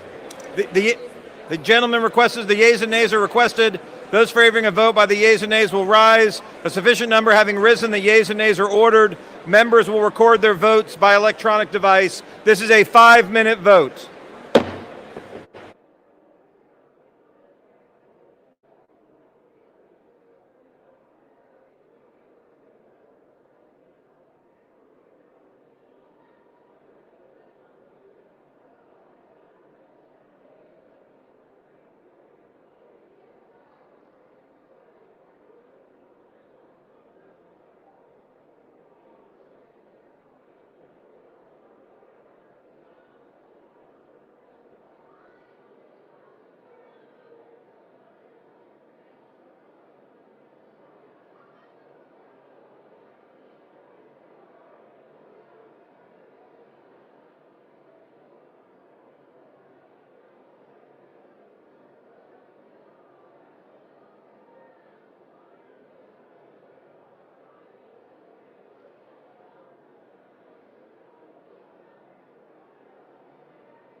In this vote, the yeas are 224 and the nays are 195. The bill is passed without objection. A motion to reconsider is laid on the table. Pursuant to Clause 8 of Rule 20, the unfinished business is the vote on passage of House Joint Resolution 142, on which the yeas and nays are ordered. The clerk will report the title of the joint resolution. House Joint Resolution 142, joint resolution disapproving the action of the District of Columbia Council and approving the D.C. Income and Franchise Tax Conformity and Revision Temporary Amendment Act of 2025. The question is on passage of the joint resolution. Members will record their votes by electronic device. This is a 5-minute vote.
The yeas are 215 and the nays are 210. The joint resolution is passed.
Purposes, the gentleman from North Carolina seek recognition. Mr. Speaker, I ask unanimous consent that I may hereafter be considered the first sponsor of H.R. 2433, a bill originally introduced by Representative Green of Tennessee for the purpose of adding co-sponsors and requesting reprinting pursuant to Clause 7 of Rule 12. Without objection. Mr. Speaker, For what purposes, the gentleman from North Carolina seek recognition? I ask unanimous consent that I may hereafter be considered the first sponsor of H.R. 1849, bill originally introduced by Representative LaMalfa of California for the purpose of adding co-sponsors and requesting reprints pursuant to Clause 7 of Rule 12. Without objection. For what purposes, the gentleman from North Carolina seek recognition? Speaker, I ask unanimous consent that when the House adjourns today, it adjourn to meet at 10 a.m. tomorrow. And further, when the House adjourns that day, it adjourned to meet at noon on Monday, next for morning hour debate, and 2 p.m. for legislative business. Without objection. For what purposes, the gentlewoman from New York seek recognition? Mr. Speaker, I ask unanimous consent that I may hereafter be considered as the first sponsor of H.R. 5658, the Child Care for Every Community Act, a bill originally introduced by Representative Sherrill of New Jersey for the purposes of adding co-sponsors and requesting reprintings pursuant to Clause 7 of Rule 12. Without objection.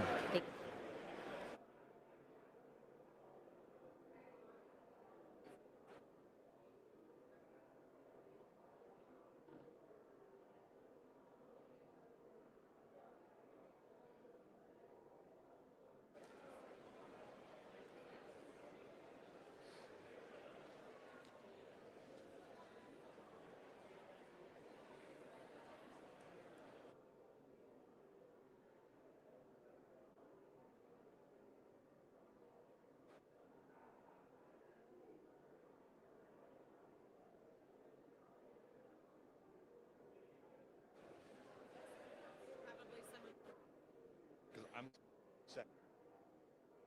Hit.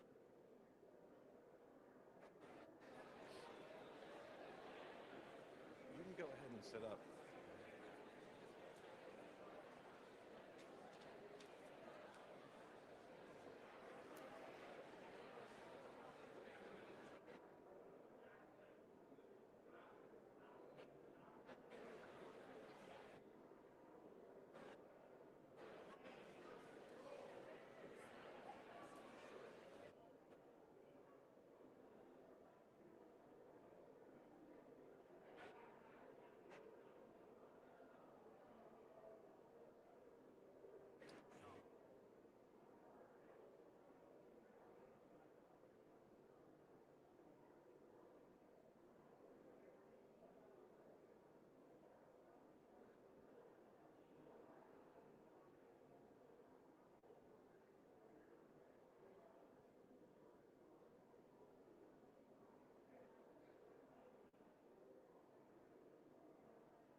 House will be in order. The House will be in order. The chair will now entertain requests for 1-minute speeches. The House will be in order. Thank you. The chair will now entertain requests for 1-minute speeches. The gentleman from New Jersey is recognized. Virginia, thank you. The gentleman from Virginia will now be recognized.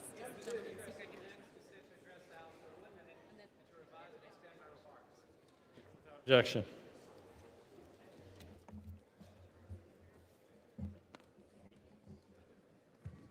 Let's see if we can make this work.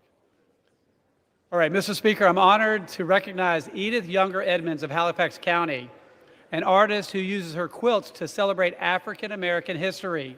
At 100 years old, Edmonds is still making quilts, a passion she discovered at a young age of 7, still using the same sewing machine she had since 1954. Her quilts go beyond artistic talent. Each stitch reflects the coded patterns enslaved people used to navigate the Underground Railroad, preserving the powerful stories of America's past. Through her publications, Secret Stitches, Underground Railroad Activity Book for Children and Adults, and Sacred Stitches, Edmonds educates future generations about the role of quilts during the Civil War and fight for emancipation. Today, she and her daughter, Amy Edmonds, continue this work together. I'm honored to represent such a talented constituent who is dedicated to keeping our history alive, one stitch at a time. And with that, I yield back. The House will be in order. Please take your conversations outside. For what purpose does the gentlewoman from Ohio seek recognition? Without objection, the gentlewoman is recognized for 1 minute.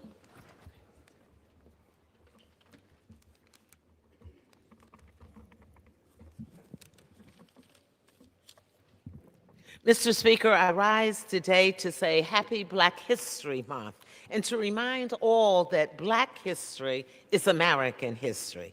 I honor Rosa Parks, an American hero, on her birthday. Rosa Parks' courage was not confined to a single act when she was arrested in Montgomery, Alabama on that bus. Known as the mother of the modern civil rights movement, she was an advocate for justice and a public servant who devoted her life to the NAACP, strengthening our democracy and serving 20 years as a congressional staffer. Since her death 20 years ago, I have saluted her and made Ohio the first state in the nation to recognize December 1st as Rosa Parks Day. As America celebrates 250 years as our birthday, we must honor not only our founding fathers, but also the mothers of our democracy, women like Rosa Parks. Happy heavenly birthday, Rosa Parks, and may she rest in peace. I yield back. For what purpose does the gentleman from Florida seek recognition? Without objection, the gentleman is recognized for 1 minute. Mr. Speaker, I rise today to honor the life and legacy of former Lady Lake Commissioner John Gourley. John Gourley, a beloved community member known for his musical talent and infectious personality, unfortunately passed away a few days ago at the age of 74. He was first elected in 2022 and re-elected in 2024, and proudly represented what it meant to be a Floridian. I mourn the passing of a man whose life reflected a dedication to servant leadership. During his time in office, Commissioner Gourley represented Lady Lake with the utmost precision and attention to what made the city great. As a former business owner, welder, and auctioneer, he understood the necessity and vitality of connecting local commerce and fiscal responsibility. Beloved within the community, those who knew him not just as a commissioner, but a friend who could put a smile on anyone's face with his karaoke and a guitar. As a man of many roles and regions, there was no better representative of Florida. I know there's no replacement for a man this rooted and invested within the community, and there are no words I can speak which may ease the pain, loss, and grief experienced by both his family and the town he so lovingly served. To the town of Lady Lake, I offer my full support as a member of Congress, and we wish his family the best in this difficult time. Thank you, Mr. Speaker, and I yield back. For what purpose does the gentlewoman from Michigan seek recognition? Without objection, the gentlewoman is recognized for 1 minute. I want to honor the life and legacy of my dear friend, Ismail Ahmed, who I lovingly called Ishman. He was one of my first mentors, and I grew so much working with him at Access, the largest Arab American human services agency in the nation. If you knew Ishman, he definitely introduced you to beautiful music and artists that you had never heard of. He loved working on Concert of Colors, and I knew for a fact the last few weeks of his life, that's exactly what he was doing, working on this beautiful, beautiful international festival in Detroit. His laugh was a belly laugh that shook his whole body, and you couldn't help but laugh along with him. Even with all of his community work for justice and for the art community, one thing I will always remember is the incredible patience and love he showed my grandmother, Siti Shama. He never turned his back on her, even while she was trying to raise her grandkids on her own and was going through a lot of mental health challenges. I will always, always love him for that. We are going to miss him. We know that his decades of service to our community will be his legacy, and he can rest now. Rest in power, my dear friend. You really, really did good for our community, and we'll never, ever forget it. For purposes, the gentleman from Colorado seek recognition. Mr. Speaker, I ask unanimous consent to address the House for 1 minute and to revise and extend my remarks. Without objection, the gentleman is recognized for 1 minute. Thank you, Mr. Speaker. I rise today to highlight Colorado as a top producer of Olympians representing Team USA at the 2026 Olympic Winter Games in Milano Cortina. Colorado's 5th Congressional District is known as Olympic City, USA, with the U.S. Olympic and Paralympic Committee headquarters in Colorado Springs. Today, I'm honored to highlight 3 incredible athletes on Team USA that reside in my hometown of Colorado Springs: Amber Glenn, Danny O'Shea, and Ellie Cam. They are among the 16 U.S. figure skaters nominated to the 2026 U.S. Olympic team. Amber, Danny, and Ellie, I can assure you that Colorado's 5th Congressional District will be rooting for you as you compete the next few weeks. Mr. Speaker, with the opening ceremonies taking place this Friday, I ask you join me in wishing them success in their careers and to bring the gold home for Team USA. Thank you, Mr. Speaker, and I yield back. For purposes, the gentleman from Pennsylvania seek recognition. Without objection, the gentleman is recognized for 1 minute.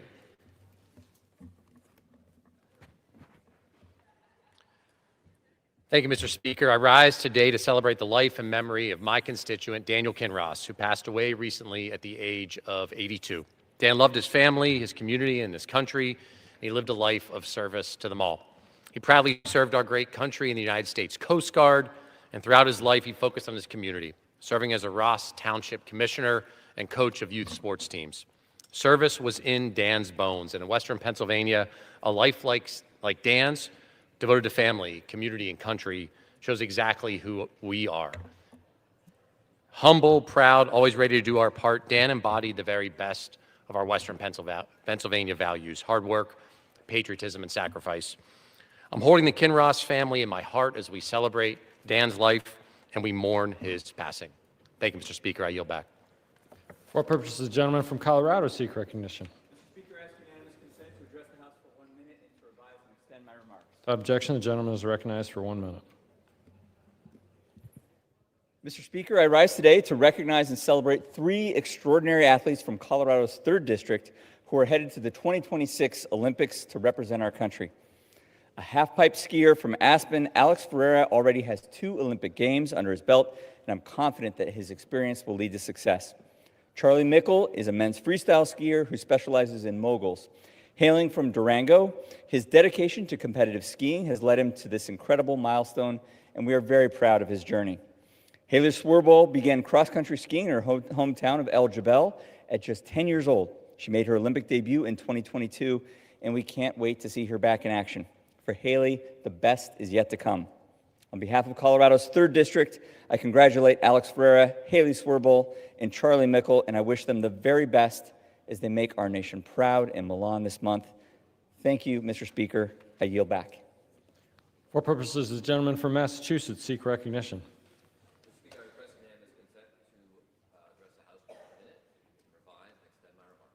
Objection. The gentleman is recognized for 1 minute.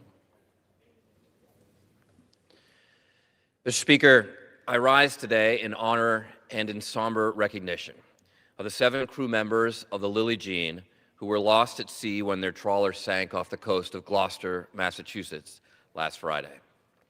The Gloucester community and the entire Commonwealth of Massachusetts mourn the loss of Captain Accurcio Gus Sanfilippo, his crew, and a NOAA observer.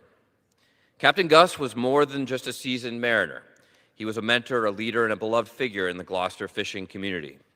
We also remember John Paul Roussanidis, Sean Terrian, Freeman Short, and Jada Samet, a young federal observer just starting her career.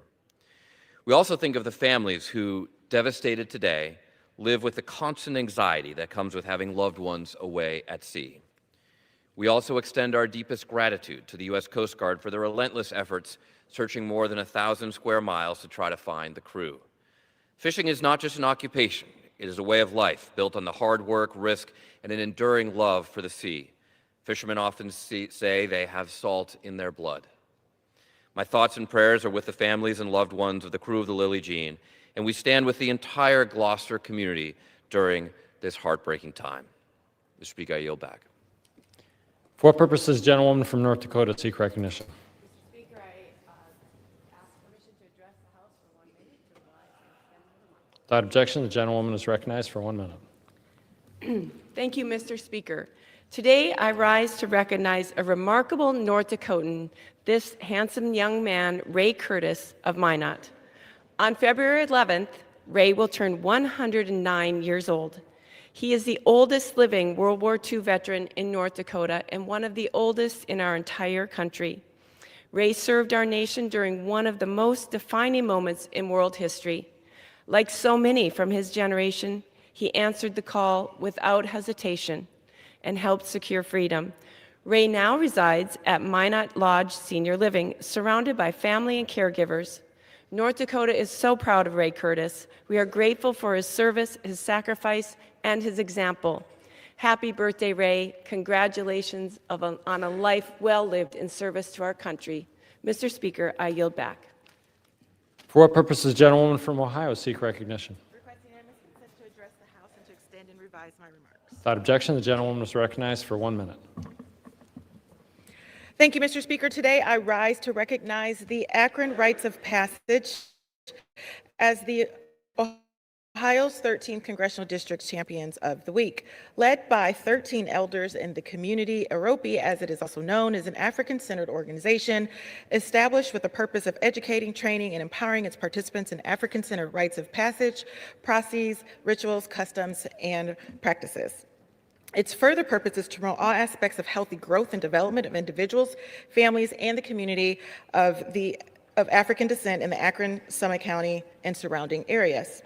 5 years ago, the Akron Rites of Passage Institute introduced a community initiative called the Legacy Building Project to support the ongoing growth, development, and long-term sustainability of the African American community. Terrence Shelter, co-chair of the project, also served as the co-president of the Akron Rites of Passage Institute, and earlier this month laid out plans for a new African American cultural center and museum complex on behalf of the program. The building will house a museum, a business incubator, and a center to teach people about trading and investing as a means of building economic wealth in the community. He envisions museums exhibiting highlighting Akron sports legends, scientists, and artists like LeBron James, Gus Johnson, Rita Dove, and Woodrow Nash. This project, he said, is not just a project for Black people, this is a project for the city of Akron. It is everyday citizens doing remarkable things like this who help make our community the birthplace of champions. Community members for the Akron Rite of Passage Institute are certainly champions on their own right and made Akron and Ohio's 13th Congressional District proud. Again, I want to extend my... For what purpose does the gentlewoman from Wyoming seek recognition? Gentlewoman from Wyoming seek recognition.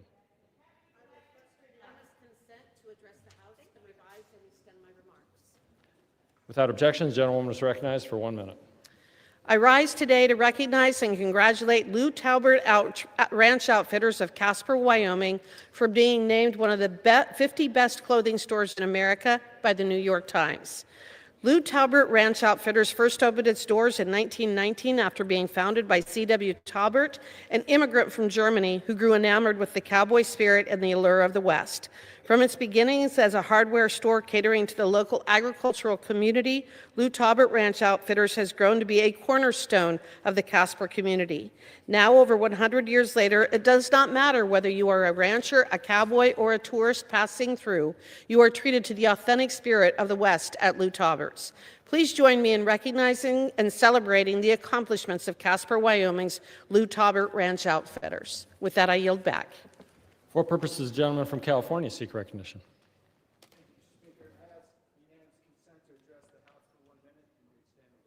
Without objection, the gentleman is recognized for 1 minute.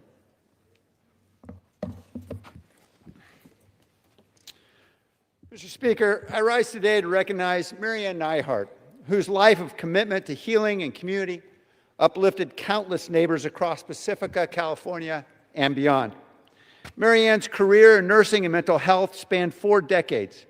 She began her service with the County of San Mateo and later joined the San Francisco Veterans Affairs Medical Center, where she rose to become clinical director and chief nurse of mental health services.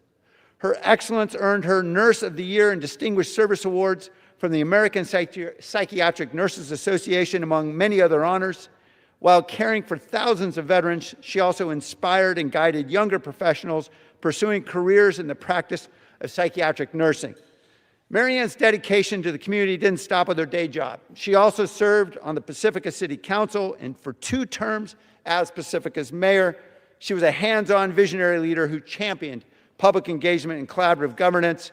In her final battle with cancer, as with every other facet of her life, Marianne Neihart embodied courage, kindness, and an unwavering dedication to others.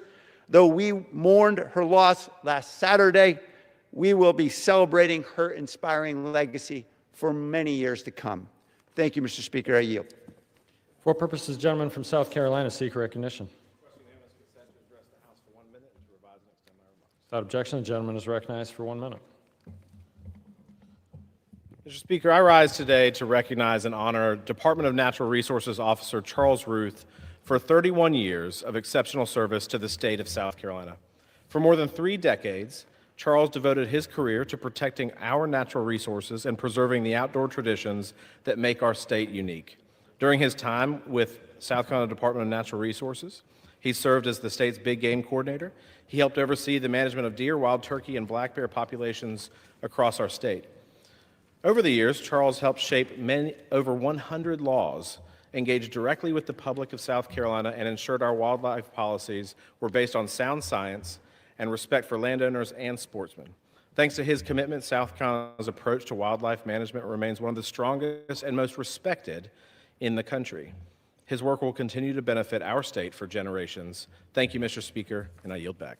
For purposes, the gentlewoman from North Carolina seek recognition. I seek unanimous consent to address the House for 1 minute and revise and extend my remarks. Without objection, the gentlewoman is recognized for 1 minute. Mr. Speaker, after months of delays and distractions, Trump's DOJ finally released another trove of documents from the Epstein files. DOJ claims it's in full compliance with the Epstein File Transparency Act, but that's simply not true. It's just the latest in a long line of lies and excuses from this administration. To date, the DOJ has only released half of the files in direct violation of federal law. The survivors of Jeffrey Epstein's abuse have already endured unimaginable pain. They deserve truth and accountability. However, in this latest release, some of the survivors' names and images were exposed, while the men who abused them remained redacted. What is DOJ hiding? Who are they protecting? Here's the bottom line. Anything short of full compliance amounts to a cover-up. Thank you, Mr. Speaker, and I yield back. For purposes, the gentleman from Indiana seek recognition. Without objection, the gentleman is recognized for 1 minute. Thank you, Mr. Speaker. I rise today to recognize the Congressional App Challenge winners for Indiana's 3rd District, Ishan Ramrakiani and Rikin Cavaru. Together, these two students identified a gap in AI services and decided to provide a solution. Using their technical knowledge, they programmed an innovative app that offers AI assistance for professional video editing called Auteur. This app allows users to employ editing tools specific to their needs using plain language and AI. This app showcases both students' outstanding knowledge and experience in computer coding. Creating an app from scratch truly speaks to their initiative and desire to make an impact. Throughout the process, both students maintained determination despite technical hurdles. Their creativity and determination for success is truly inspiring. I know both Ishan and Ricken have a bright future ahead, and I wish them continued success as they pursue their future academic and professional goals. I yield back. For purposes, the gentleman from Missouri seek recognition. Without objection, the gentleman is recognized for 1 minute. As we celebrate Black History Month, it feels right to honor someone who spent a lifetime making sure Black history in St. Louis was seen, recorded, and remembered. After more than 40 years, Wiley Price is retiring. For decades, Wiley documented St. Louis through the lens of the St. Louis American. That matters, because Black St. Louis has not always been seen clearly or treated as central to this city's story. Wiley made sure it was. He was there for the joy and the grief, from church basements and street corners, for presidents, moments of celebration, and moments of strife. While others passed through, Wiley stayed, year after year, building trust, bearing witness, and creating a record that cannot be erased. If someone wants to understand Black St. Louis over the last 40 years, they won't start with the official reports or headlines written elsewhere. They'll start with Wiley Price's photographs, which told a story that could never be written. As he retires, he leaves behind more than images. He leaves behind a history of the city told honestly and with care. His work will never fade, and St. Gentleman's time has Louis is a expired. better place because of him. Thank you. I yield back. For purposes, the gentleman from Nebraska seek recognition. Without objection, the gentleman is recognized for 1 minute. Thank you, Mr. Speaker. I rise today to recognize and thank County Court Judge James Warden upon his retirement. A lifelong Nebraskan, his judgeship has been evidence of his dedication to public service. Throughout his 2-decade tenure, Judge Warden has served Nebraskans with integrity and a profound commitment to upholding the rule of law. Whether it was expanding others' understanding of the judicial system, celebrating families' new beginnings through National Adoption Day events, or demonstrating compassion in the Scottsbluff Juvenile Drug Court, he exemplified a judicial career built on the conviction that justice should be firm, fair, and just. He will be remembered for his strong faith, devotion to his family, and as a trusted member of his community, someone who quietly led by example and generously gave his time to strengthening the lives of others.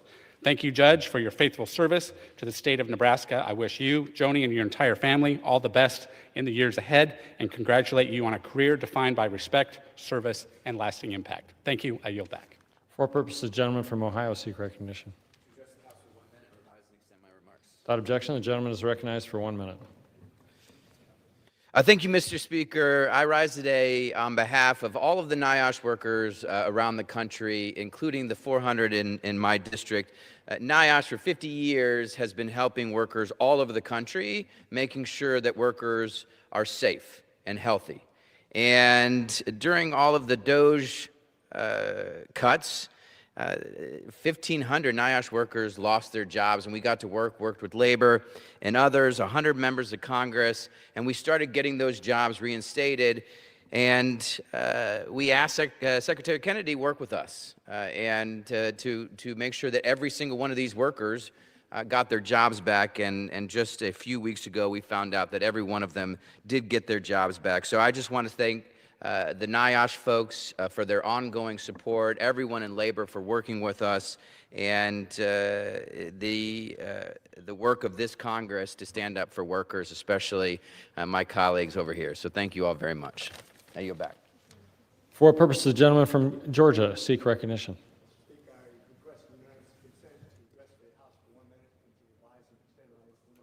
Without objection, the gentleman is recognized for 1 minute. Mr. Speaker, I rise in honor to recognize the career of one of our nation's greatest spy catchers. My constituent, Marvin Dell Spry, spent nearly 20 years in the FBI running counterintelligence operations to keep our country safe. Mr. Spry ran FBI investigations that caught Aldrich Ames, a high-ranking CIA official who betrayed his country for money and spent nearly a decade spying for the Soviet Union. In 1994, the FBI caught Ames, and Mr. Spry put him in handcuffs. After pleading guilty to espionage charges, Ames received a life sentence and died in federal prison last month. Mr. Spry received many decorations for his outstanding leadership of the investigation and retired from the Bureau in 2006. Since then, he has continued to share his wisdom and expertise with the FBI trainees and young people interested in law enforcement. On behalf of a grateful nation, thank you, Mr. Spry, for your patriotism and honorable service to our nation. Job well done, Semper Fidelis. For what purposes, gentlewoman from Oregon seek recognition? Mr. Speaker, I request unanimous consent to address the House for 1 minute and to revise and extend my remarks. Without objection, the gentlewoman is recognized for 1 minute. Thank you, Mr. Speaker. Today I rise as federal agents once again descend upon Portland, not to protect, but to terrorize. Over the weekend, during a peaceful labor-led protest, DHS agents deployed tear gas, including children in the crowd. DHS, let me say that again, tear-gassed children. The clouds were so dense they sickened families and left a stench that lingered for miles. This wasn't crowd control, it is state-sponsored violence. The courts agree. Yesterday, a federal judge ordered a temporary restraining order against federal agents tear-gassing peaceful protesters. This isn't the first time federal agents have used excessive force. In Portland, just last October, after protesters were already restrained, federal agents pepper sprayed them point blank. This is not law enforcement. This is Donald Trump's goon squad deployed to punish and dissent and sow chaos in our communities. Let me be clear. Portland will not be bullied into compliance, nor to betraying our values. I echo Mayor Keith Welson's call. If you are still working for ICE, resign. It's no honor to participate in this kind of hostility. Thank you, Mr. Speaker. I yield back. For what purposes, gentleman from Guam seek recognition? Mr. Speaker, I ask unanimous consent to address the House for 1 minute, revise and extend my remarks. Without objection, the gentleman is recognized for 1 minute. Thank you, Mr. Speaker, and I rise today to honor Dr. Judy Selk-Flores, recipient of the Guam Council of Arts and Humanities Agency Lifetime Cultural Contribution Award, an artist whose life work has shaped Guam's culture landscape and preserved the soul of our island. Dr. Flores came to Guam as a child in 1957 and made this island her home. She learned Chamorro language, immersed herself in our traditions, and devoted her life to preserving Guam's cultural identity. At a time when much of our heritage was risked at being lost, she chose to safeguard it through living, breathing art. Through boutique and visual storytelling, she captured the island's life, family, and tradition, turning memory into something tangible that our people can carry forward. She did more than create art, she built community. As a founding member of the Guam Visual Arts Guide and founding of Guahan Art, she opened doors for young artists, teaching them to have confidence, purpose, and pride in their work. Today, we honor not only an artist, but a steward of heritage. Dr. Flores reminds us that culture endures because people chose to protect it. And she has and continues to do every day. Thank you, Mr. Speaker. I yield back. For what purposes, gentleman from Virginia seek recognition? Without objection, the gentleman is recognized for 1 minute.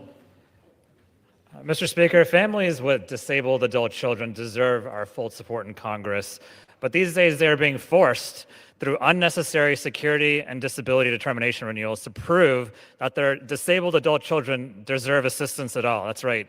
Recipients are asked to prove over and over and over again whether a person still has a genetic condition, a chromosomal disorder, or a known lifelong disability. And these reviews, on top of that, are too often done incorrectly, inconsistently, and without regard for medical reality. And this process is exhausting for families, distressing for individuals with disabilities and a waste of money, because that's right, we are spending a lot of taxpayer dollars to prove over and over again that Americans with permanent conditions need assistance. And the burden on these families doesn't stop there, because Medicaid waiver hours are being reduced nationwide, which means families are losing vital community-based care, forcing parents who have to fill the gap. And this is not efficiency at all. This is neglect, and this administration must step in and make changes now and end the unnecessary reviews. Support the families instead. I yield back. Expired. For purposes, the gentlewoman from Virginia seek recognition. Mr. Speaker, I rise to address the House floor for 1 minute to revise and extend my remarks. Without objection, the gentlewoman is recognized for 1 minute. Mr. Speaker, I rise today to speak on my bill designating the United States Postal Service facility located at 1225 Kempsville Road in Virginia Beach as the Colonel Edward Shames Post Office building. Colonel Shames was a proud Virginian and a member of Easy Company, 101st Airborne Division, notably featured in the hit HBO documentary Band of Brothers. He parachuted into Normandy on D-Day, fought through Operation Market Garden and the Battle of the Bulge, and led under fire in some of the most consequential battles of World War II. For his courage and sacrifice, he was awarded a Bronze Star and a Purple Heart. After the war, Colonel Shames continued serving our nation, eventually retiring as a colonel, and later made Virginia Beach his home, where he became a dedicated community member and a tireless advocate for veterans. As the last surviving officer of Easy Company, Colonel Shames represented the very best of the greatest generation. Naming this post office in his honor ensures his legacy of service, leadership, and patriotism will endure for generations to come. I urge my colleagues to support this bill. Thank you, and I yield back. For purposes, the gentlewoman from Vermont seek recognition. Without objection, the gentlewoman is recognized for 1 minute. Mr. Speaker, what happened to Aaliyah Rahman is chilling, and it's a warning for all of us. Aaliyah is a U.S. citizen. She's a software engineer. She identifies as disabled, as autistic, and as someone suffering from a traumatic brain injury. On her way to a doctor's appointment, she was stopped by ICE. They screamed conflicting orders at her, dragged her from her car, carried her while she screamed, "I'm autistic, I'm disabled." She said, "Please, I'm disabled." It didn't matter. She was denied medical care. She lost consciousness in detention. She suffered a concussion. She had to be taken out in an ambulance. Mr. Speaker, this is not about immigration enforcement. This is not about public safety. Aaliyah was a victim of terror at the hands of her own government. We owe Aaliyah and all of the Americans real accountability. And I will not stop demanding it on the floor of this House. It's repugnant, absolutely disgusting what happened to her. And she's not the only one. I yield back. For purposes, the gentleman from Georgia seek recognition. Ask unanimous consent to address the House for 1 minute to revise and extend my remarks. Without objection, the gentleman is recognized for 1 minute. Mr. Speaker, I rise today to recognize Mr. Paul W. Brown on his retirement from the FBI, where he served as special agent in charge of the FBI Atlanta field office. Mr. Brown has served the FBI diligently since 2006, with experience spanning counterterrorism and weapons of mass destruction. Holding degrees from both Western Illinois and Tarleton State University, Mr. Brown built a well-rounded foundation that supported his work in law enforcement and investigations. Mr. Brown's leadership and public service have contributed greatly to safety in our communities and will leave a lasting impact on the United States of America. Congratulations, Mr. Brown, on your well-deserved retirement. I know the FBI and the American people are forever indebted to you for your work to keep us safe. Thank you, Mr. Speaker, and I yield back. For purposes, the gentleman from Arizona seek recognition.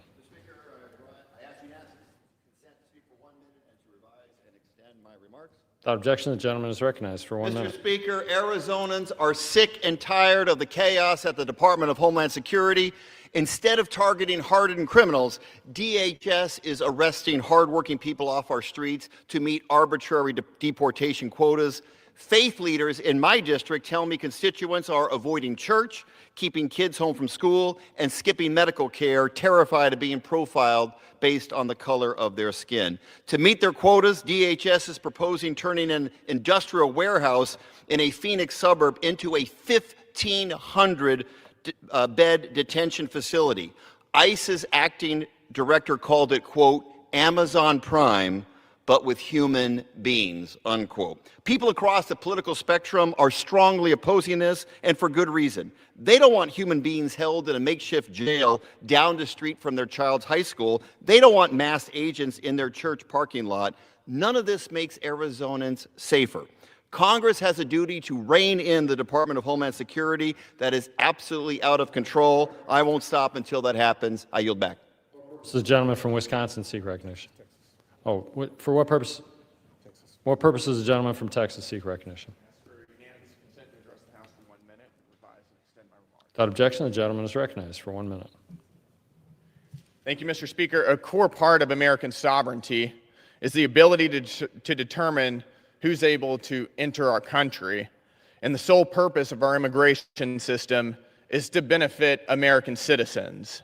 That's why today I introduced a bill that would implement a Somalia immigration moratorium. Mr. Speaker, we've seen the multi-billion-dollar Somalia fraud scandal just in the past week, and Americans are furious. And the reality is that Somalian immigration makes America less prosperous, less safe, and less culturally cohesive. 78% of Somali immigrants in Minnesota alone receive welfare benefits, even after being in the United States for 10 years or longer. Somali men commit crimes at rates significantly higher than Americans, and only about half of Somali immigrants can speak English very well, again, even after being in our country for over a decade. The reality is that Somalia's clan-based society is unassimilable into American society. It's time to put the American people first, and I urge the House to support my bill. For what purpose does the gentleman from California seek recognition? Extend my remarks. As for 1 minute. Mr. Speaker, I rise to honor the extraordinary life and legacy of my constituent and the Rock and Roll Hall of Famer, Bob Weir. Bob was more than a musical icon.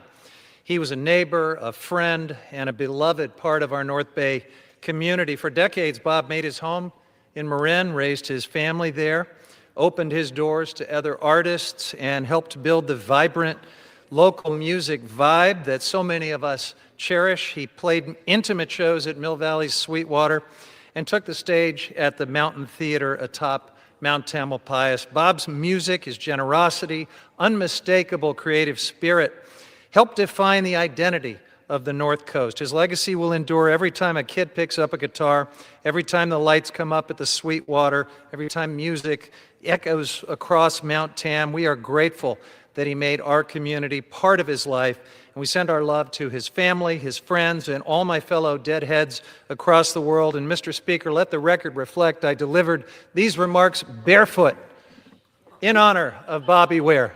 I think he would appreciate that. I yield back. Reminder to observe proper decorum on the floor. For what purpose does the gentleman from Wisconsin seek recognition? I'd like to ask unanimous consent to speak for a minute, revise and extend my remarks. Without objection, the gentleman is recognized for 1 minute. Well, Congress is leaving, won't be back until next week.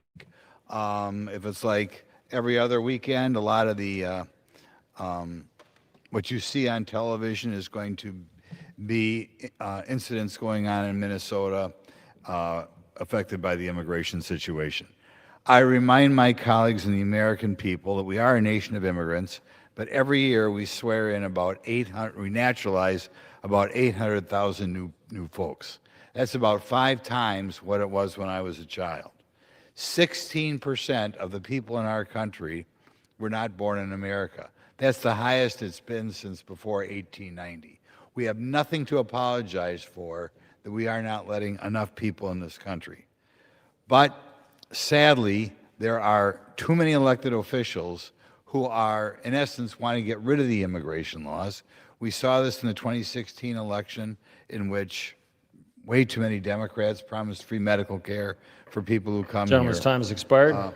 In any event, we are very generous to immigrants. We cannot have unlimited immigration. For what purposes, the gentleman from California seek recognition? Speaker, I ask unanimous consent to address the House for 1 minute. Without objection, the gentleman is recognized for 1 minute. Mr. Speaker, Thomas Massie and my Epstein Transparency Act led to millions of files being released that have shocked the conscience of the nation. Today, I call for Congress to hold in front of the Oversight Committee every single person who emailed about going to Epstein's Island. They need to answer some basic questions. Who raped these underage girls from working class families? What did they see? What did they know? What did they participate in? The American people are frustrated with the rich and powerful getting a different set of justice. There cannot be two tiers of justice in America, and I will not rest until the people who committed these heinous crimes and this heinous behavior are held accountable. Thank you, Mr. Speaker. For what purposes, the gentleman from Indiana seek recognition? Without objection, the gentleman is recognized for 1 minute. Mr. Speaker, I rise today to share my deep frustration and anger for the people of Northwest Indiana's 1st Congressional District as they open their heating bills that have skyrocketed this winter.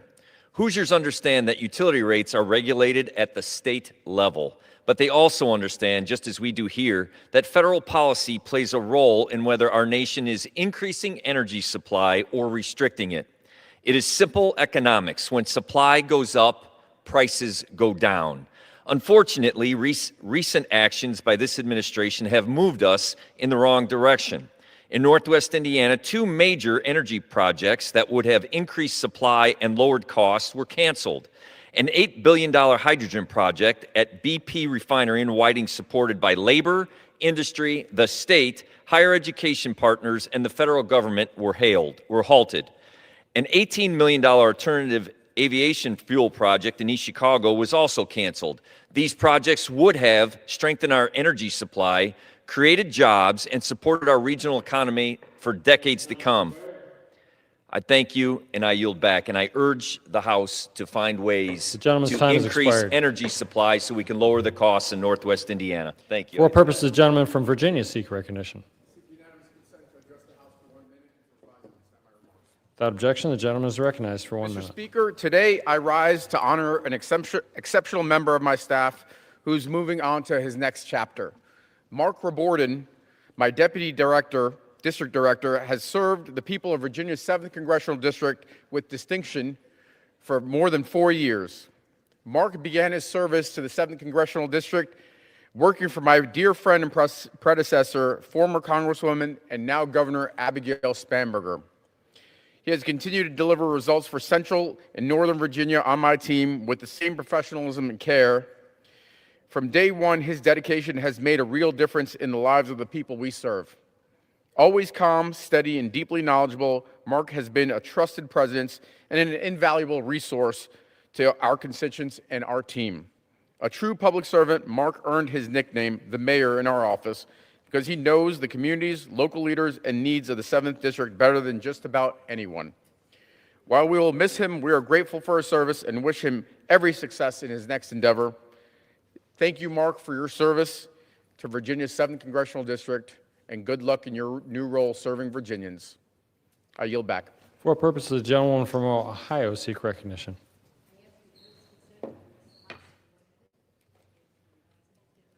Without objection, the gentlewoman is recognized for 1 minute. Mr. Speaker, I rise today with a heart full of joy to celebrate a story that reminds us why sports, family, and community matter. At the University of Toledo, sophomore rocket Miriam Diallo was greeted after a hard-fought win by her mother, Francisca. Her mom had traveled 4,300 miles from Germany to see her daughter play women's college basketball at UT in person for the very first time. Francisca often stays up past midnight to watch Miriam's games on TV because of the 6-hour time difference. Just imagine the embrace in the stands, the tears, the joy, and the gratitude. Miriam's performance showed talent, discipline, and resilience, but the real victory was love made visible. This community wrapped an international student in a sense of belonging, friendship, and a second family. That's the spirit of Toledo. That is the promise of America. To Francisca, thank you for your sacrifice. To Miriam, thank you for inspiring us. And to the Rocket family, keep lifting one another higher. Thank you, Mr. Speaker. I yield back. For what purposes the gentleman from Missouri seek recognition? Thank you, Mr. Speaker. To speak for 5 minutes. I can only entertain requests for 1 minute. We'll wait.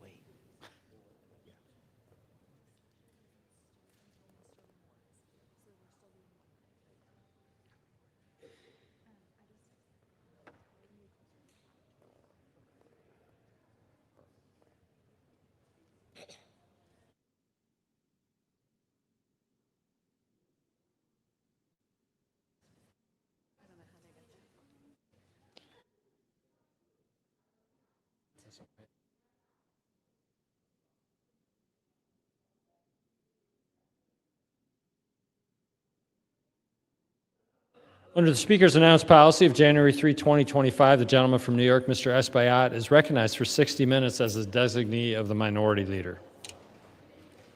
Thank you, Mr. Speaker. I ask for unanimous consent that all members may have 5 legislative days in which to revise and extend their remarks to submit extraneous material into the record. Without objection. Mr. Speaker, I rise today to forcefully speak against Trump's administration's horrific ICE abuses and to demand accountability for the deaths of 45 individuals who have died within the custody of DHS since the start of 2025. 2025 was the deadliest year for ICE detention in 2 decades, with 37 total deaths. Already in 2026, 8 more individuals have died, including the murders of Nicole Good and Alex Preddy. The American public is outraged at the brutality of ICE, and they demand accountability. According to polls, 76% of Americans, including 79% of Latinos, have seen the video footage of the murder of Renee Nicole Good. 57% of Americans, both Democrats and Republicans, disapprove of the way ICE is enforcing immigration laws. Put simply, ICE is out of control. The number of people with no criminal records being detained is 16 times greater than in previous administration. 92% of individuals recently held in ICE detention have no criminal conviction whatsoever. More than 170 U.S. citizens have been wrongfully detained at raids and protests. More than 20 of them were held incommunicado through a significant period of time without being able to call their loved ones or an attorney. And DHS is now claiming they can enter anyone's home without a warrant signed by a judge, clearly ignoring the Fourth Amendment of our Constitution. A recent memo distorting the truth was circulated to our offices. Still, congressional Republicans continue to fund this rogue agency without restraint. Congress already gave ICE $75 billion through the 2025 reconciliation bill. They pay for this slush fund by cutting health care and nutrition assistance while giving tax cuts to rich millionaires and billionaires. This chamber has decided to continue funding for ICE without any accountability whatsoever.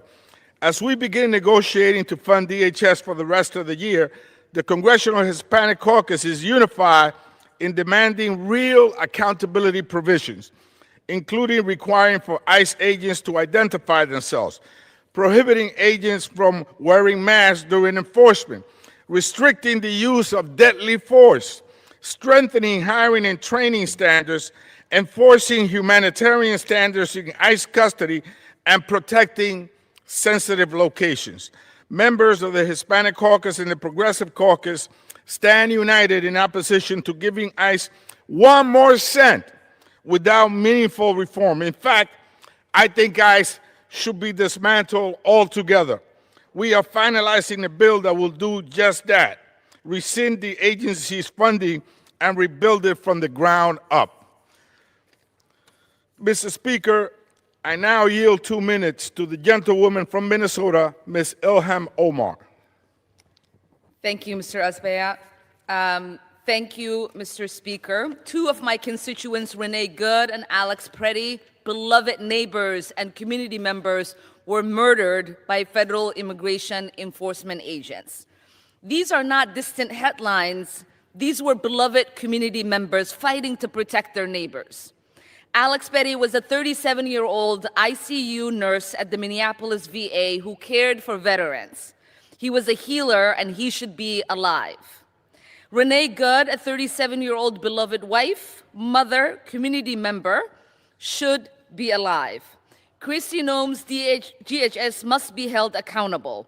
We cannot continue to operate as if this terror is acceptable.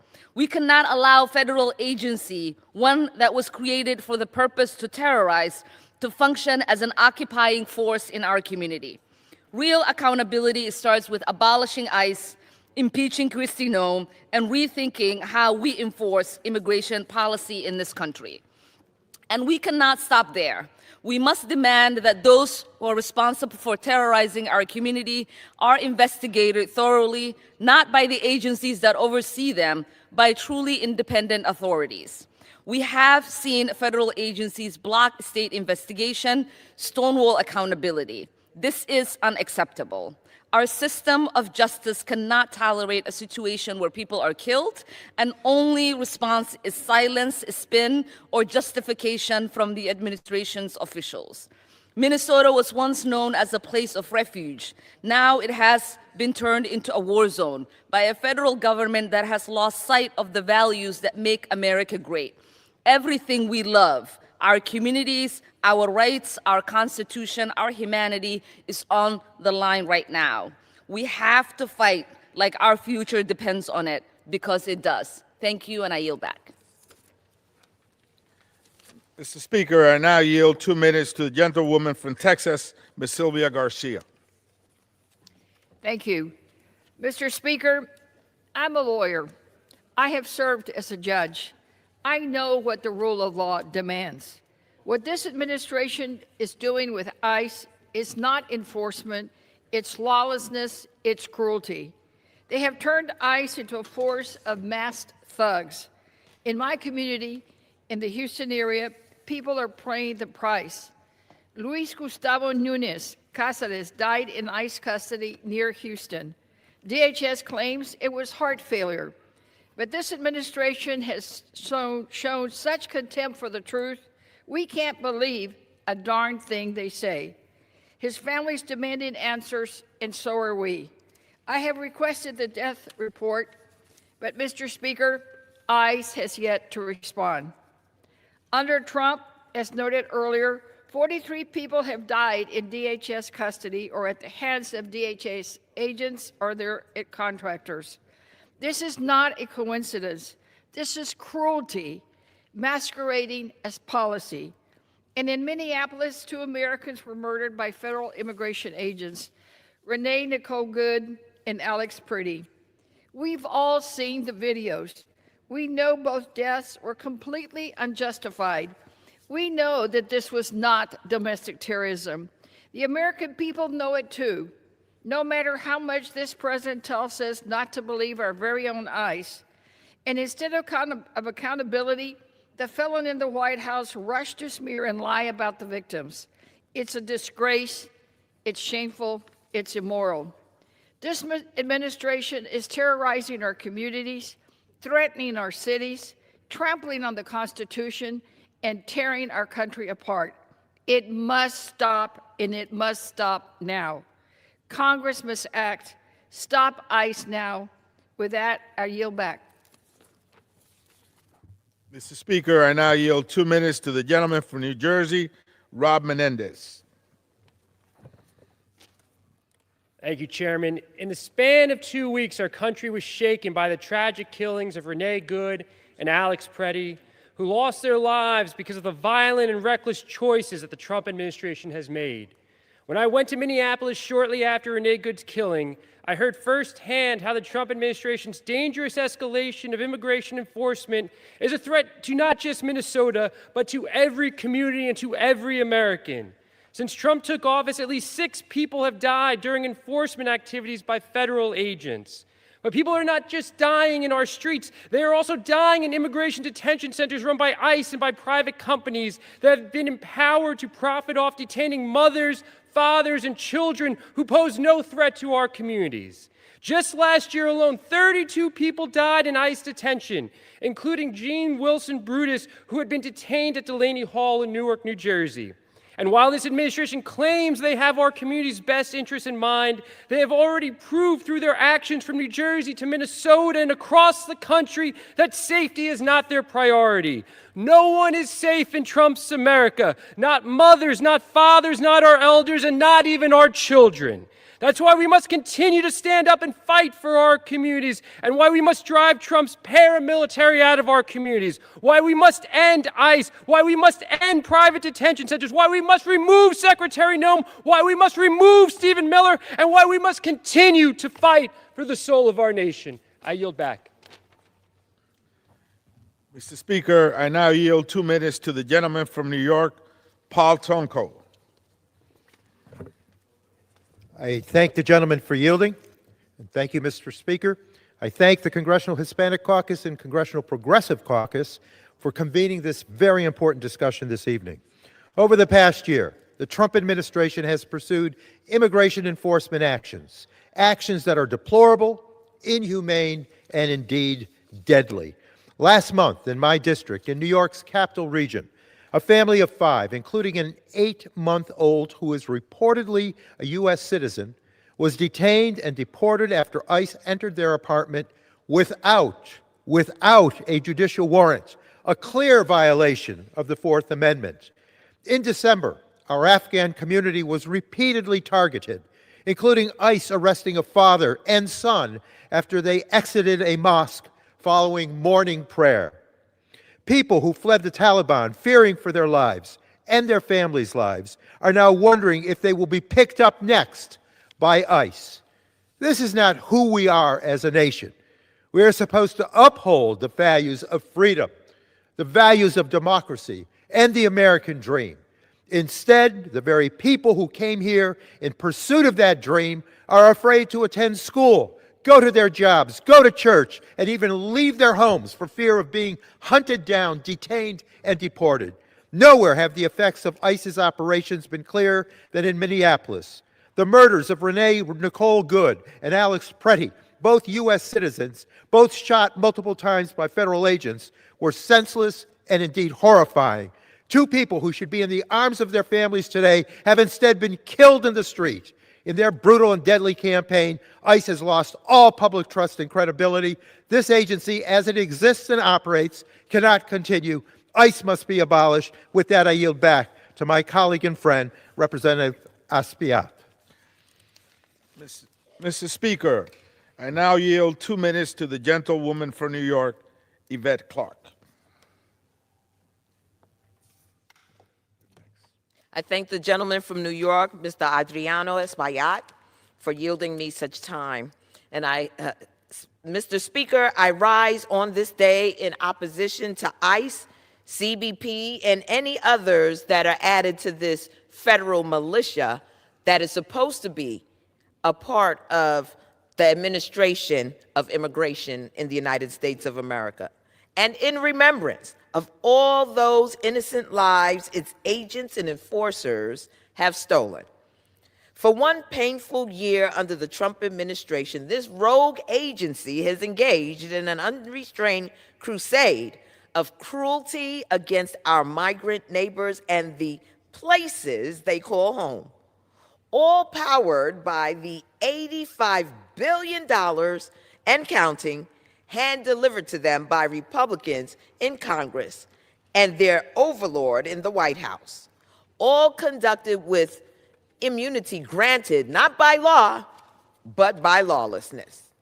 From our streets where they're out every day kidnapping, trafficking, torturing, and indeed even murdering immigrant Americans and American citizens to the cold and hidden recesses of their detention centers where atrocities abound. Our wildest nightmares are occurring without cessation. Atrocities like the death of John Wilson Brutus at the Delaney Hall Detention Center, who passed away from a medical event while under the careless and unconcerned watch of ICE. The title of ICE's press release following the tragedy, quote, "Criminal illegal alien passes away at the University Hospital following medical emergency at Delaney Hall Detention Facility." How callous, how sick. The one sentence, these twisted individuals reveal the systemic rot and culture of inhumanity that is inherent in ICE operations. And it is heartbreaking to know that Mr. Brutus's death was not an isolated tragedy.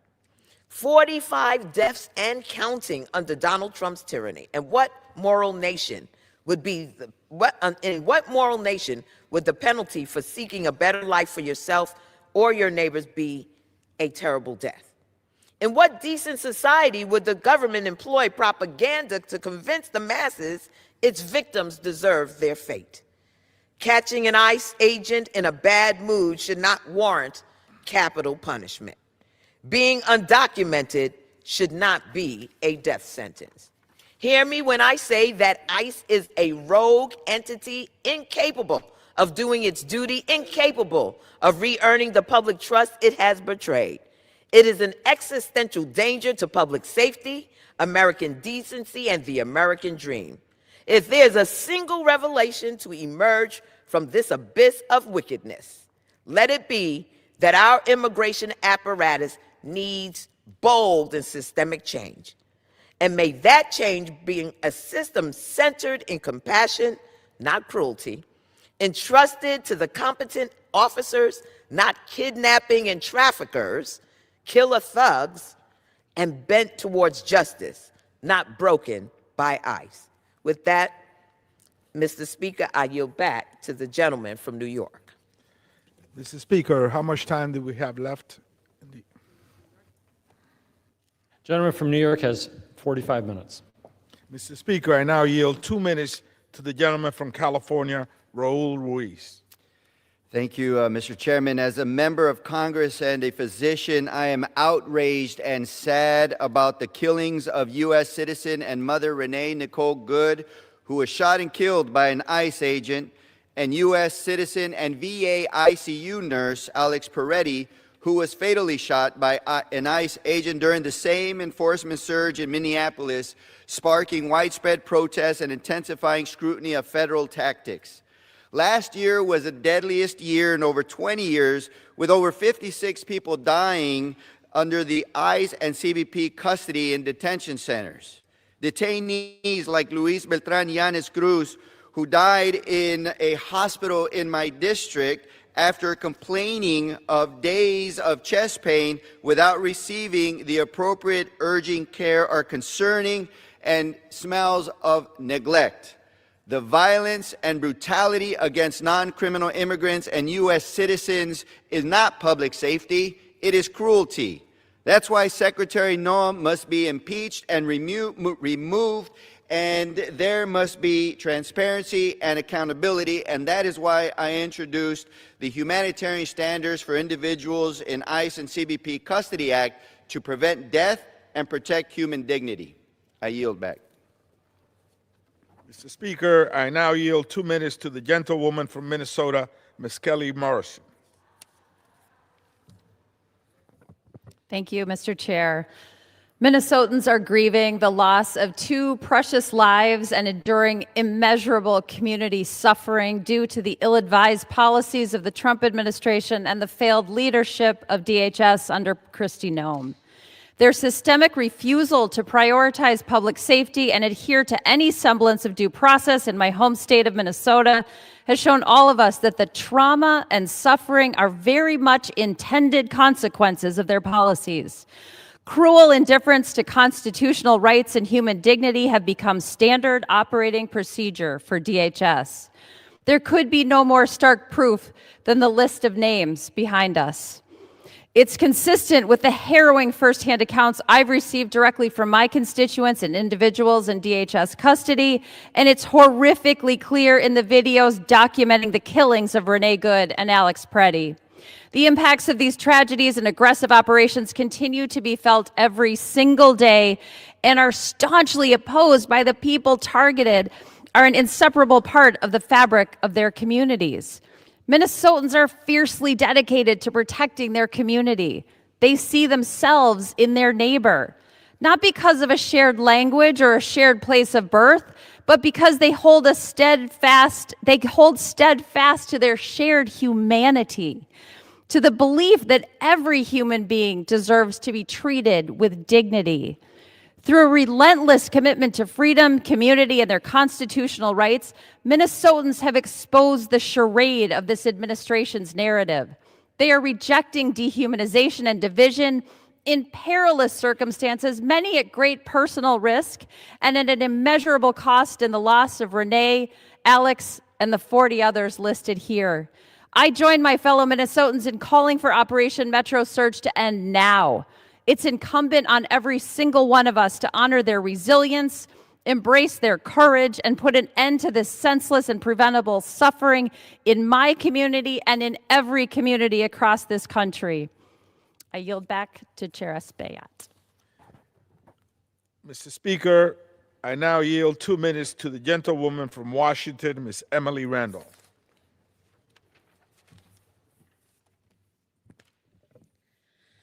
Thank you, Mr. Speaker. Across the nation, out-of-control ICE agents are terrorizing our communities. They shot Renee Good in the face 4 times. They're tearing people out of their homes, out of the windows of their cars, and illegally detaining people who have brown skin. This is fascism, pure and simple, and ICE must be held accountable. Since I was elected to Congress, I've made 6 oversight visits to the Northwest Detention Center in my district. Each time I've gone, the lack of medical care and serious privacy concerns have consistently been issues. I was told by a detained individual that they were unable to receive the medications that they needed until nearly a week after it had run out. When they finally received it, it was the wrong dosage. Another person I met with asked the officer who had accompanied them to a health appointment in community to step out of the room while he received sensitive medical information, and the officer refused. This administration's reckless dehumanization of our immigrant neighbors is horrific. And it's not just immigrants they're terrorizing. Tribal members in my district and across the country are being instructed to carry their tribal IDs with them in case they're stopped by ICE. DHS is not above the law, and neither is Secretary Noem. We must hold them accountable, and we must prevent more death and violence. That's why I voted against funding lawless, out-of-control agents terrorizing our communities, and why I continue to call on us to impeach Secretary Noem and to hold the Trump administration accountable for the chaos and the violence they've unleashed, and to restructure a department that is no longer holding the trust of the American people and that needs serious reform. Thank you. I yield back. Mr. Speaker, I now yield 2 minutes to the gentleman from California, Mark Takano. I thank my good friend, Congressman Espaillat, for yielding. People across the country and in the Inland Empire are scared that they could join the roughly 50 individuals who have died under Donald Trump's and Kristi Noem's brutal immigration crackdown. Renee Good, Severio Villegas Gonzalez, Alex Preddy, and many more. Just north of my district sits the Adelanto ICE processing facility, which has seen multiple people die while in custody. The conditions at Adelanto have long been deplorable, which is why I have long called for it to be shut down. But we must look for ways to press our case even more forcefully. Just yesterday, I voted against more blank check funding for ICE and CBP. No accountability, And no reform equals no taxpayer money. I call on every member of this body to hear the cries of communities coast to coast. Impeach Kristi Noem, end open-ended DHS funding, and stop the killing of our neighbors. I yield back to my friend, Representative Espaillat. Thank you. I now yield, Mr. Speaker, 2 minutes to the gentlewoman from Vermont, Becca Ballot.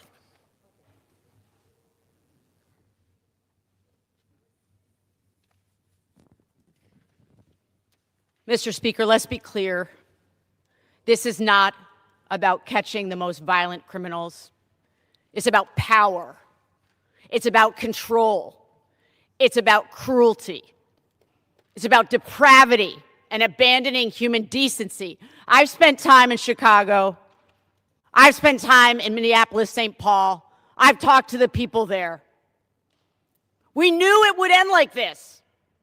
President Trump and his apologists and his enablers have been demonizing and dehumanizing immigrants and refugees for years. Americans are now dead at the hands of ICE, and over 40 others have been killed in DHS custody. And despite what Secretary Noem has said, over 170 Americans have been arrested and detained. As I said, we knew that this is how it would end. And now you have people of color across this country afraid to leave their homes because right now ICE and Border Patrol will detain anyone who they think they can use to meet a quota based on the color of their skin or the accent that they are using. This didn't have to go like this. I want to remind everybody who is responsible for supersizing the ICE budget and bringing us to this place. It was Republicans in Congress who did this, even though we warned them that this is what would happen. ICE needs to be dismantled. Secretary Noem needs to be fired. And Stephen Miller has to go. He is the mastermind of this ghoulish plan. I yield back. Mr. Speaker, I now yield 2 minutes to the gentlewoman from Oregon, Val Hoyle. Thank you to my colleague from New York, Representative Espaillat.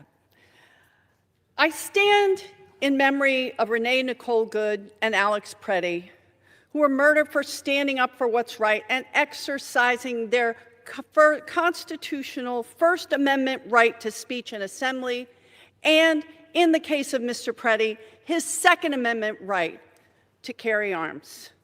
And I also stand in honor of the 38 people who have died in ICE custody since Kristi Noem became the head of DHS, although they are not household names.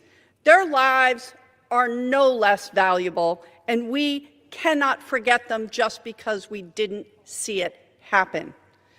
Being detained in an ICE facility should not equal a death sentence. I recently conducted an oversight visit in Tacoma, and I met with 4 of my detained constituents. One detainee had lost over 12 pounds since November. He achieved up to a PhD here in the United States. He has 4 United States citizen children. His wife is a United States citizen, and because of a paperwork error, he will be deported to a country he has never been to, and he does not speak the language. He is a deacon in his church. He is a good member of our community, not the worst of the worst. Another one of my constituents just turned 18 and was so terrified he couldn't even answer questions. He was afraid to say anything. He will be deported because he's caught up in a broken immigration system. We will not let them disappear in the system. We will not stand by to let ICE bring more violence to our cities and open detention facilities in rural communities like Newport, Oregon, where I represent. We will not normalize cruelty as public policy. While innocent people continue to die in detention centers and on our streets, we must continue to speak up and fight for real change. The Constitution is clear. It guarantees due process. It guarantees the right to assembly. It guarantees the right to bear arms. I took an oath to uphold the Constitution. I would ask that my colleagues do the same and uphold the oath that you are obliged to stand up for. Thank you. I yield. Mr. Speaker, I now yield 2 minutes to the gentleman from Texas, Joaquin Castro. Americans, we are living in a time of viciousness. Under Donald Trump, we are living in America the brutal, a nation where the wrong skin color, the wrong accent, the wrong language makes you a suspect, puts you in danger, threatens your life. Masked agents without warrants and long guns, barging into people's homes and businesses without apology. Americans who stand up for the Constitution, for the rule of law, for due process, threatened, and some killed. We have seen it out on the streets in Los Angeles and Chicago and Minneapolis and across the country. We have also seen it in secret. I saw it just last week in a detention center in Dilley. What do you call a place that keeps a 2-month-old baby in a trailer prison? Is that what America is? That keeps a 5-year-old boy in a trailer prison, that refuses to provide any education, that withholds medical care, that traumatizes children so brutally. That is what ICE has become, not an immigration enforcement agency, but a reckless, lawless, brutal agency. And Congress should disband ICE, should impeach Kristi Noem, and this Congress should help restore the Constitution of the United States of America to the people of our nation. I yield back. Mr. Speaker, I now yield 2 minutes to the gentlewoman from Illinois, Delia Ramirez. Thank you, Chairman. Mr. Speaker, it's been 365 days of Trump 2.0. 365 days of terror, of abuse, and violation of our rights. And after infusing $150 billion into DHS and ICE, people in this chamber have chosen to give them even more money. Even after seeing what DHS does with its unlimited resources, even after seeing what they do with unchecked power. But let me say to you, what they did to Silverio, what they did to Marimar, to Keith, to Renee, to Alex, what they did to Illinois resident Nenko Ganchev in an ICE detention center, and what they're doing right now to my own constituent, Stephen, a 14-year-old boy with autism in detention center, plagued with measles. It is unconscionable. It is unacceptable. But many of us are clear. The Department of Homeland Security is the greatest threat to the homeland right now. And that's why we must claw back funding for DHS and ICE. It is why we must pass my Melt ICE Act and end DHS detention and monitoring, disrupt immigration enforcement, and return taxpayer dollars back to the communities. We also must immediately start the proceedings to impeach Noem. I've said it before and I'll say it again. She'll either quit, she'll get fired, or we will impeach her. Because here's the thing, our tax dollars should be used to make sure working people have every single thing they need to thrive, not money used to execute U.S. citizens. And let me end by saying this. We brought the Department of Homeland Security into this world just 2 decades ago. We also have the ability and the authority to build a world without it, and I'll work every day to make that happen. With that, I yield back to the chairman. Thank you. Mr. Speaker, I now yield 2 minutes to the gentlewoman from Michigan, Rashida Tlaib. That's what the American people are doing right now in the streets of America. That's what they're using to protect themselves. Whistles and their cameras. That's what they're doing against a fascist army. Speaker Johnson says, quote, ICE is doing what ICE is designed to do. That's what he said. How many more of our neighbors have to be executed? How many more of our neighbors have to be killed? I refuse to send another dollar to the Department of Homeland Security. My residents don't want their tax dollars going to execute people in the streets, abduct 5-year-olds, tear gas children, and separate our families. This is what the Trump administration is doing right now with DHS funding. It's a fascist army, and it's shameful. I grew up in Southwest Detroit, Mr. Speaker, with 20 different beautiful ethnicities. We were the northern border. And what my community and our community kept telling us back then during its creation, literally, is they told us they are violating people's civil rights. We do not feel safe with them in our community. People were jogging around our parks and getting stopped to be asked what their legal status was. They were militarizing Southwest Detroit. They told us back then, stop funding ICE. Kristi Noem has violated the United States Constitution, eroded due process, and again violated federal processes and laws by preventing members of Congress already from conducting oversight in their facilities. Shame on them. This is not an agency, Mr. Speaker, that can be reformed. You can impeach the secretary, and she needs to be impeached.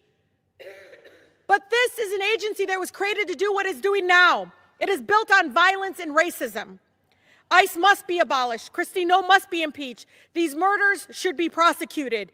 I'm not looking for people to get fired. I'm looking for them to be truly held accountable for killing our loved ones, for ripping our children from our arms.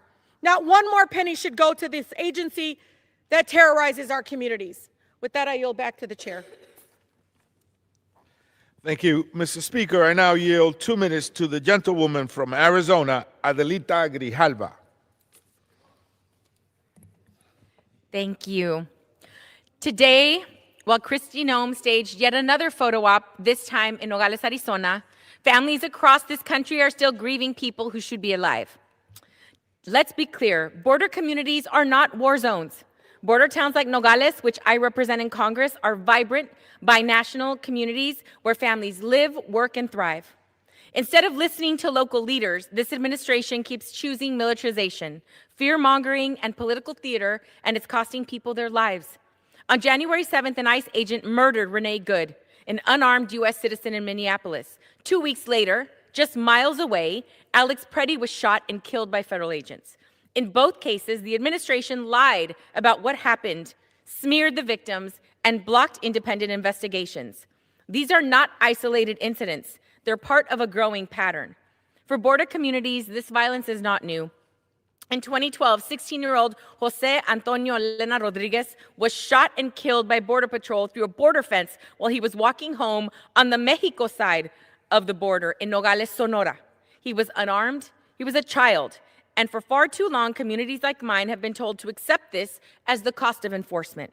That is why yesterday I voted against continued funding for DHS. I will not rubber stamp an agency that enables violence, racial profiling, and terror in our neighborhoods. ICE has already been handed $75 billion through the Republicans' Big Ugly Bill, money that was ripped away from SNAP, Medicaid, and working families. That money is being used to militarize our cities, not keep people safe. This is a moral inflection point. We can choose dignity, accountability, and real solutions, or we can keep funding abuse, pretending it's policy. I yield back to Representative Espaillat. Mr. Speaker, how much time do we have left? Gentleman has 22 minutes remaining. Thank you, Mr. Speaker. Mr. Speaker, you've heard from many of our colleagues, members of the Congressional Hispanic Caucus, members of the Congressional Progressive Caucus, and other members representing the state of Minnesota, the state of Illinois, Michigan, and others. The Congressional Hispanic Caucus has presented a policy position on DHS. The members voted on that position, approved it, and is the following. We propose to suspend ICE and CBP immigration enforcement actions in Minnesota. We also propose to end warrantless stops.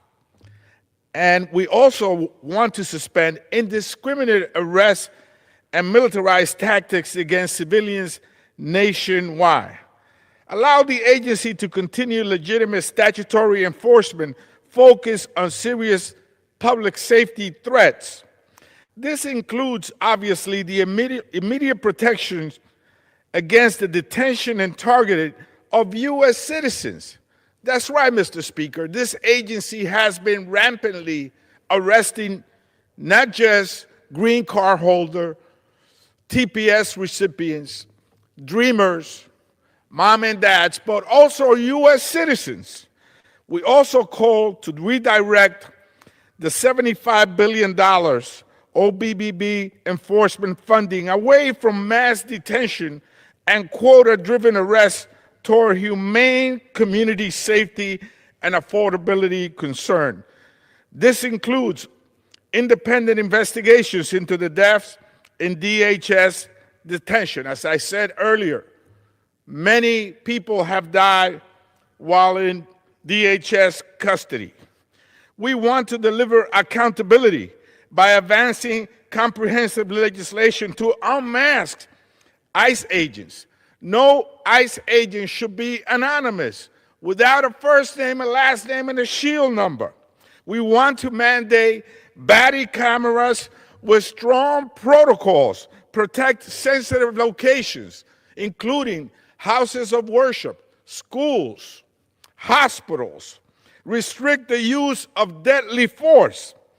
We also want to enforce humanitarian standards in ICE and CBP custody, ban multi-grade equipment, military equipment, strengthen civil rights, and Inspector General's oversight.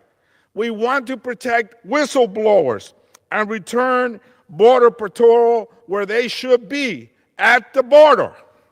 So these are the proposals that have been adopted by the Congressional Hispanic Caucus. Again, Mr. Speaker, the country is alarmed. Our citizenship is in peril with these aggressive actions by ICE. Our citizens are being hurt. Green card holders have gone underground. Our economy is suffering because of these brutal practices. Let's dismantle ICE. Let's take a look at these best practices, and let's move forward as one United States of America. I yield back, Mr. Speaker. Gentleman yields back. Members are reminded to refrain from engaging in personalities toward the President and to observe decorum on the House floor.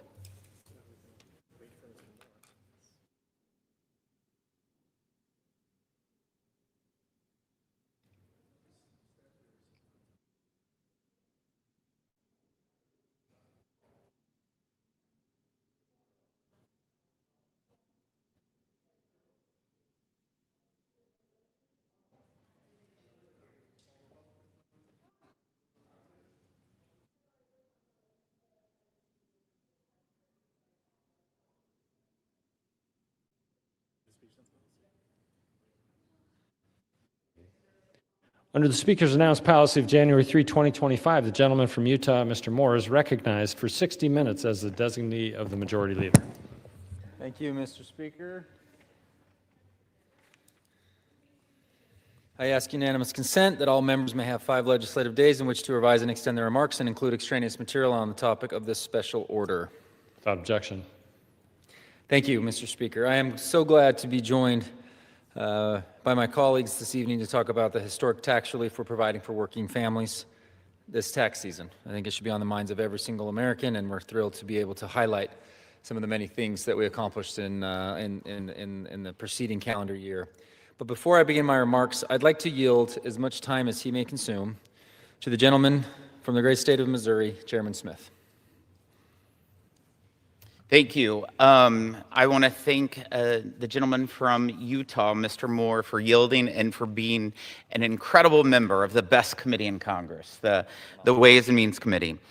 Mr. Speaker, I rise today to pay tribute to my staff director, Mark Roman, who is leaving federal service at the end of this week. For more than a decade, Mark has been one of the most capable and loyal public servants I have ever worked alongside. My team is stronger today because of his judgment and the example his work ethic sets for the rest of my team. He has not only been my most trusted advisor, but I'm proud to also call him a true friend. Mark began working in the House of Representatives just over 20 years ago for his hometown Congresswoman, Miss Nancy Johnson from Connecticut. Mark went on to work for two congressional members from Illinois before he joined my team in 2015 as my deputy chief of staff to serve the great people of Missouri's 8th Congressional District. Mark's keen eye for tax policy, in particular, in fact, his keen eye for all policies within the Ways and Means jurisdiction made him so important to me when my colleagues selected me to serve as a member of the Ways and Means Committee. He went on to become my chief of staff, my staff director when I was Republican leader of the Budget Committee, and staff director for the Ways and Means Committee for the last 3 years. Mark's deep understanding of and relationships within the conservative and the populist movements have been invaluable as we work to build the one big, beautiful bill. I'm told that most Ways and Means Committee staff directors often have their legacies defined by their one signature accomplishment. And I think it says so much about Mark that his signature accomplishment will be the largest tax cut in our nation's history and a bill remembered for rejecting special interest tax policy in favor of relief for the tens of millions of working American families, the farmers, and the many small businesses who are the heartbeat of this nation. I know that Mark's wife, Tate, and his 2 wonderful children, Johnny and Ann Tate, have made a lot of sacrifices along the way to allow him to serve for so long. And I will say, I'm blessed to call them family as well.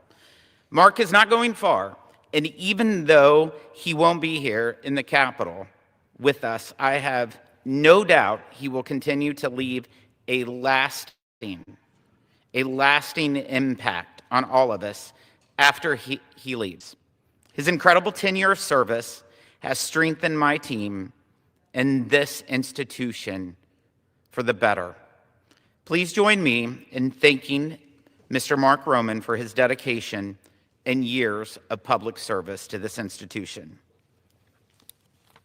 I yield back.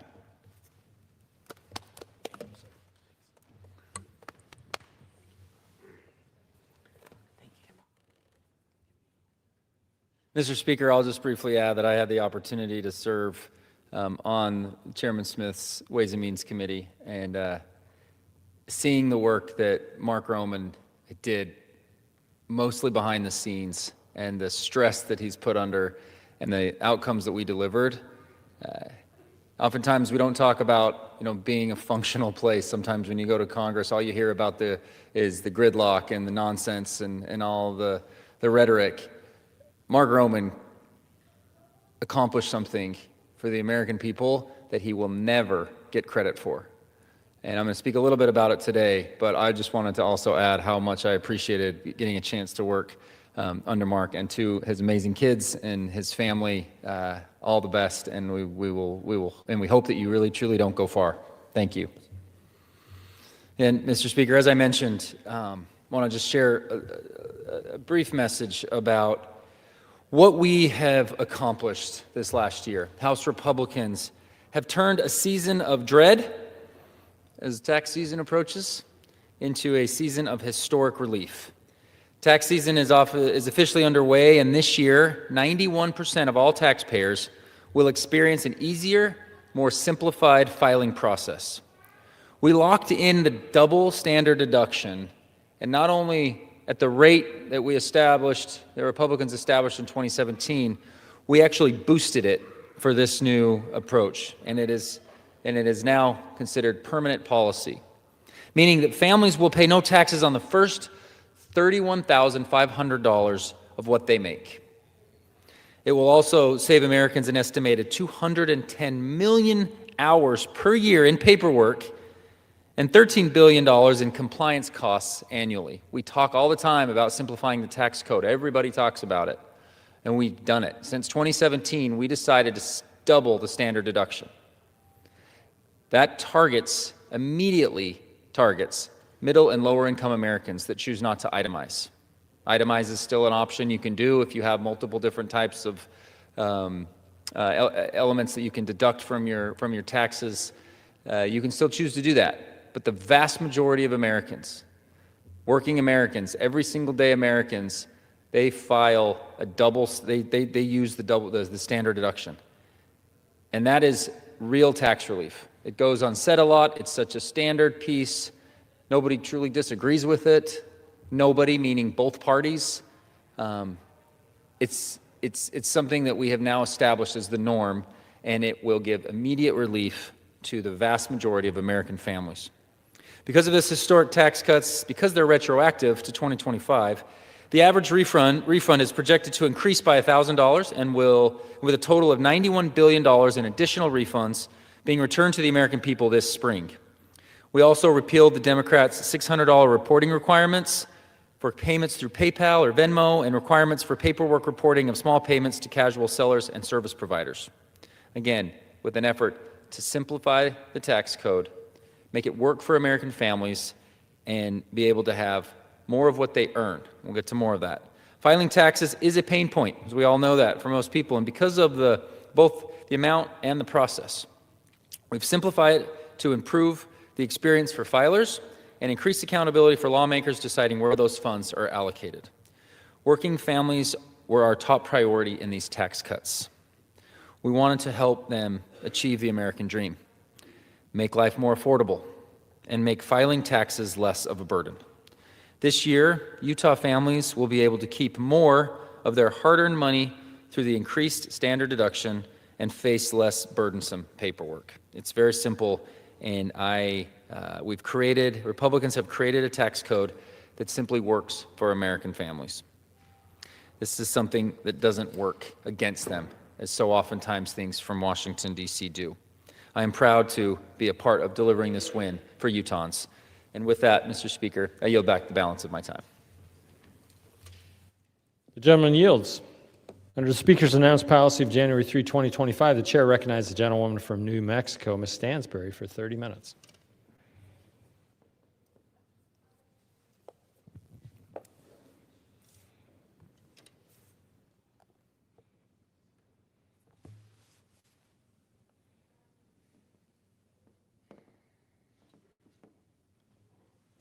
Good evening.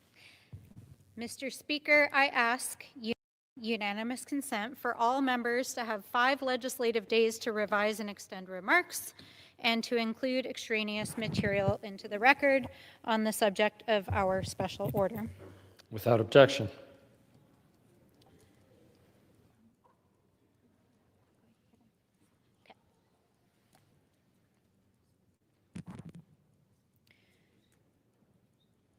Mr. Speaker, I rise tonight during Black History Month to raise the alarm on the rewriting of American history that is happening at our national parks, our museums, our monuments, and our public spaces, as the Trump administration is attempting to erase the histories, the stories, and the lives of our Black, Native, Chicano, AAPI, and LGBTQ+ communities.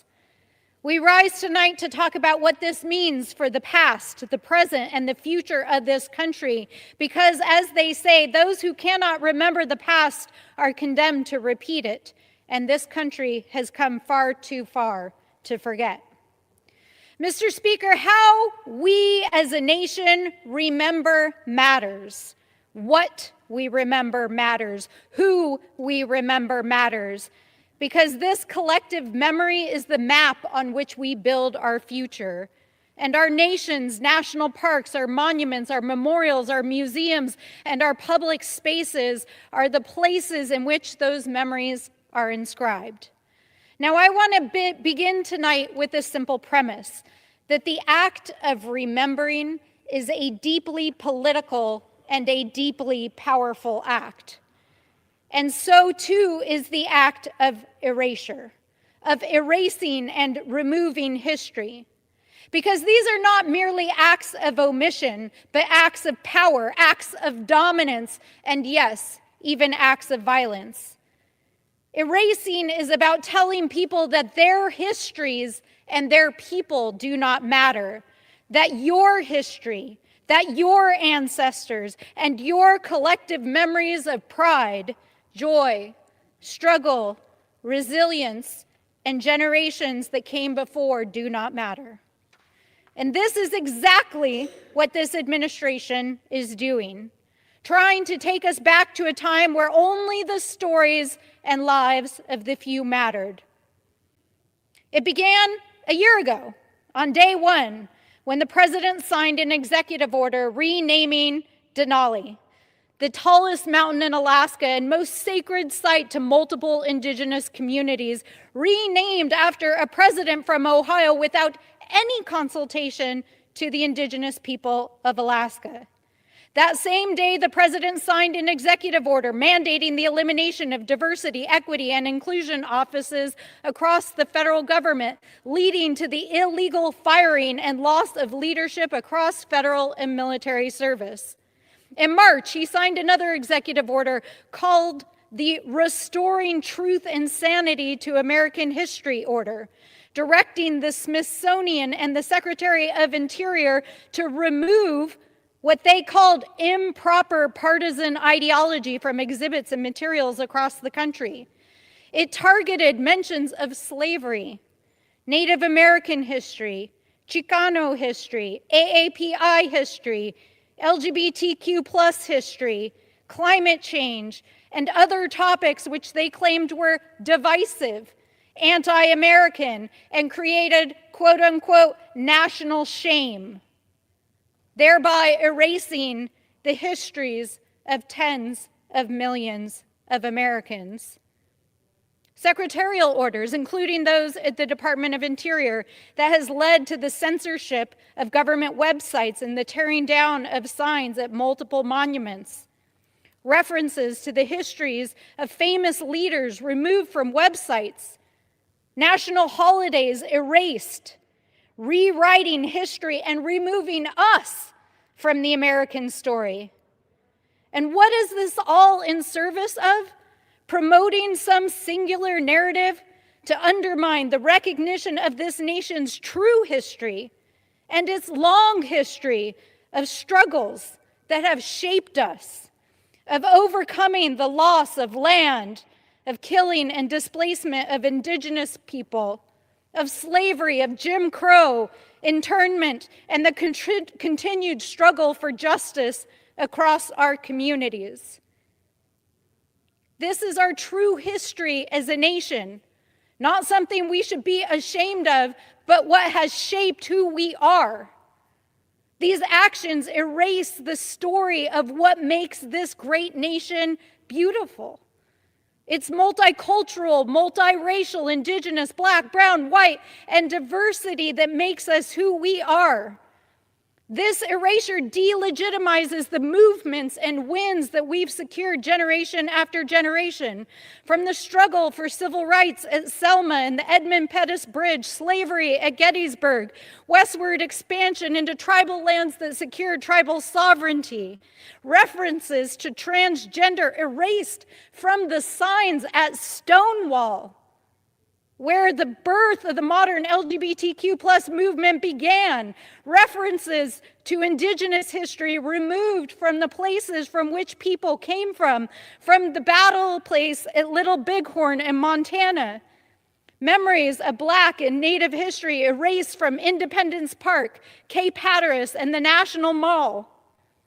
Remembrance of internment of Japanese Americans removed from Jamaica Bay in New York City.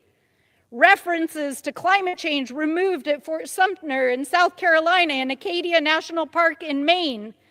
Public institutions and gift shops banned from carrying books in America. Banned. And the Department of Education seeking to defund schools, universities, and institutions for teaching the history of the people and students and children who are there. So, Mr. Speaker, these are not isolated incidents. This is a wholesale attack on American history, on American democracy, on American progress, and the stories of our people. And it is at its core about power. Because as George Orwell noted, who controls the past controls the future, and who controls the present controls the past. So this is not, as this administration claims, about patriotism or telling the American story. It's about controlling knowledge and history itself. Whose histories, whose stories, and whose people are lifted up, especially as this country is celebrating its 250th birthday. So we are here tonight to say, not on our watch. We will not let this country slide into an Orwellian and/or authoritarian state where we cannot even tell our own histories, because we are here to tell the truth, just as history does. And with that, Mr. Speaker, I would like to yield such time to my colleague from California.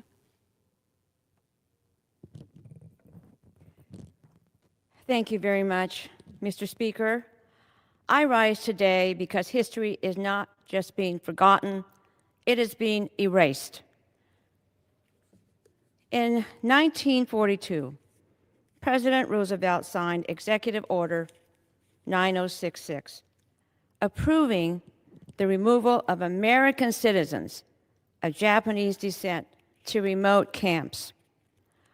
My parents and grandparents were among the 120,000 forced to leave their home and their businesses.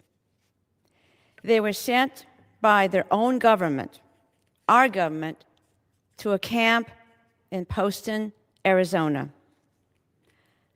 They lived in appalling conditions, surrounded by barbed wire and armed guards, solely because of who they were. I was born in that internment camp, and that history lives with me every day. It drives me to fight for my neighbors, for their rights, for their dignity, because that injustice didn't begin with barbed wire and armed soldiers. It began with fear, with racist, incendiary rhetoric, and with leaders who decided unjustly to single out an entire community as a threat. That's why the National Park Service's decision to remove references to the incarceration of Japanese Americans along with other hard truths about our history, is not benign. It is deeply reckless. History is not just about something we remember. It is something that teaches. And when we strip away the truth, we strip away all the warnings that go along with it. In fact, during World War II, Fort Bliss in Texas was used as a detention center for Japanese Americans. Today, you don't see a sign. You see another active detention center. This administration is detaining children on the same ground used to unjustly hold people during one of our country's darkest chapters. We are once again seeing people singled out because of who they are. ICE is stripping families apart. Innocent people are being hurt. Children are being detained. And again, we hear incendiary rhetoric at the highest levels of power. Language that dehumanizes, that scapegoats, that tells people who to fear and who to blame. We have been down that road before. When fear is normalized, when lies are repeated, injustice is excused, and when history is erased, it becomes easier to repeat it. Our national parks are not just places of beauty. They are public classrooms. They carry the responsibility to tell the full American story, especially the parts that expose how fragile our freedoms truly are. That's why I have fought to expand and protect the Japanese American Confinement Sites Grant Program to make sure that these places are preserved and accessible, not hidden, not sanitized, not erased, because civil liberties are not self-sustaining. Democracy is not self-fulfilling. We must work at it. And history does not protect us unless we are willing to tell it. I believe that this is a great and wonderful country. But that promise only survives if we confront our past honestly and refuse to let fear write our future. I will not be silent about our past. I will not stop fighting for our future. I yield back. Thank you. Thank you for these extraordinary words and for sharing your story with us tonight. Mr. Speaker, at this time, I would like to yield such time to the Congresswoman from Arizona as part of this special order. Thank you, Representative Stansbury. National parks hold a sacred mandate. They are not just places of extraordinary beauty, they are places of truth. Their purpose is to preserve and interpret the full breadth of the American experience, the good, the bad, the inspiring, and the painful. Erasing history doesn't make it disappear. It makes us more likely to repeat it. And history shows us, in this country and around the world, that when governments begin scrubbing uncomfortable truths from public spaces, they are often moving towards something darker and more dangerous. People don't visit our national parks to marvel, not only marvel at the mountains or coastlines, they come to understand who we are. They come to confront the complex tapestry of our past, our triumphs, our failures, and the lessons that bind them together.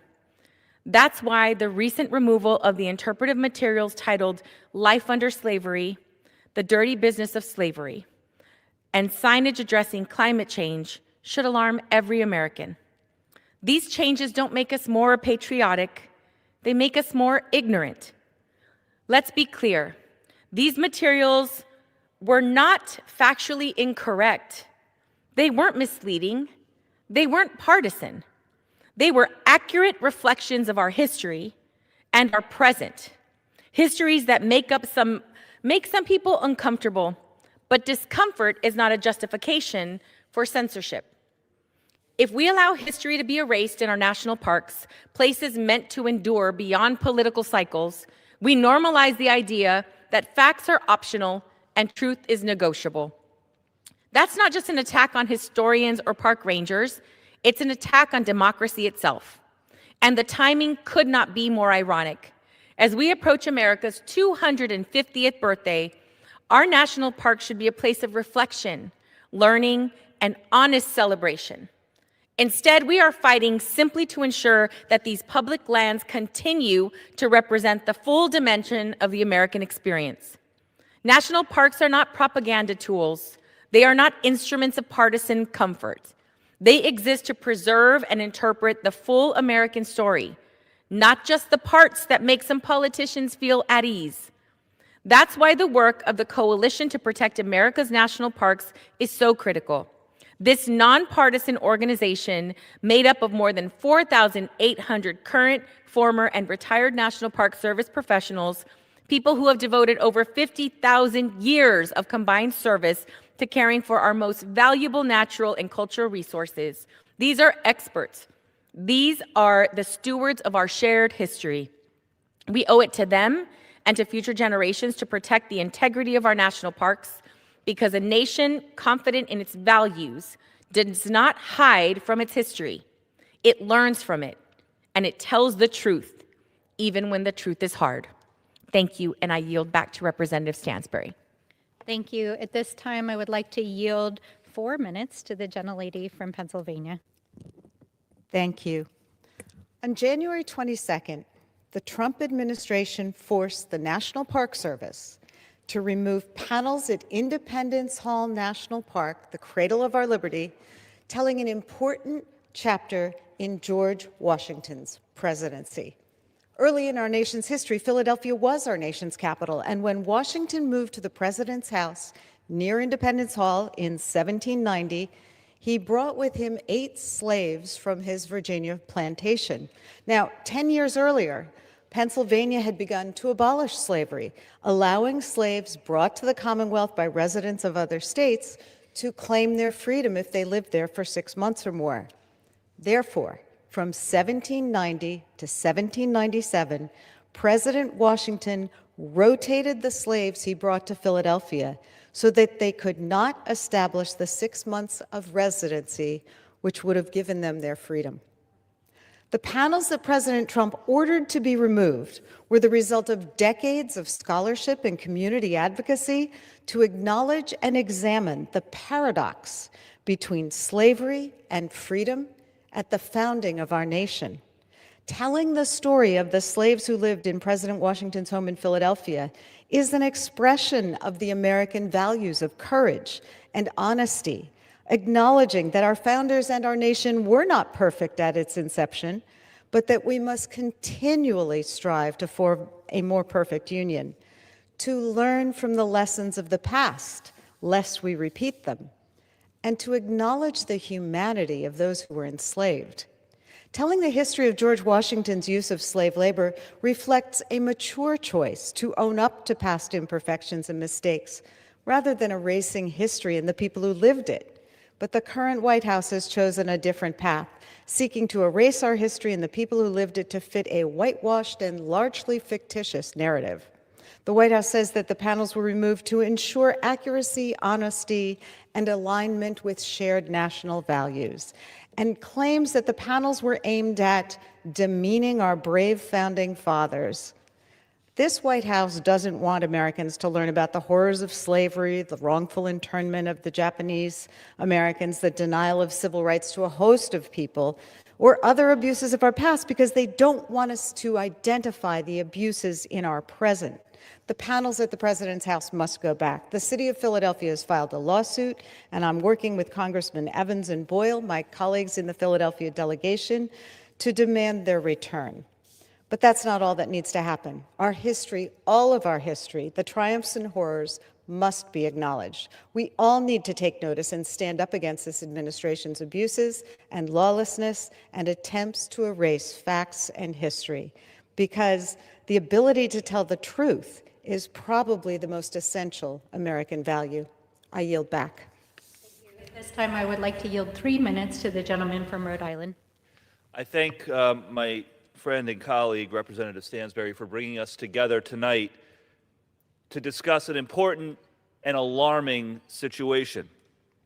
Every American should be outraged at the Trump administration's attempt to erase American history, and specifically to erase the history of Black and Native American and Hispanic and other people of color who have helped shape this country.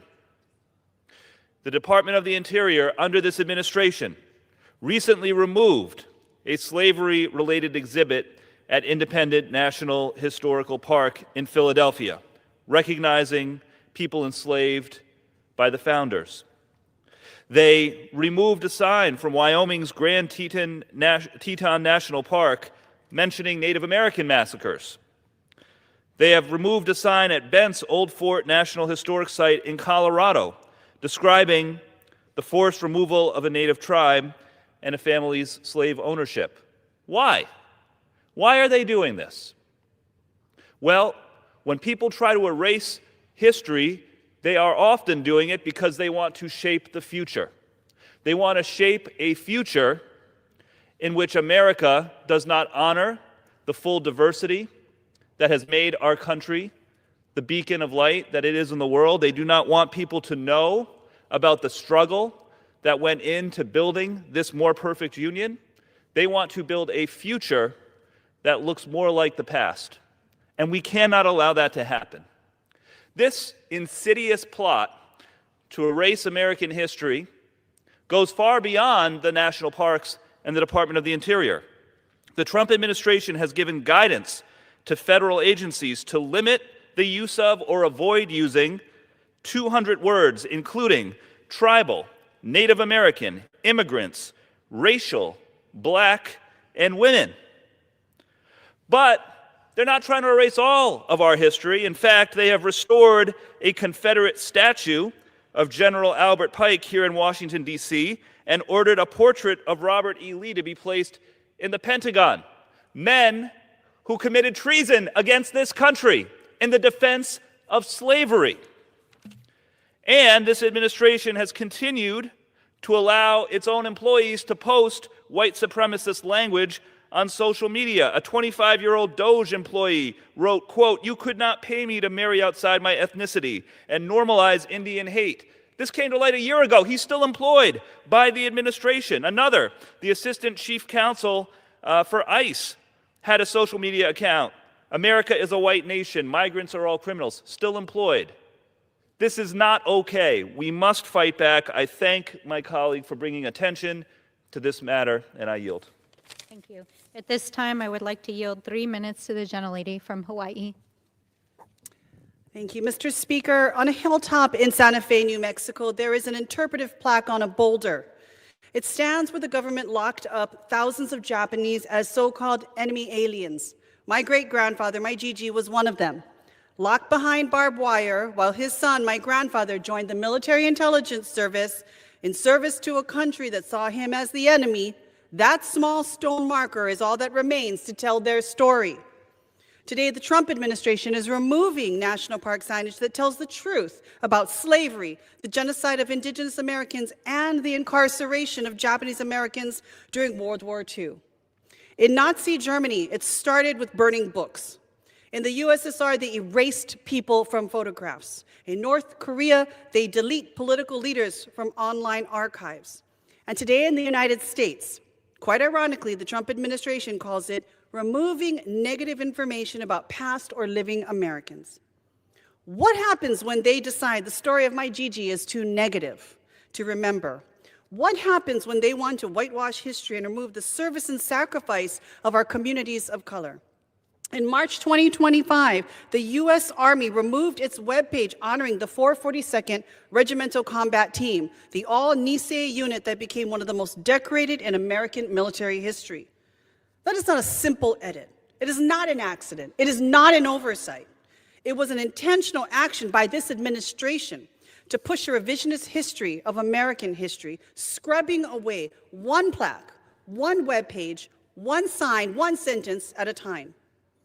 5 incarceration sites are now part of the national park system. Manzanar in California, Minidoka in Idaho, Tule Lake in California, Amachi in Colorado, and Honouliuli in Hawaii.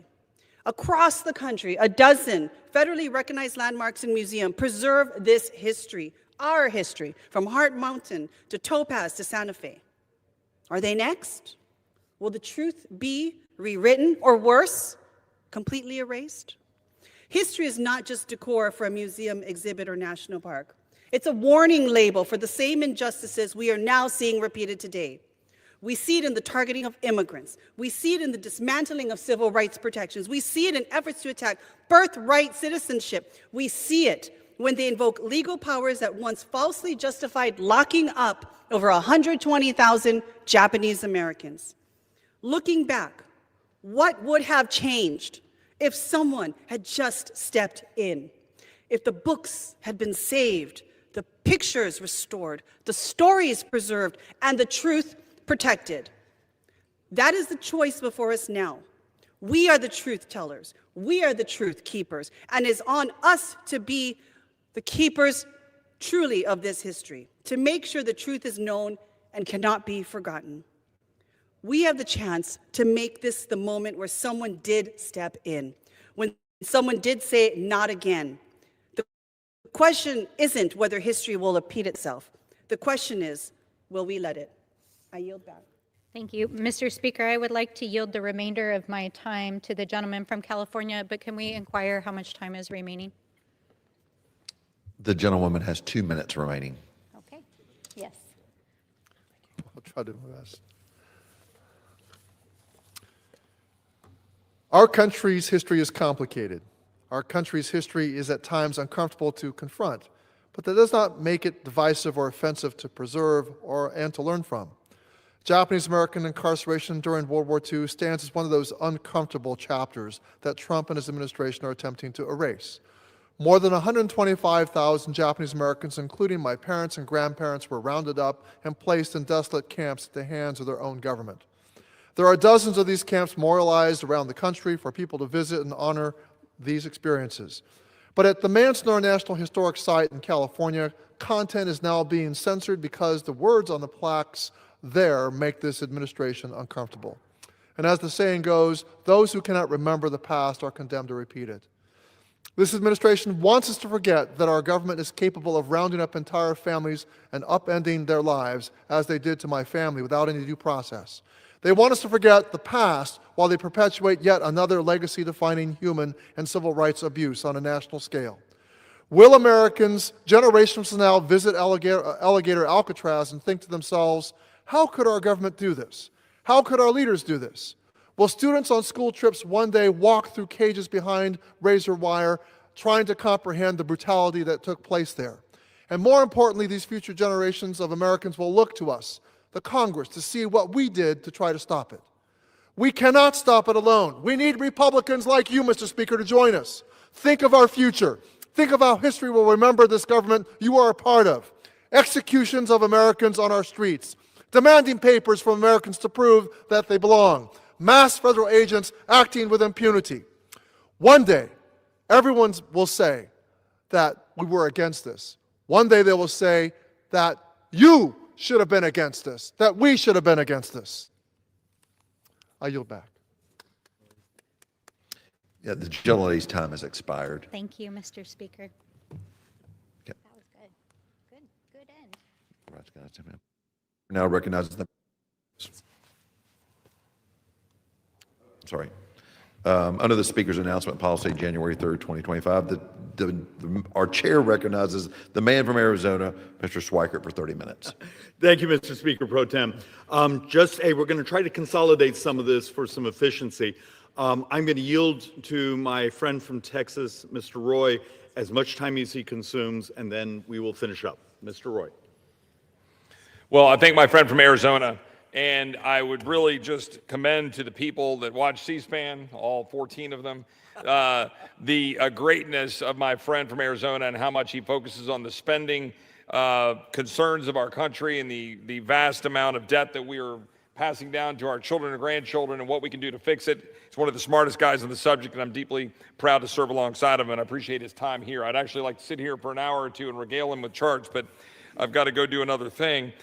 I am here right now because the American people are demanding that we, the elected leaders in Washington, that we in the people's house, that we secure the elections of the United States. They are tired of wondering whether their vote matters. They are tired of wondering if those who have no right to vote, those who are non-citizens, are actually packing our ballot boxes with illegal votes. I am more determined than ever to secure our elections. But in an age of progressive suicidal empathy, basic concepts such as voter ID and proof of citizenship have been attacked as suppression. Let me be clear, nothing could be further from the truth. Voter ID, voter identification, is arguably the single most common sense proposal to ever grace this chamber. And a proof of citizenship requirement to register to vote is an idea so basic, so assumed, so inherent to a functioning republic that opposition to it would offend every man who signed his name to our Declaration of Independence. I have good news for the American people. No longer will our elections be governed by a checkbox if we do our job in this House chamber and our colleagues in the Senate do their job. No longer will people pretend to be an American and thus influence our elected leaders. No longer will our elections be insecure if we do our job. Last week, I joined with my friend, Senator Mike Lee, in the Senate chamber to introduce a bill that we call the Save America Act. This legislation builds upon bills that we introduced last Congress, the SAVE Act, legislation that was focused on a simple idea of requiring demonstration of citizenship and for states to guarantee that their voter rolls are matched to guarantee citizenship to be able to have an election in that state. We had a simple bill to guarantee that only citizens are voting in American elections. Now we have added another simple concept, voter identification. Under the Save America Act, individuals will be required to provide that proof of citizenship in order to register. And on election day, required to demonstrate voter identification in accordance, by the way, with a majority of American states. Now, the problem is we passed the SAVE Act. We passed the SAVE Act in the previous Congress, and Chuck Schumer and Democrats stopped it. We passed the SAVE Act in this body last year, in this Congress. And so far, Chuck Schumer and Democrats are saying that they wish to stop it in the Senate. So the question is, what will we do here in this House chamber? And I'm proud to say that our House leadership is working with us to advance the Save America Act as early as next week, to be able to move that bill off of the House floor, to get it sent over to the Senate, and thereby allowing the Senate to be able to move that legislation if the Senate will do what it can do, which is force those who are saying they're to filibuster to actually take the floor of the Senate and filibuster. See, people don't understand Senate rules. They think that the Mr. Smith goes to Washington version of the filibuster is the filibuster. But the truth is, senators for a long time hidden behind the rules to say that there's somehow a magical 60-vote threshold to move legislation through the Senate. There is not. The 60-vote number is simply a fake filibuster, a zombie filibuster, as my friend Mike Lee calls it, meaning it's an arbitrary rule that was put in place to, yes, if you have 60 votes, you can shut off debate. But the core of the Senate, the core of the filibuster, was about people being able to speak. Because on the Senate floor, you can speak, you can vote, or you can be assessing whether you have a quorum. Those are pretty much the things you can do on the Senate floor. So guess what? If you have a quorum, if you have 51 senators sitting on the floor of the Senate, demanding action for the American people, such as passing the Save America Act, then you can force the vote unless a member wishes to speak. So if members in the Senate wish to speak against passing a common sense piece of legislation that polls at 80%, then let them do it.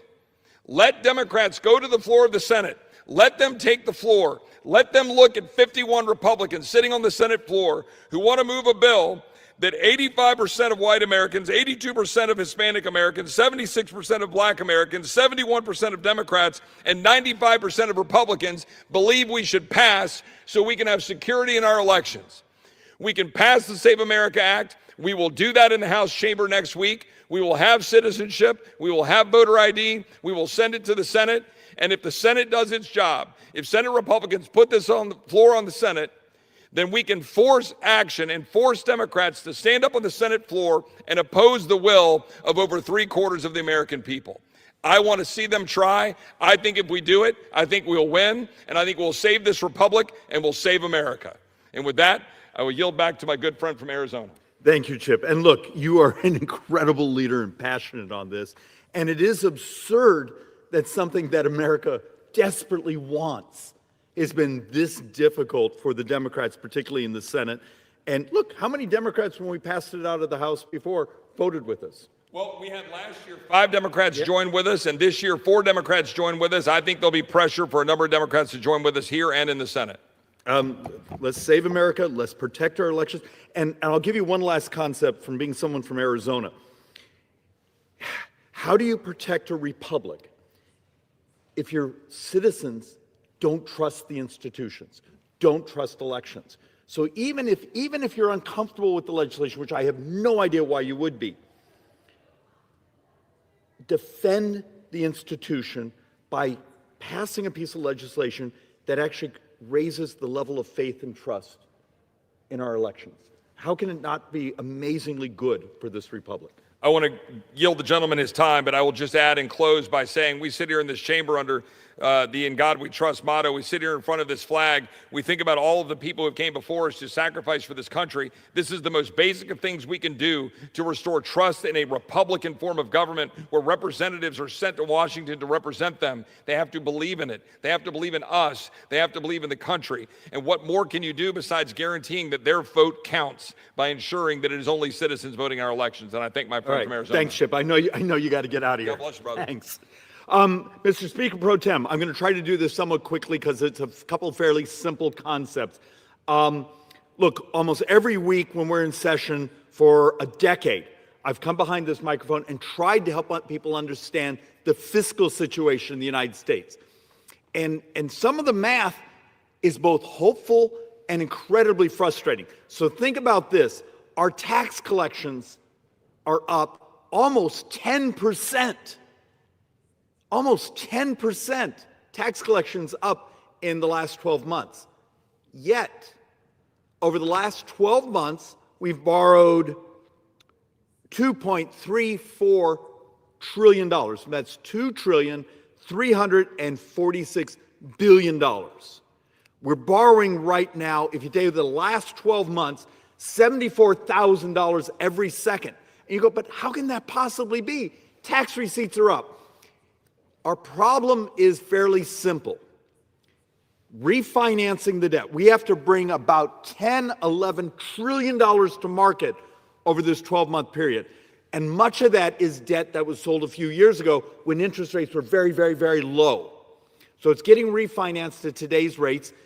The other thing that I talk about constantly because it's my intense frustration around here is the Democrats, and I'm sorry, many of my Republicans have turned health care into financial engineering instead of what does it cost to provide services? What does it cost to help our brothers and sisters be healthy?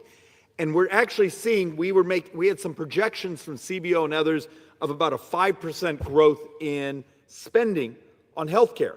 And I'm going to show some of this. And we're seeing some numbers coming in that are closer to 8-9% growth in that spending. So interest in healthcare, and look, much of it's demographics. Remember, in about less than 3 years, over half the federal spending will go to those 65 and up. It's substantially because of a couple things. We got older as a population. We've gone 30, 40 years with falling fertility rates. Remember, we're well below replacement rates in the number of children we have. There's math that last year and this year, we're pretty much flat population growth. And then there's this, trying to help folks understand the reality of what your federal government is. You see the blue area? This is defense and non-defense. And in a couple days, we're actually going to get an update. And my team actually thinks this number will go from 26% of being what we call discretionary to maybe down to 25%. That's 1/4. Every dime of this is borrowed, and that's all members of Congress actually vote on. The rest of this, whether it be interest or Social Security or Medicare or Medicaid or other mandatory spendings, all that red is on autopilot. It's a formula.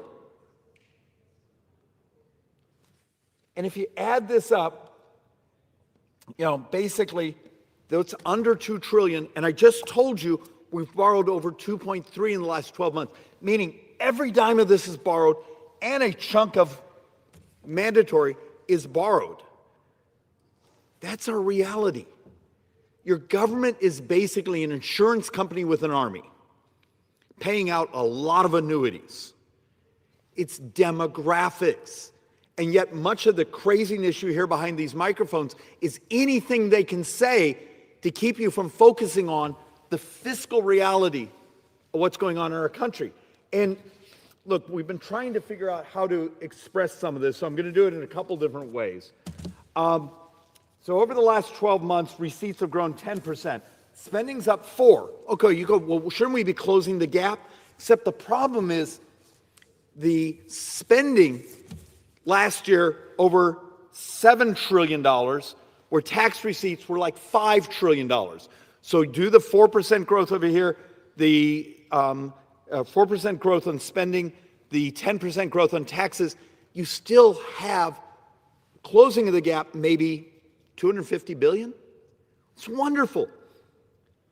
But if you're heading towards a $7.4 trillion spending, that's less than 1 month of borrowing. You got to understand, we're basically in the 4th month.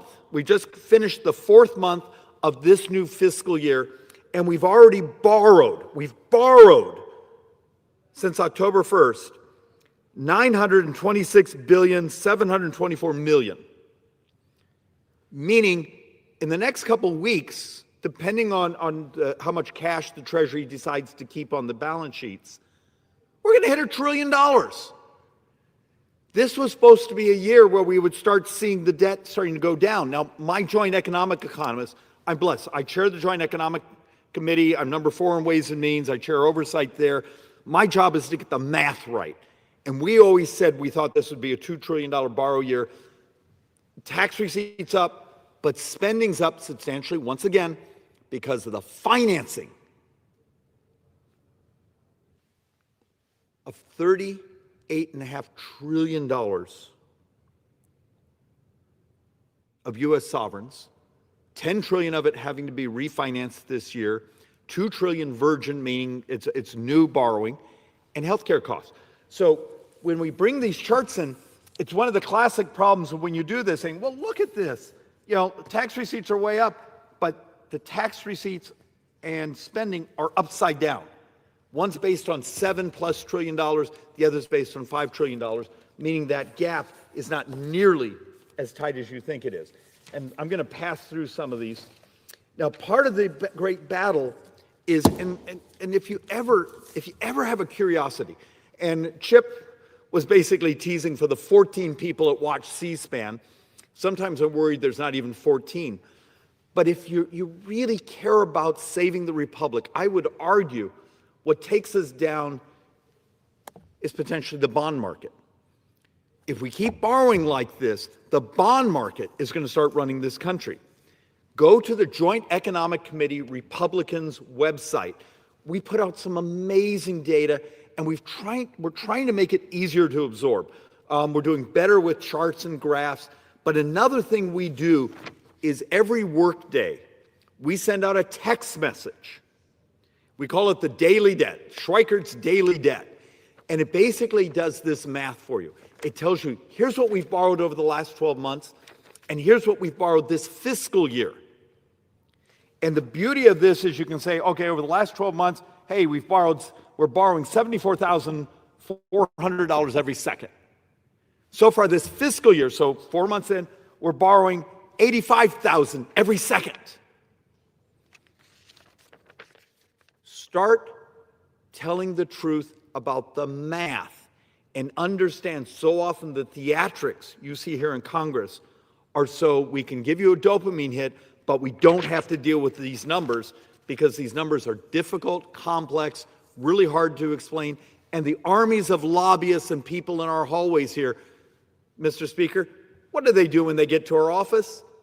They don't walk in the door and say, we really want you to save the future generation, spend less money. Everyone's at our door either wanting money or wanting us to regulate their competition. And that's bureaucracies, that's businesses, that's private groups, charities, give us more money, or create a barrier to entry so I don't have to compete with someone else with better, faster, cheaper technology. And that's particularly true in healthcare. We've done presentation after presentation here showing how you could crash the price of healthcare, legalizing technology. And even today, he's my friend. And I had a little bit of a verbal kerfuffle, love that word, with a member who's a doctor. And he despised the concept that, but I was showing him part of the paper that says, if you have this sort of data coming off your body, whether it's be the Oura Ring, whether the Whoop, the Apple Watch, the things you can wear, the data from it using the latest AI packages is statistically more accurate than a human. Why wouldn't you legalize that to help people keep healthy? Well, turns out when you tell a medical professional that, they get a little cranky at you because it's always about the money here. And look, this chart in many ways you can find on the Joint Economic Committee, but I'm trying to actually show what's happening as interest, as we're refinancing our debt, we're having to spend a lot more money. We calculate that just interest this year, Mr. Mr. Speaker, will be probably about $1.2 trillion.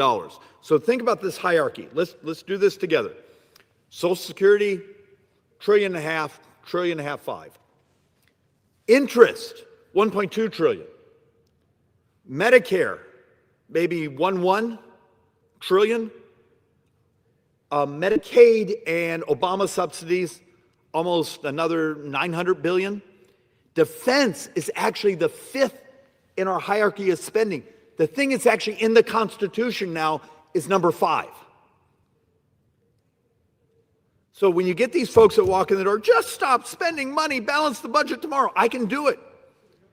Except you'd have to get rid of every bit of government, every bit of defense, and then you tell me about the $600 billion you want me to remove from Medicare, Social Security, military pensions. What do you want to do?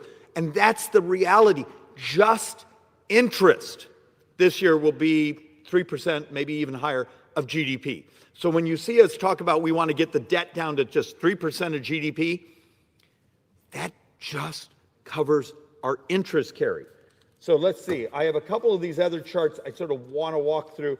Mr. Speaker, may I ask how much time I have left? The gentleman has 10 minutes remaining. Excellent. If I do this quickly, and I apologize for talking so fast. I've had a lot of coffee today. I'm trying to detox. Oh, look, something almost no one around here pays attention to, but it's my job on Ways and Means and my job with the Joint Economic Committee to talk about the financing. How do you have a country that if we're going to burn $2+ trillion this year, that means you're bringing at least $250 billion to market every month. Yesterday, and the day before that, and the day before that, and the day before that, we had to borrow about $7.3 billion that day. $7 billion a day. That's so far this fiscal year. If you do it over the last 12 months, it's almost $6.5 billion a day is what we borrow.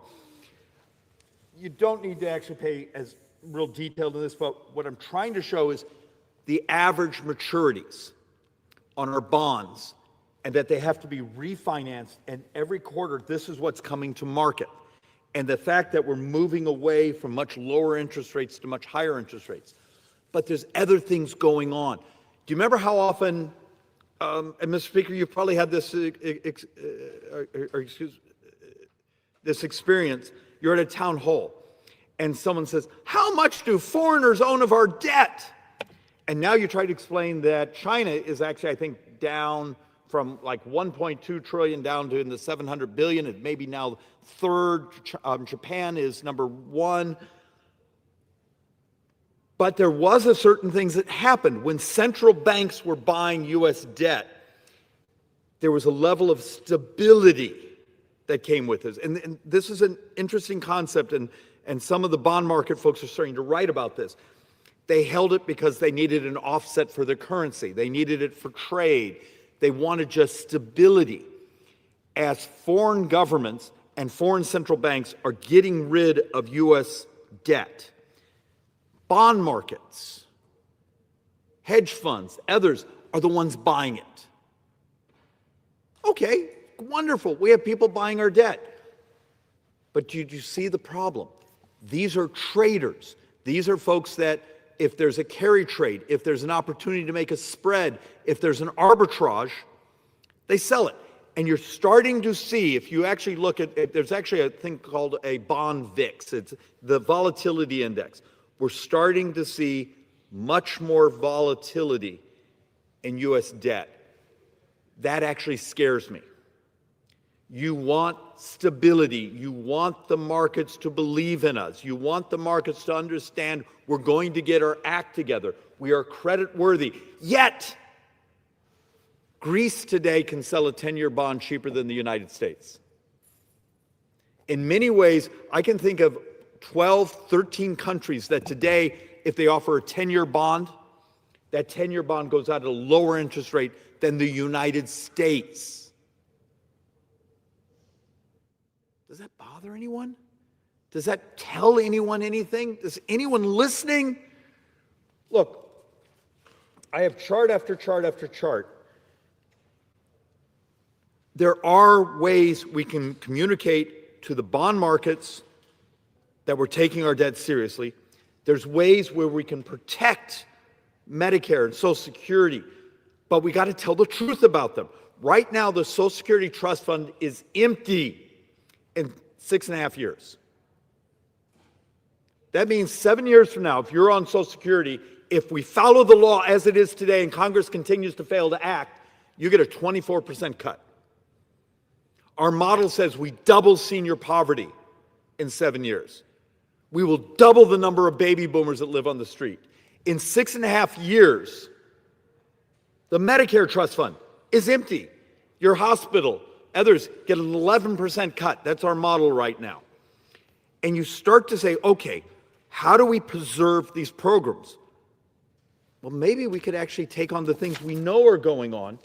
And next week, Mr. Speaker, I'm going to try something. It's probably politically crazy, but we're going to walk through the financing of Medicare next week. I'm going to walk through how it actually works, because some people think the Magic Trust Fund pays for everything. The general fund, which is all borrowed here,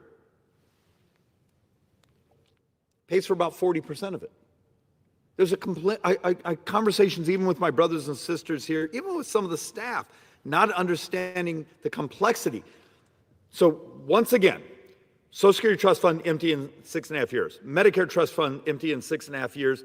We go from $1 trillion last year in Medicare spending to $2 trillion in 7 years.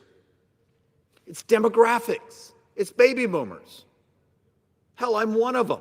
I'm just on the younger side. And look, I'm crazy. I'm 63, my wife's 63, and I have a 3-year-old and a 10-year-old we've adopted. That's being optimistic about the future. We need a society to get this to work. But we have a paper in our office that was written by a bunch of freaky smart economists out of Cambridge and Boston saying if you use a 6% generational discount rate, and I said this last week, but I'm trying to get it to burn into people's psyche. A baby born today,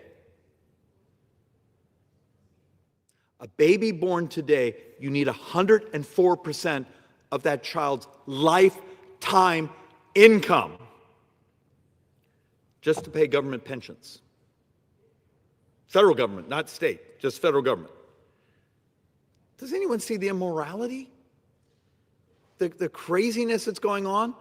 And we're all terrified to tell the truth about this because we make our voters mad because partially the political class has lied to the voters for so many years about our finances.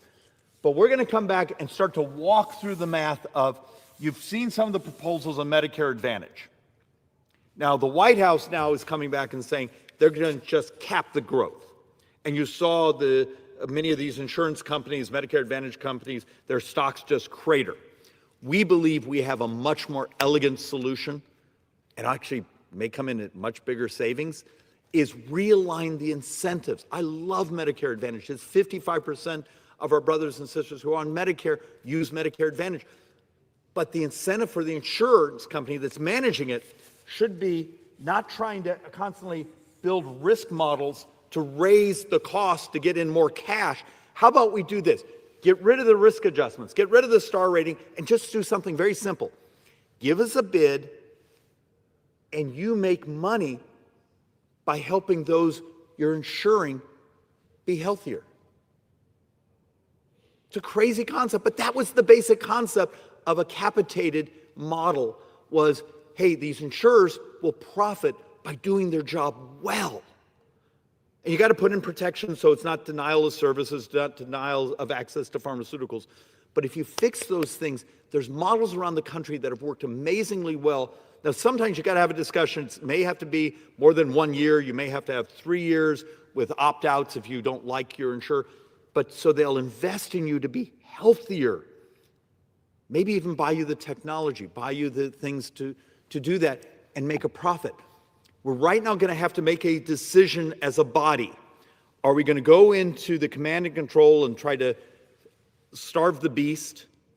Are we going to build a model that incentivizes doing it better, faster, cheaper, and in this case, much, much healthier? And look, we're looking at right now over $2.5 trillion over the next 10 years of just Medicare will be financed with debt. Just debt. Now add in what's left in the trust fund, add in what's coming out of your payroll taxes. I know it's political suicide around here to tell the truth about programs like this, but if you want it to survive, we just get the math right. I can make it work. It's not going to make some people completely happy, but we can make the math work. But you first have to accept the fact there's a problem. We got a big problem. Next week, Mr. Speaker, I'm going to come back and we're just going to walk through the opportunity of how we preserve these programs using a calculator. And I know Congress is often a math-free zone, but let's give it a try. And with that, Mr. Speaker, I yield back. Does the gentleman have a motion? Mr. Speaker, I move that the House stand adjourned. The question is the motion to adjourn. All those in favor, I signify by saying yea. Those opposed say no. The ayes have it. The motion's adopted. Accordingly, the House stands adjourned until 10 a.m. tomorrow morning. Good night.